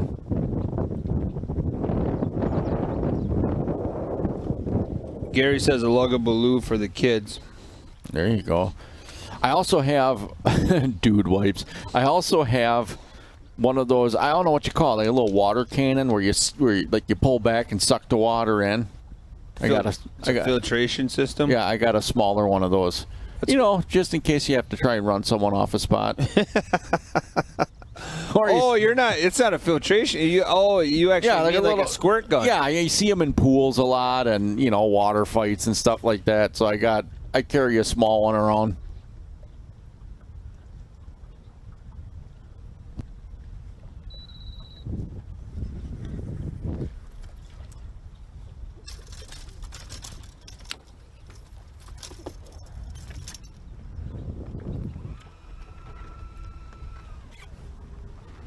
There's no way bananas. I'm calling BS on that right now. Oh, effing water in here this year.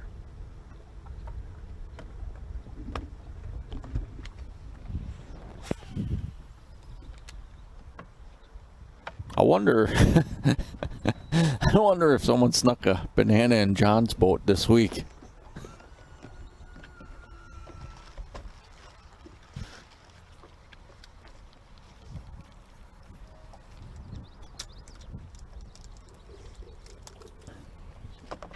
We're back fishing with Cade and Daryl.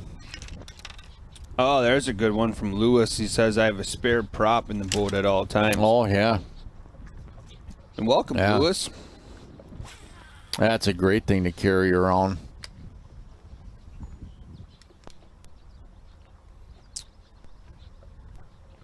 A magnet. That's a great idea. Oh, yeah. That is a really good idea. There's a couple people suggested they brought magnets along. Somebody actually rescued a auger they dropped.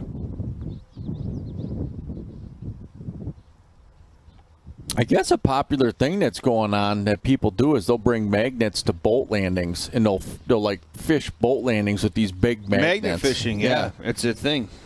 I didn't know what it was. I pulled up to earlier this year. I pulled up to a landing, and I saw these guys. And at first, I thought they might have dropped their own keys, and I found out that they're just magnet fishing. Yep. We actually did a podcast with Bryce. who's a real big popular YouTube magnet fisherman. He came in the studio and it was awesome. Wow. See if I can find that. That was on battle magnets. Yep. Really? Mm-hmm. What was the coolest thing he found, did he say? Oh, I think he was up to like 15 or 16 guns at the time. He's got to be a lot higher now. Yeah, he's got to be. And then he actually, just before he came, he was on his way up. I believe he lives in North Carolina. And he was coming up, so he stopped in Missouri and did some magnet fishing with a buddy. And he was telling us a spot he had fished. They were constantly with the magnet hitting something solid, right? And then they would reef on it, and the magnet would come free. Like, these magnets are strong. Like, I think the weakest one he had was like a 500-pound magnet, right? What? Yeah, it's nuts. Like, you pop these two magnets together, you have to, like, twist them separate. You can't just pull them apart. You won't. You have to, like, twist them so they start to dislodge. Wow. There ain't enough water in here. So he was saying that they stopped in Missouri and they kept hitting this thing. Well, he also has a product he calls it's like a grappling hook. Calls it a claw. Calling it now. So I make sure I'm not talking over. Might do it wrong. Know your limits. Could happen.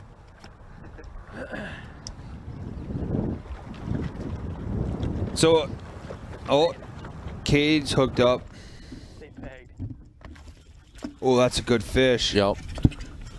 Yep. See, this is why I suck at netting.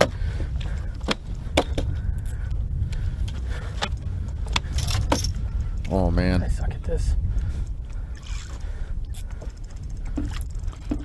Oh, my God. Come on, buddy. Come on. Oh!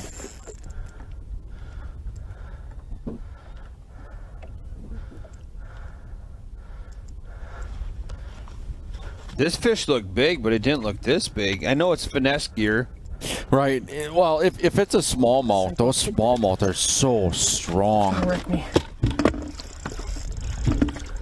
Oh, come on, man.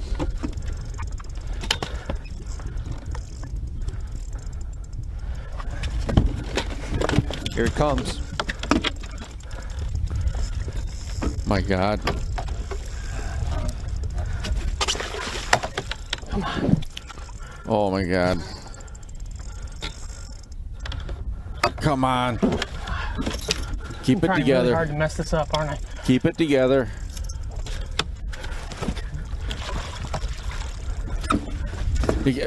Gosh, this fish is driving me nuts. So he's trying. Oh, get it in it! Get it! He's got it in the net! Wow. Not even that big, but he's gonna score, and it's super important right now. Oh my God! And he wasn't coming off. That hook is like choked down in there.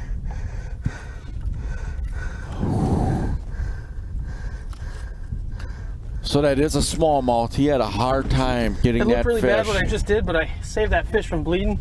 Went through the gills. He's not even a big fish. I thought he was like a 4-pounder. Those smallmouth are so strong. He's gonna go like 2-1. 2-4. 4. Thank Jesus. Nice. Nice fish. Huh? Don't forget to put it in the app. Yep. That's awesome. Wow. God, that seemed like a giant. Oof. That's almost. This is how ugly this place is fishing right now.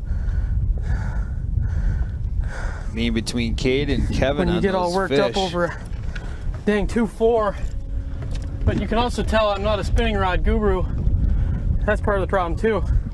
Everything feels like a giant to me on a spinning rod. I need to get out to your country and do some Practice. get some practice. I mean, I used to do that stuff, but I've been on St. Clair. St. Clair like kind of launched my fishing. And I won a boat out there.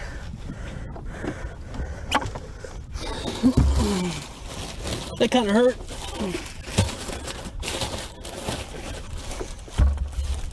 Ouch.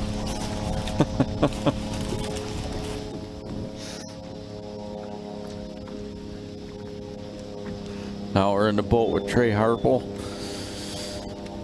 Looks like he's fishing a lot of laydown right now. You can see there's a lot of trees, dead trees in the water. It almost looks kind of like a log jam. He's flipping around.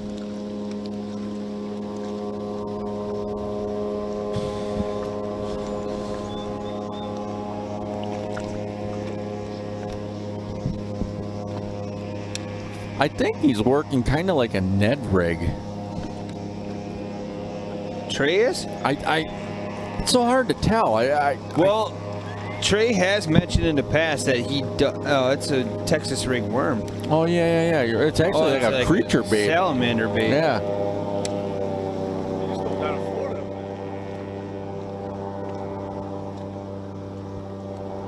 Not in open water like that.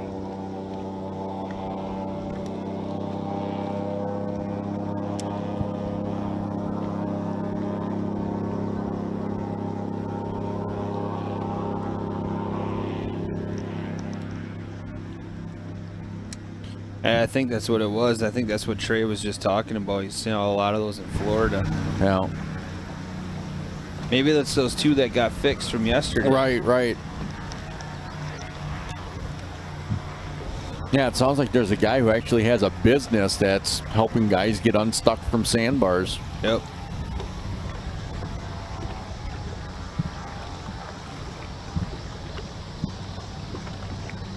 So Trey's sitting at 5 pounds, 1 ounce with 2 fish.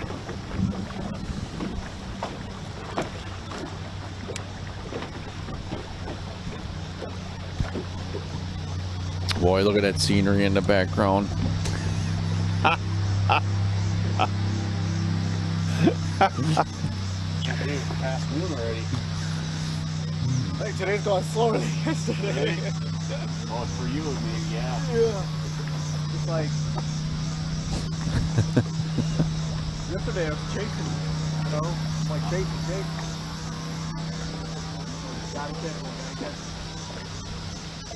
Boy, there is a lot of wind damage around there. You look at how many trees are laid over, the roots sticking right up in the air.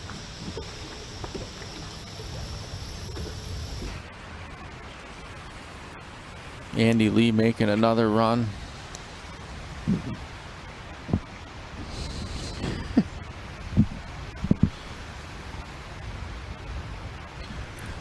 Headset's all snagged up in my chair. Is it? Yeah. Just do a Kevin rule. Just give it some pressure. Oh, yeah. Let it swim free. Okay. And, hang on. Are you out? I'm out. I got him. Nice job. Nice job. I was going to say, Caden fishes a lot of the Daiwa Tatula stuff. Mm-hmm. You can tell that silver looking rod. Those things are nice. Right.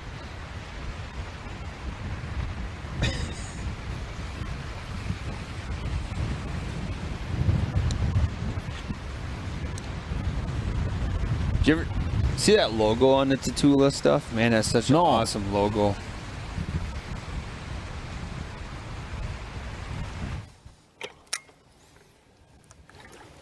So what's your go-to rod reel setup, like brand-wise? Are you brand loyal, or does it really not matter to you?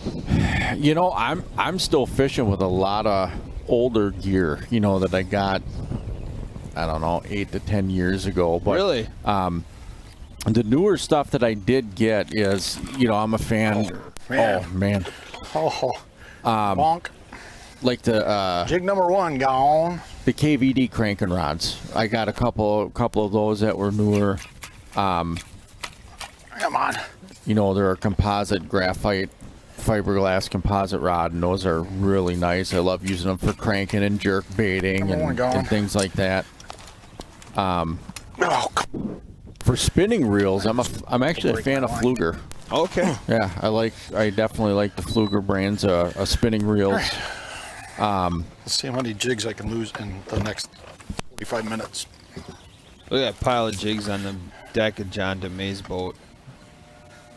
Yeah, and then like the Revo reels too for bait casters. Yeah, Abu Garcia's. Well, that's what we were talking about here in the chat. We had a person that upgraded his frog setup. There's bait down there. and he's fishing a Revo, but it's a little slower, but it's got the power. Mm-hmm. So I recommend it. If he likes Abu so much, he should look at that Rocket. That thing's 10-1. Yeah. Then he asked about the 13, the Z reel. Yeah, the newer ones that I got, like I say, with the KVD cranking rods on the jerkbait rod, it's a 7 foot, and I paired that with an Abu Garcia Revo, and that was a 7.3-1, so a little bit higher. Yep. And then on my other rod that I got is a 7.4, and I like that for a deeper cranking rod.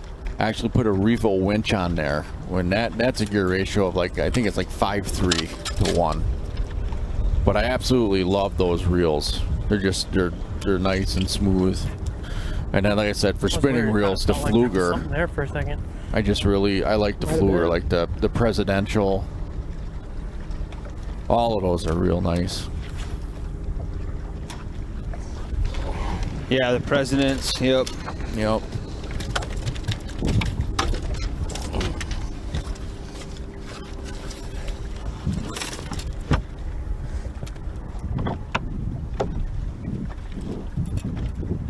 Yeah, here's the Abu stuff. And see, a lot of people like the Abu, especially in this area, because some of the reels we carry, like the Silver Max, have the flip and switch.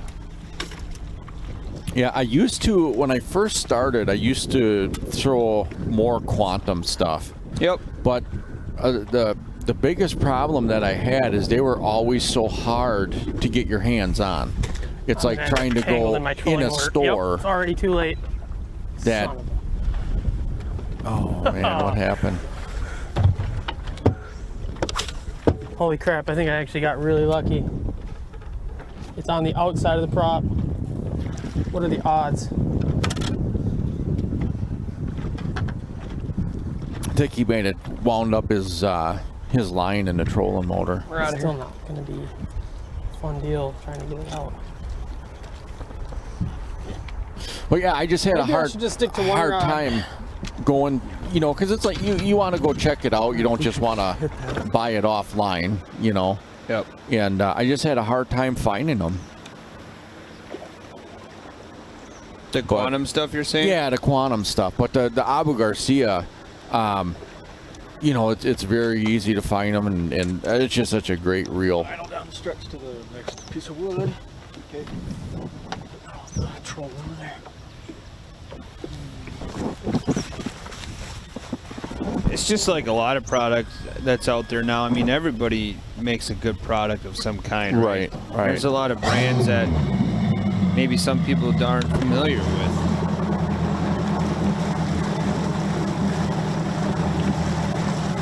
One that I want to check out is the newer Lose reels that are coming out. I want to check that stuff out. Well, I'm kind of curious, so Mags is obviously a sponsor of Head to Head. Who's fished their bass stuff, their bait casting stuff? I think, was it Alex last week was sponsored by Mags or used a lot of the Mags products? I'm not sure. I think it was Alex, and, he was using a lot of that stuff.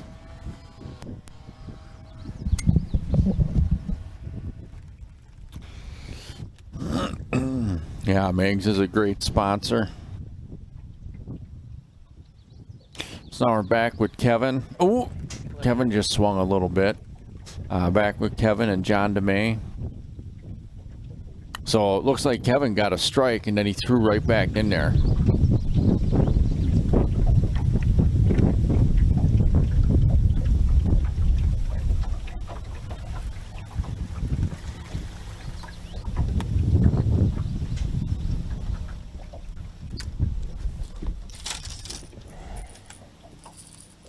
He's picking up that lipless crankbait. That almost sounds like a classic rattle trap. Yeah. Red eye shad. Yeah.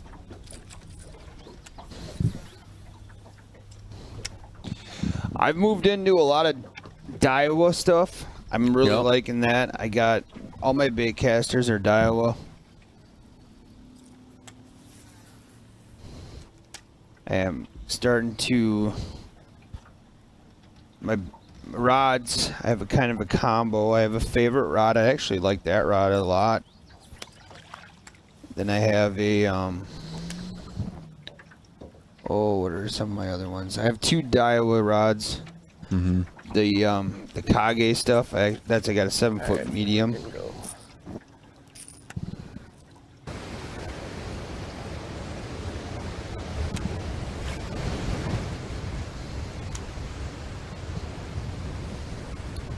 So what does the chat have for gear? What's your guys' favorite rod? You're reel combo? You're seeing a bunch of different stuff, all the way from 13 Abu, Daiwa, St. Croix, and Shimano.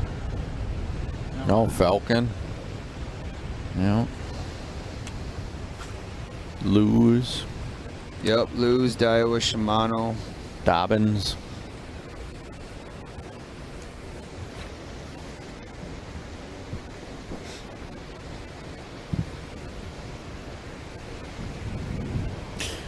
Does it seem like the flow has picked up where Steve has been fishing? It looks like there's more current in there right now. And he mentioned that earlier this morning too, that it seemed that there's a little more current coming through there. I mean, that's a cool thing, whether you're a Croix fan or a Abu fan, whatever it is, the Reel Shot, when Lance redesigned the website, he made it super easy to shop. I mean, you pick your category on the left-hand side, and you can also pick by brand, price, all that kind of stuff. So if I scroll over here and I'm looking at, let's go to a bait casting rod, bass bait casting rods. I click on it, and you can refine it on the left-hand side with all the filters. You can go to brand. Okay, well, I can see that, they carry good. I can go to type. Do I want a casting, a cranking, a flipping, size, 6'6", all the way up to 7'11", weight, heavy, medium, heavy, so on and so forth, and it just makes it Very easy to shop. Yep. We had to design it that way because of all the custom crankbaits and the custom lures that we carry. Right. We had a lot of people. We had to narrow it down, so it just makes shopping for that custom stuff so much easier. Yeah, the Megs rods. I mean, that's. So Dan, are you fishing the bait casting stuff? I really want to, look at some of their bait casting stuff. We started with a good supply of the spinning stuff, and it hardly lasts in the store. People like it so much. Yep. Something a little different. Let's see.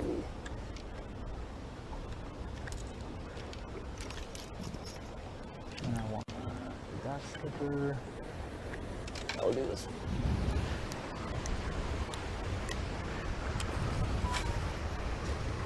And Steve is switching back over to the Wacky Rig Senko. It's gonna go with something a little heavier.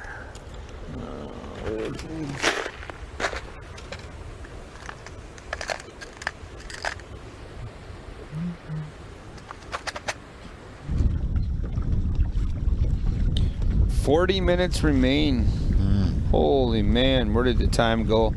Yeah. Great numbers again today. Thank you so much. I mean, we're just going to ask if you wouldn't mind tagging some friends you haven't tagged yet. Tag your favorite group. Tournament group, fishing group, bass group, walleye group, bluegill group, catfish group, sheephead group, if that's kind of, let them know. Salad group. Salad group. Yeah, duh. How did I not know that was French? Yeah, just tag some people for us, please. It just helps us out, helps support Head to Head too by shopping with the Reel Shot, supporting our sponsors like Motor Sock, Sport and Motive. We've been dropping links to them. We have, we kind of made up our own little fun names here. Our Motor Sock Move, Sport and Motive, Sneaky Angler today. I mean, it's just fun stuff. They're great sponsors. They're great companies. We're super thankful. Mags Rods, we just got done. Omega Custom Tackle. You can see that. It's working for Trey. He's having luck throwing. I found that rig. Maybe he's not throwing their jigs, but he's probably got their custom tungsten in there. Right. Yeah, and Omega Tungsten, what's so cool about it is the weight is laser. I don't think it's laser engraved, but it's engraved on the side where it's like Brad was talking about. It's done with a process where it does not chip. It does not flake off. And it is so nice to have the weights of those on the side.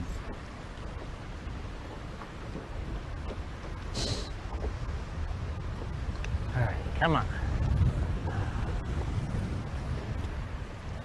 Well, the good thing is that, you know, we got a viewer says I can only watch during my lunch breaks. You can always rewatch every episode on YouTube and on Facebook. What are we looking at here? Oh, yeah. That's nature. You can tell those are eagles because they are. I'm taking your word on that one. To me, I would just call them a big bird.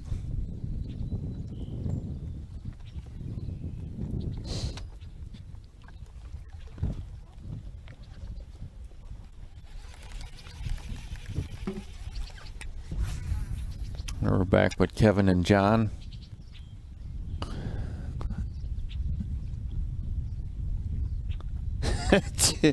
We never said the S word, though, did we? We just were talking about it in the background. Is that all it takes?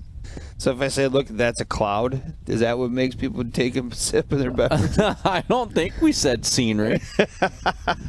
I mean, did we say scenery?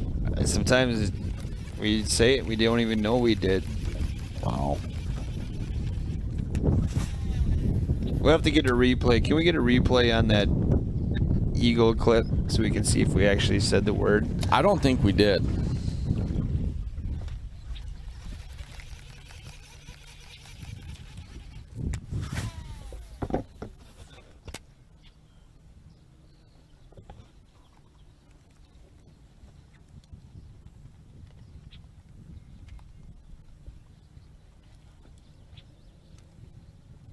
No, but Motorstock is not available at the Reel Shop, but I'd be happy to send you the link directly to their website. Opie does a phenomenal job.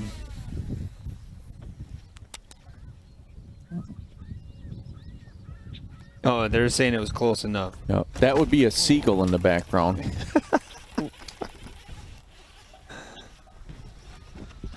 Kevin just swung and missed.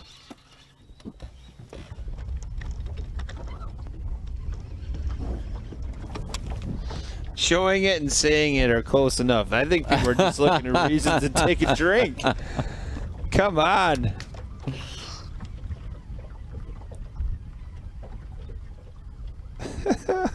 Back over the gunslinger. Oh! Big hook set from Andy Lee. This could be huge for him because, you know, he's only down one fish. 2 pounds, 5 ounces. Oh, this is a good one. Oh, wow. Look at this. Oh, boy. This just made things interesting. Strap on that seatbelt. This is going to be a bumpy ride.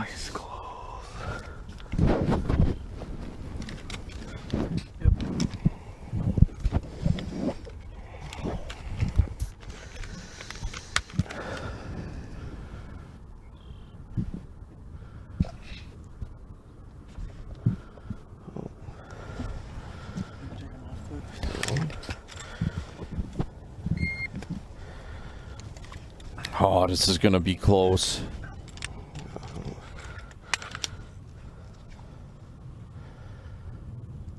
No way. 2-5. 2-5. Oh, no. 2-5. You got enter him in quick. Thank you. I'll give you a penalty. Thank you. Did he just tie it up? Did we just become best friends? Yeah. That's tied up now between Andy and Steve. There's more. There's more. There's more. Oh, here we go. Look at that on the screen right now. 1 fish apiece between Andy Lee and Steve Mortensen. Both fish were 2 pounds, 5 ounces. I think this is another first. Oh! Oh, he just missed one. I think this is another first here at head-to-head. All right, let's just go there. Hypothetical. If it ends this way, what's the first tiebreaker? Yeah, I got to read. Is it number of non-scorable? Well, that's a good segue to share the rules.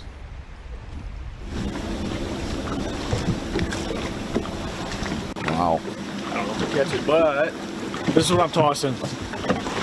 I am tossing a Missile Baits Destroyer Green Pumpkin. Need to change it out.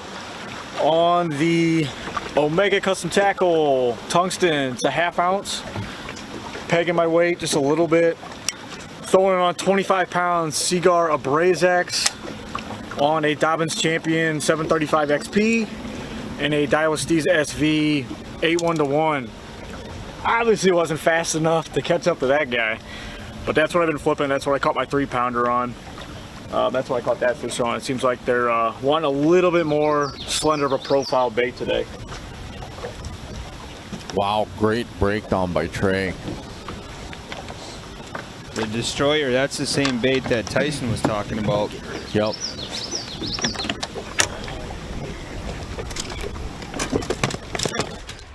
Wow, now we're back with this tied up matchup. Andy Lee, Steve Mortensen, 1 fish apiece for 2 pounds, 5 ounces each. This is awesome. Yeah, so it would go to the most, it says most scoreable fish recorded. Okay, so if, you know, like if an angler caught 4 fish and one caught 5 and they were tied at 10 pounds, right? Then the angler who caught 5 scoreable fish would win. But in this case, since they're at 1 apiece, it would have to go to the next non-scoreable, total non-scoreable fish. Which I think at this point would be Steve, because he caught quite a few non-scoreable. Yes. Well, let's hope it doesn't go to that. How much time did I got you? You know how much time it is? Buff?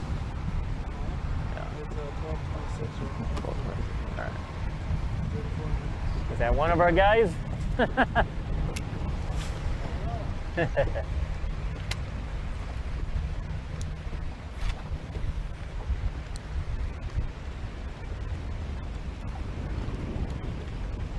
I don't think Steve is been updated yet.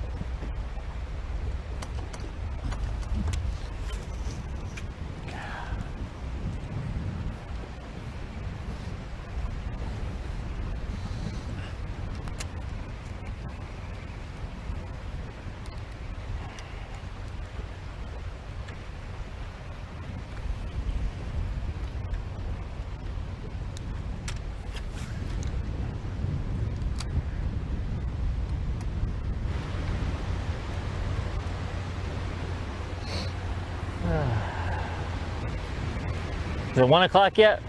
It's going too slow. I just got an update. He caught 1 too. You guys are tied at 2 pounds, 5 ounces. Man, what? Oh, come on, fish. Oh my goodness. Wow.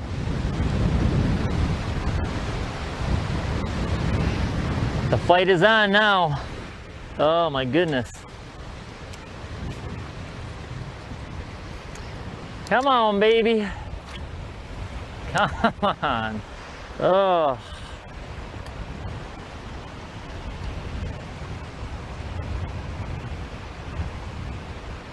With how much time left? Half an hour? 12:30? Do you see this tiebreaker right here? Jeez.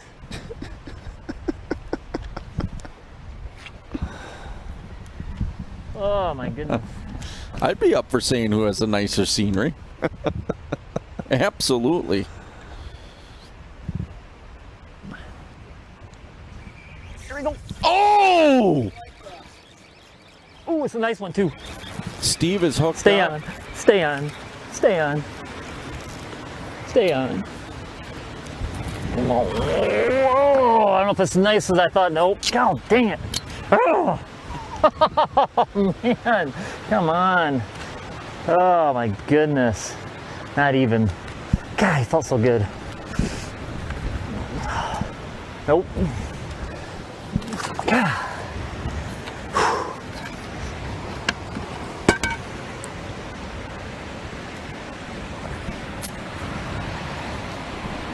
I thought for a moment Steve was going to alleviate our dilemma. Yeah, man, this is 30 minutes remaining. Just gonna make one more cast. I gotta get somewhere where I can hopefully catch a fish.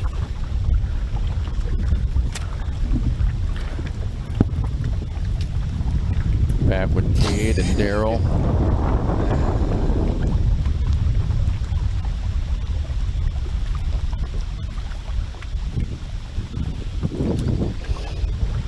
They both look like they're more in a, you know, main lake area. Looks like there's a channel marker behind Cade there.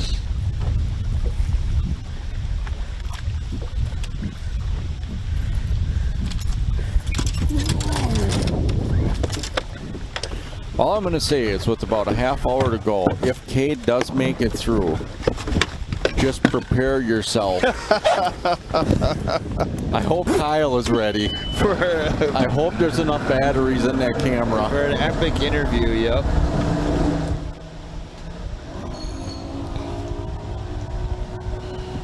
He ain't here either. Cade making a run, making an adjustment. He's letting that Triton air out a little bit. I think Daryl is going to move now as well. Yeah.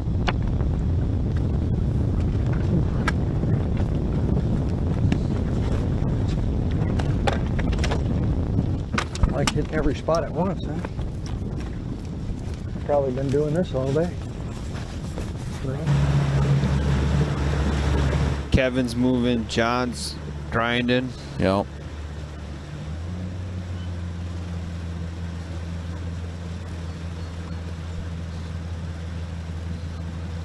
There has been no shortage of excitement in this event.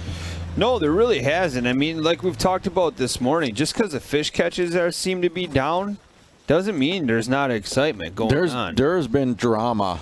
Like all right here, week. this statement right here, I love watching bass, but the real Midwest taste of is right here. This is the awesomeness going on. Right.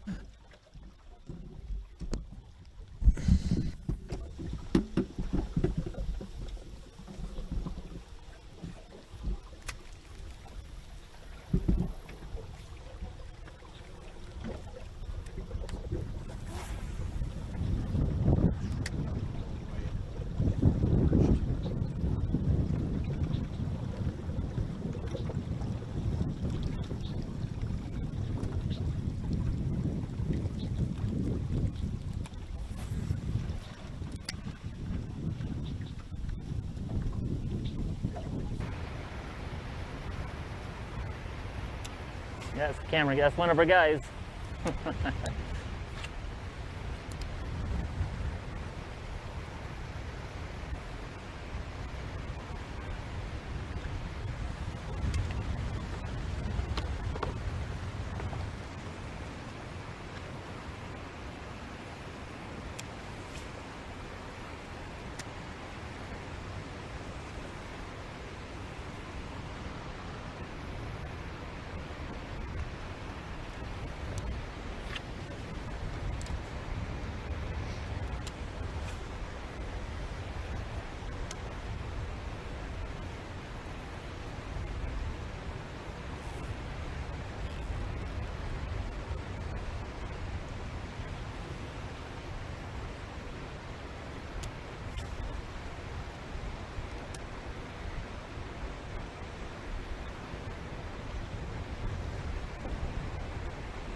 I mean, that's where a fish should have been, but not that size. Right.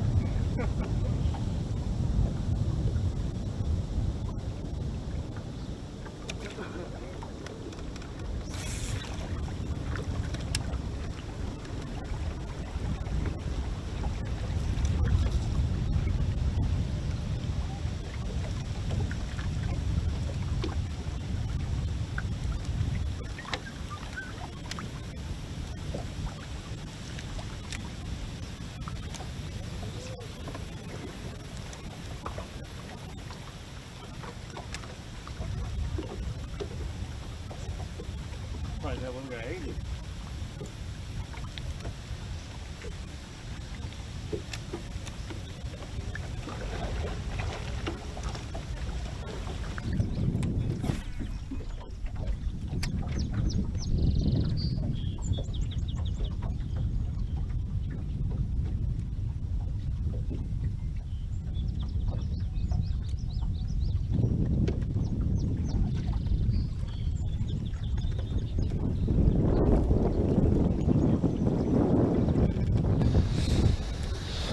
All right, back to Kevin and John.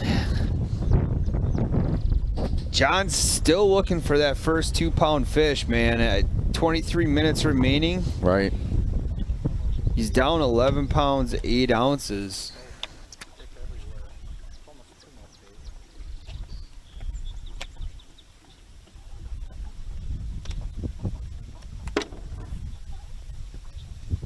I wonder if someone said scenery on the boat John was drinking. I want John to put at least a 2-pounder in the boat. I mean, come on. The guy fishes hard. Every one of these anglers fishes hard. But it just goes to show you, man, it's reality. Look at Doug Becker. I mean, we hate going to that well, but it's 75 pounds in 2 days. Right. Then a zero right after that. Then another zero. And then another 0, 2 days worth of zero. Yeah. It's tough. I mean, we've all been there. We've all experienced it. We know how much it just sucks. Yep. But, John, John is such a class act. Watching him as he won at that Southeast Smackdown, that was just so cool. Right there. There's a great shot of Steve. There's Steve. So Steve is in pool 8. Look at that camera guy working hard right now. Yeah, and Daryl is in 7. But yeah, John is he's such a class act, such a great guy. You want to see him do well. Yep. In the same way yesterday, Ron Twardarski, it sucked watching. I mean, it was so educational and captivating, but at the same time, you don't want to see people go through that. I mean, yeah, that's crazy. Yeah. To me, that's actually one thing that I like about the way head-to-head is set up right now is it's always changing, right? I mean, for this series this year, you're seeing a lot of new faces every week. There's a lot of people that can become a fan favorite. Yeah. John's fished in a couple of head-to-heads already. He is a fan favorite. Absolutely. Already. And a lot of people are rooting for John, and as well as all the other anglers that fish. You had Josh Credillo and Ron Twardowski and things like that. You have some repeating anglers that are already fans, but Cade now is a head-to-head. Oh. He's going to be a fan favorite after Absolutely. this. And the other thing too is we talk about how you don't let a single day or an event define a good or a bad angler. Look at Mitch. Mitch, that was his 4th head-to-head event that he fished. In his first 3, he got beat up a little bit, right? The very first one he fished, he went into the championship round. Okay, did he? Okay, yep. And then I think the only one he really got beat up on was with Geneva. The Geneva one. Yep. But man, he came out the last event and just put on a clinic. Yep. I mean, he really set the mold for how to manage your fish throughout one of these events. Yeah, because his first one, it was It was Mitch versus Dylan Dreifel, and Dylan ended up beating Mitch. But okay. It was a really awesome event. Here's Kevin. Herlitzky is hooked up.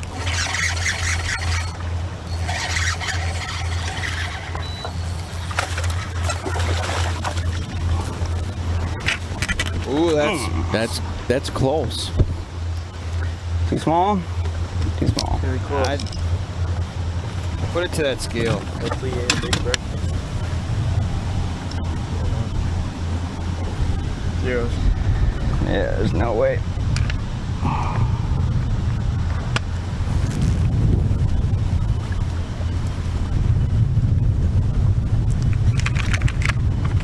$112.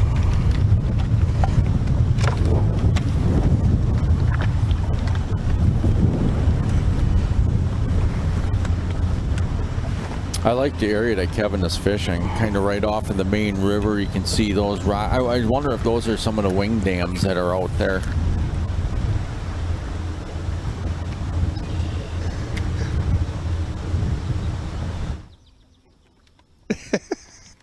I was wondering what it was. I didn't say it. I said I like the area. Is that what they're referring to? What can I say? I love nature. It's nature. Nature.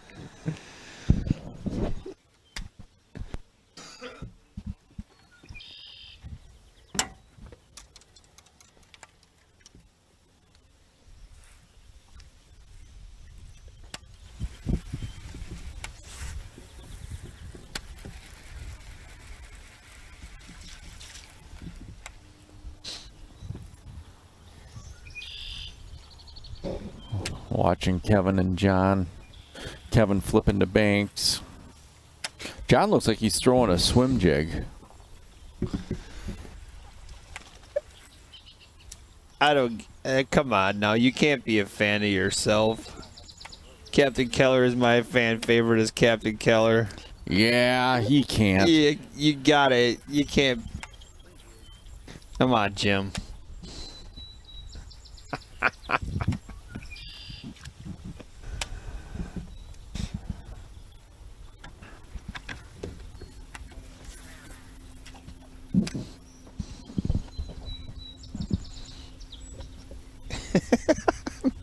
My liver can't take much more.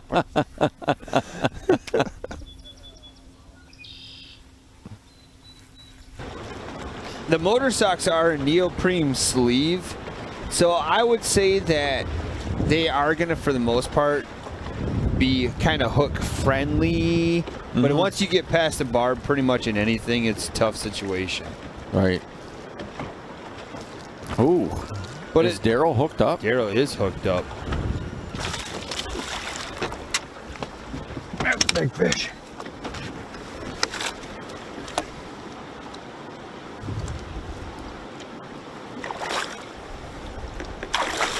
Oh man, that's nice. Wow. Wow. Uh-oh. That's a big. Oh boy.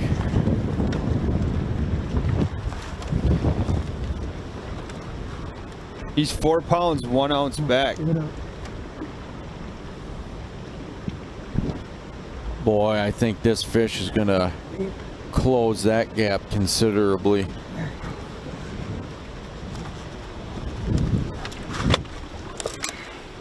I mean, that fish looked close to 3 pounds. Zeros. Nice, smallie.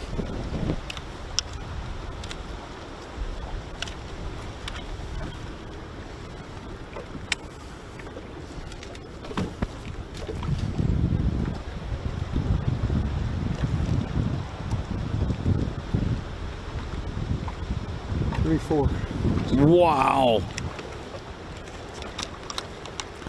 3 pounds, 4 ounces. He just brought that match up to within 13 ounces. One scoreable fish down.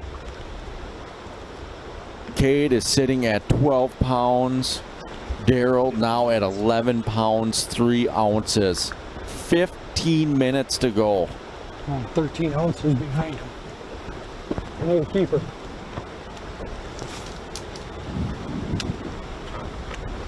Wow. I bet you Steve's wishing that fish would have just went through the spillway.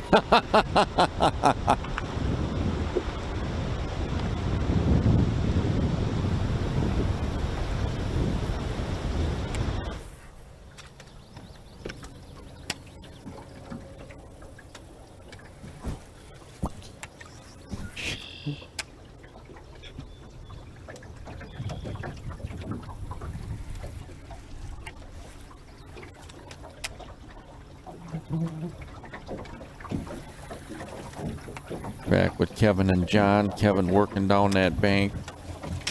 All right, we're gonna make one last move.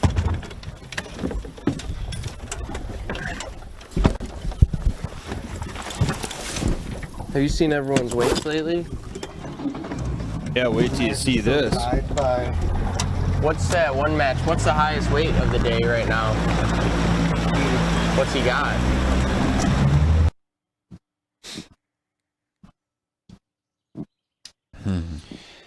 You know, think about this now. Cade won yesterday by how many ounces? Right.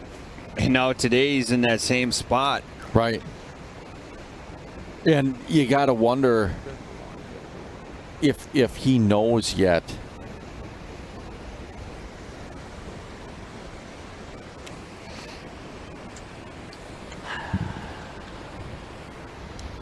I would be curious to see Cade in a overdrive mode. Like he finds out now he's really going to start going.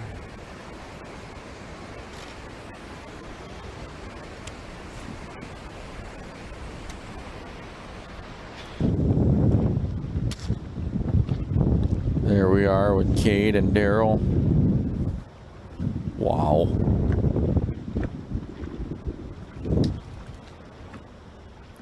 Oh man, I thought Daryl was hooked up. He just got hung up a little bit.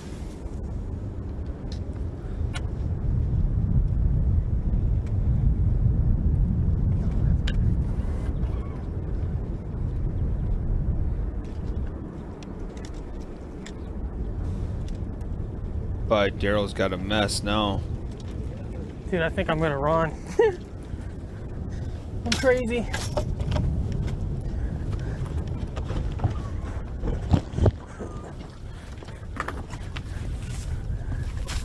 Camera 7 going on a run. I'm such an idiot. Just can't do it. Can't commit. I needed to get a bite right away to settle my butt down.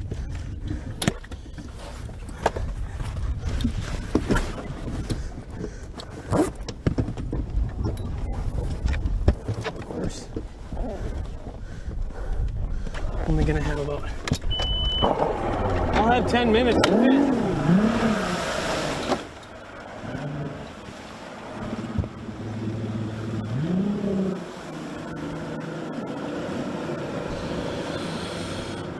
Oh man. Oh my gosh.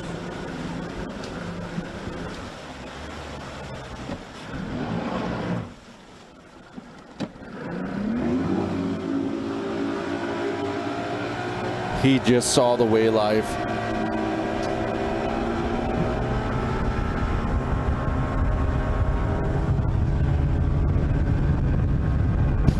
How is his hat staying on? Yeah, I don't know. It's sticky. Speaking of... Whoa! That's right. Hang on. I knew it was coming. I felt the nose drop. I was afraid it was too. He just ran through a sandbar. That's what Kyle was talking about. He felt the nose drop. I felt the nose drop.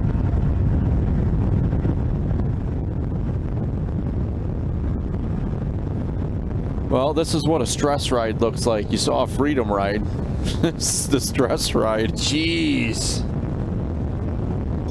And you also could see in the background a little bit of that sand mud come flying up.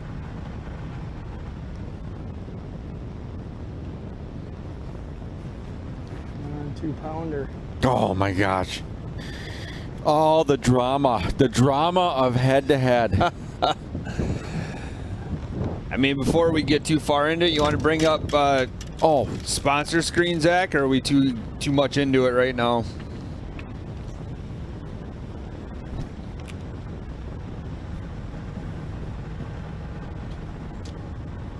So we had talked at why Cade's hat's sticking out. It's because he's got a couple of head-to-head stickers keeping it down there. I'm reaching. I just got yelled at. we have talked about the head-to-head sticker contest that's going on. It gets you a chance into running for a $1,000 TRS gift card. Check the links out. We've been dropping links throughout the course of the day. Supporting the Real Shot keeps this ad-free, keeps this entertaining. Again, I mean, we're not seeing piles of weight over the last couple of days, but we're seeing some pure entertainment. So Zach's bringing up the sponsor screen right now as we go to a quad screen look. We'll just hit on these really quick so we can get right back to the action. Again, the Real Shot, thank you so much. H2H10 helps support the Real Shot, helps keep head-to-head fishing ad-free. Sportomotive, been throwing the links for them in the chat today. You can check them out at sport-o-motive.com. Omega Custom Tackle. We got Trey rocking the Omega gear today. He just showed us the tungsten weights. That link, I dropped it in the chat as well. Meg's Custom Rods, we had talked about them a lot. Motorsock, again, you know, phenomenal sponsors. Thank you so much. Ways to watch and listen to head-to-head. You can see them also on the screen. Facebook, YouTube. You can also watch them on head-to-headfishing.com, or if you can only are able to listen to audio version, you can download the Mixler app off the head-to-headfishing.com. All the information you're going to need is on h2hfishing.com. So 8 minutes 20 seconds remain here. Day 3, Bassin on the border. Head-to-head fishing, it's the original head-to-head. Now's a great time too. I mean, share it, tag all your friends. It's going to get entertaining. For those who left, I mean, you better hop right back on, because just like yesterday, man, we're down to a nail biter. And a couple of different battles. A battle between Cade and Daryl, and then the other one between Steve Mortensen. Right. And Andy Lee. Here's John DeMay now on main screen. Yeah, John's flipping a tree that's looks like it's been recently laid down. They're still. Oh, here we go. Come on now. Oh. I was hoping it would pull back. I felt it bite it. What's up, sailor?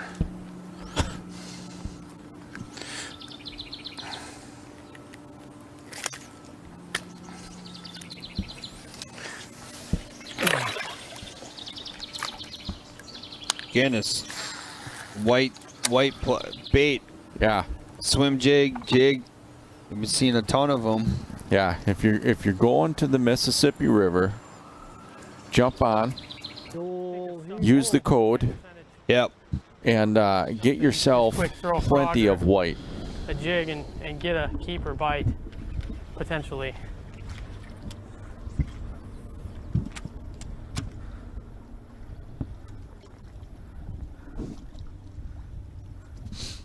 I mean, I've pulled up here many times and caught a fish. I mean, it's just hard to do on the fly in that tournament.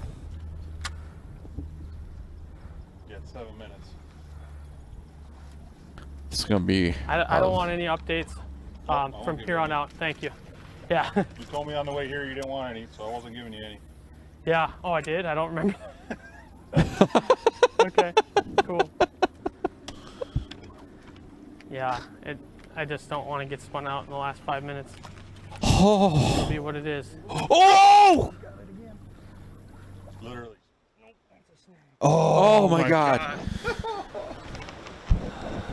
Broke another one. I'm running out of shit. Okay, back to Old Faithful. There's one sitting right there. Oh man, he's got one dialed in. If I can get him on Old Faithful, gotta have him. Main screen on Daryl right now, just swung and missed.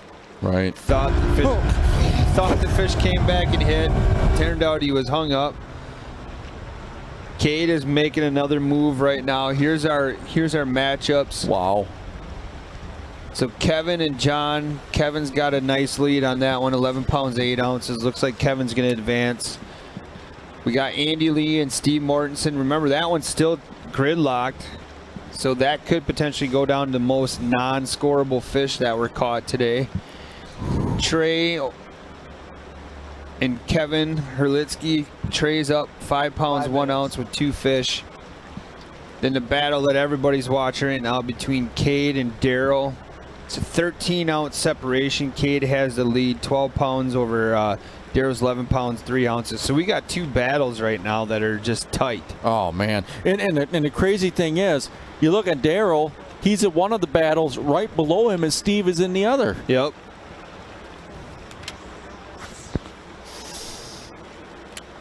Oh, my God.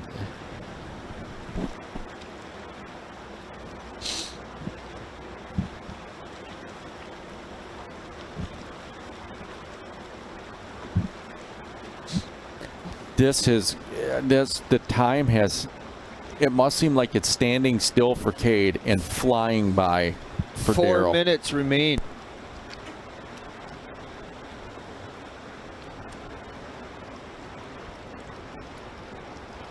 There's a great shot of Steve.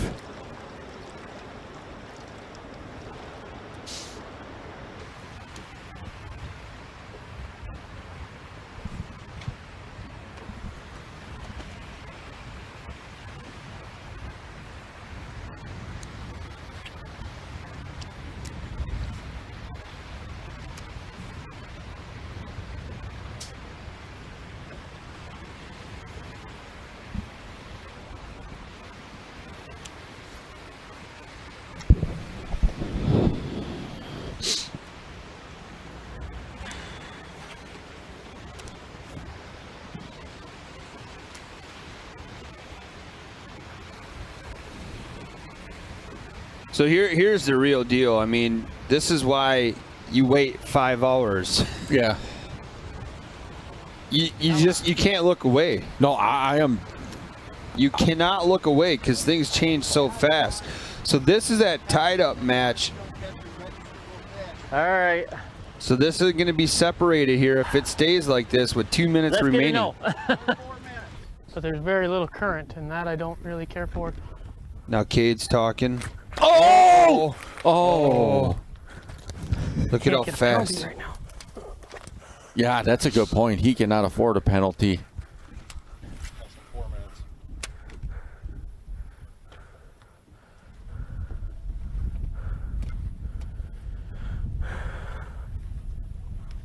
This is, man, if you're not, I feel the tension.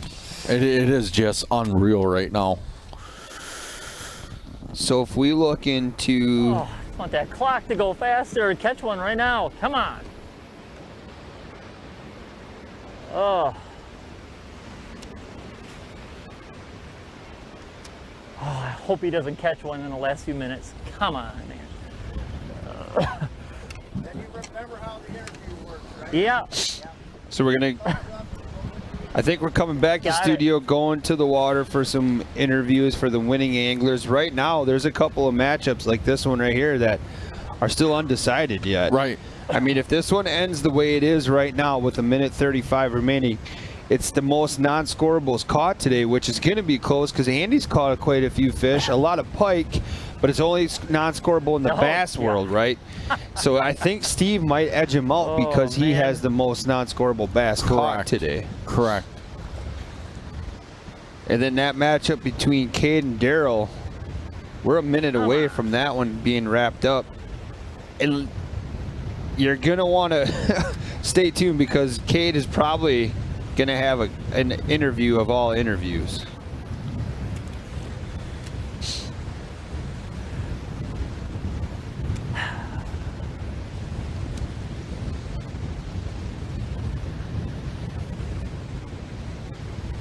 Wow. I mean, this is a nail biter.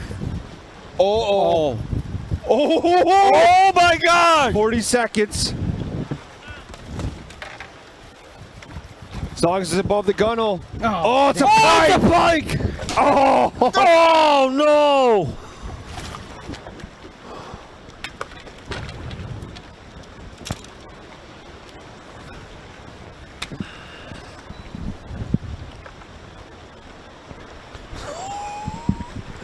There's 10 seconds. I think if Cade would have saw that, he would have fainted. I almost fainted. All right, there it is. That's the event. Cade hung on 2 days in a row. Oh my gosh. By mere ounces. Dried.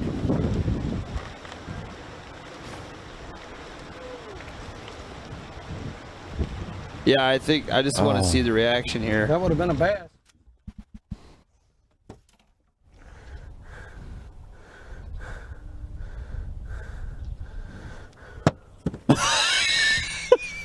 So we'll go right into the aftermath. Just give me a thumbs up and you're ready to go. Is that accurate? Yes, I can confirm. He did not catch another fish.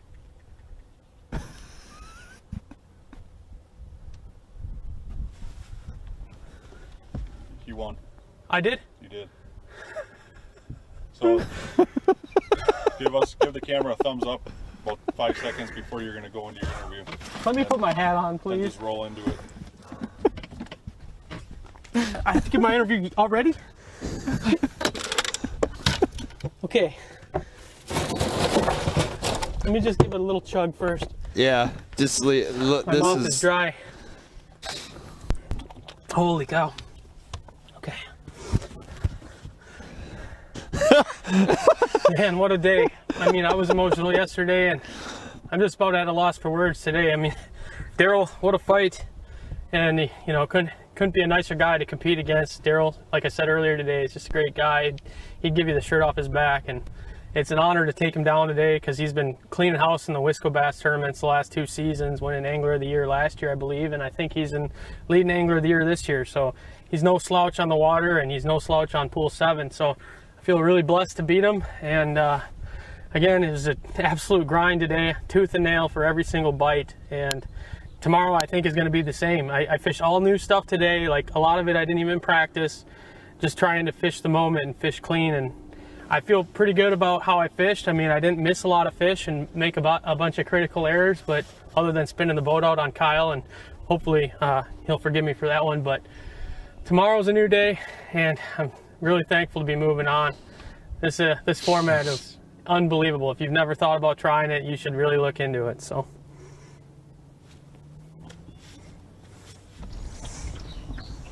All right, well, sorry, I think we won our match today, so feels good. Feels good to be moving on. I had an all right day on size, but I caught a lot of small ones too, so I don't know. I'm not completely dialed in yet. I'm still kind of figuring it out every day, and I'm looking forward to getting back out there tomorrow. I just want to thank everyone for watching and supporting me and sending me messages all week. Say hi to my parents, my friends out there, my sponsors. I just want to thank Mercury, Atomic Fishing Jerseys, Power Pull, Super K Jigs, Halo Rods, Huck Gear. I'm wearing old Huck Gear out here today, and it's keeping me nice and cool. It's been big for me all year. But yeah, looking forward to tomorrow and getting back out there. Thanks for watching, guys. Oh, and if you guys want to follow me on Facebook or Instagram, it's Kevin Rue Fishing on Facebook and Instagram. Thank you. Appreciate the support.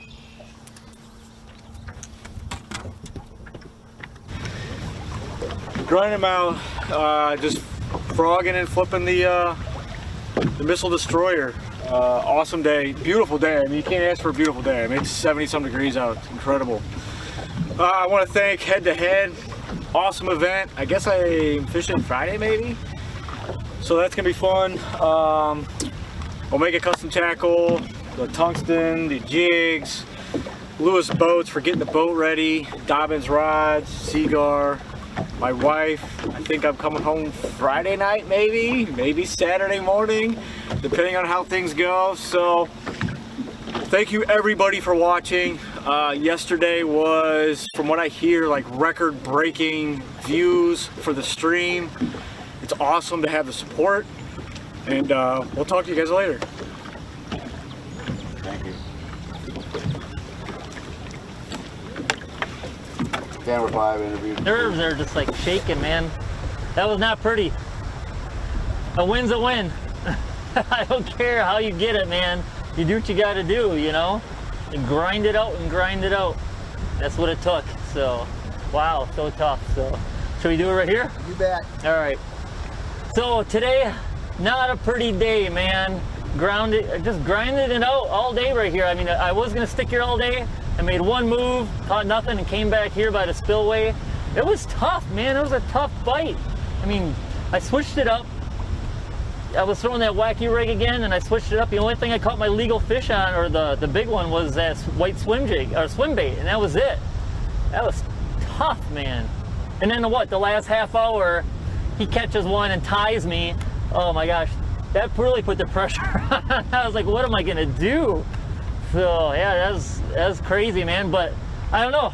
I just gotta once again thank all my sponsors, everybody: Super K Jigs, Monster Bass, Seagar, Elite Angler. I know there's a whole bunch. Cyber Fishing. Who else I got? Rapid Baits, Aquaview, Optima Batteries. Just got to thank all those guys. Thanks my family for watching. And now I'm looking forward to see what's going to happen the next round. A little scared, a little nervous. I might change it up though. But I mean, this has been working. I don't know if I'm going to stick with it or try something different. But let's see what happens, I guess. So guess that's it. On to the next day.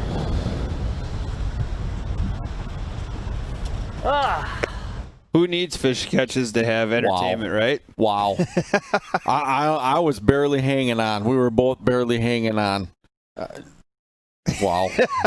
I am spent. I am like Cade yesterday. At that point, we'll just say we're here tomorrow at 7:45. But no, it was interesting to say the least, right? Yep. Obviously, the Mississippi River is being a little stingy on the number of fish it's allowing people to catch right now. Right.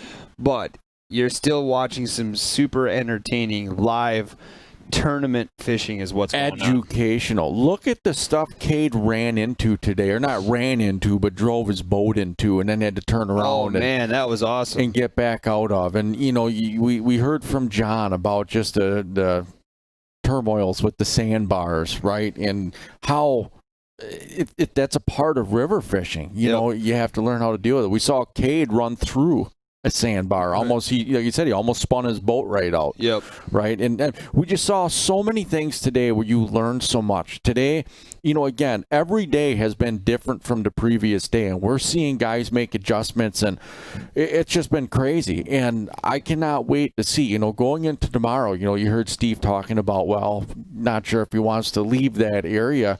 Well, with what we saw today with weight, you know, the first day, I think he caught 2 legal fish there, 2 scoreable fish. Today, 1 scoreable fish.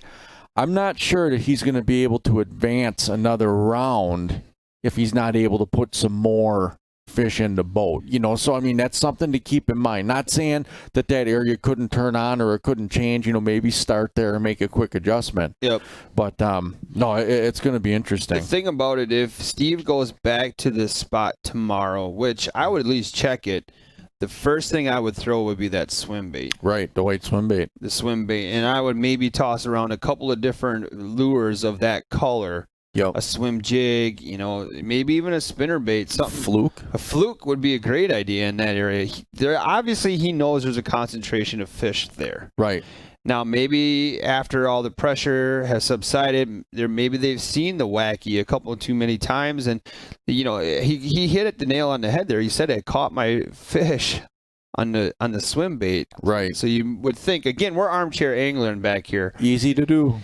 Why you wouldn't stay with that? But how many white profile baits did we see from John DeMay all the way through the whole entire day? Right. You know, and I got to give a big shout out to those guys who fished against the winners today. I mean, they put pressure on them in ways it wasn't even fish catches. No. I mean, look at what Andy Lee does. He's just a phenomenal angler. John DeMay, you know, I go out to those guys. It was an awesome. And Kevin Herlitzky, a great day, really. Yeah. It just didn't end up with the fish catches that they needed to move into tomorrow. So, right. And I don't know where Trey's coming from, but yeah, Trey, you fish again tomorrow, bud. Hope he's not planning to taking a day off. He might be our sneaky angler, you know, because he's just doing enough. It's progressing. You know, getting there. And, you know, I'm anxious to see him because I think that you know, he's obviously an accomplished angler. He I'm anxious to see if he's able to really turn it on. And, you talk about Kevin Rue. What did he say? I'm not fully dialed in yet. Right. I'm not fully dialed in. I have to make some adjustments. He caught a decent bag today. We had a 5-pounder. Yeah. That's a big fish. Yeah. And the way he got that 5-pounder out was insane. So again, it's 4-pounder. Oh, I'm sorry, but either way, it was. Yeah. I thought it was an entertaining day, to say the least. So here's our Fantastic Four going tomorrow is Kevin Rue and Steve Mortensen. Trey and Cade. That's going to be a matchup that you're going to want to watch tomorrow. Right. And then our consolation bracket starts tomorrow as well. We got the 5th place stuff going on as well. So that's going to be super entertaining. So again, thank you everybody for great viewer numbers today. This bass event here on the Mississippi River has been crushing it. Yep. Hopefully that's where things to come now that the word is spread about how entertaining our bass events are. We appreciate that. Thanks to the member chat. Thanks to the community chat. Again, thanks to our sponsors, The Real Shot, Sport and Motive, Omega Custom Tackle. I still got to look at them, which is weird. I've only said them about a billion times. Right. Meg's Custom Rods, and then Motor Sock. Thank you to everybody else. Wrap it up with anything. Otherwise, we could say 7:45 tomorrow. Recover, rest, come back tomorrow, 7:45, and strap in. All right. So we'll see everybody tomorrow morning.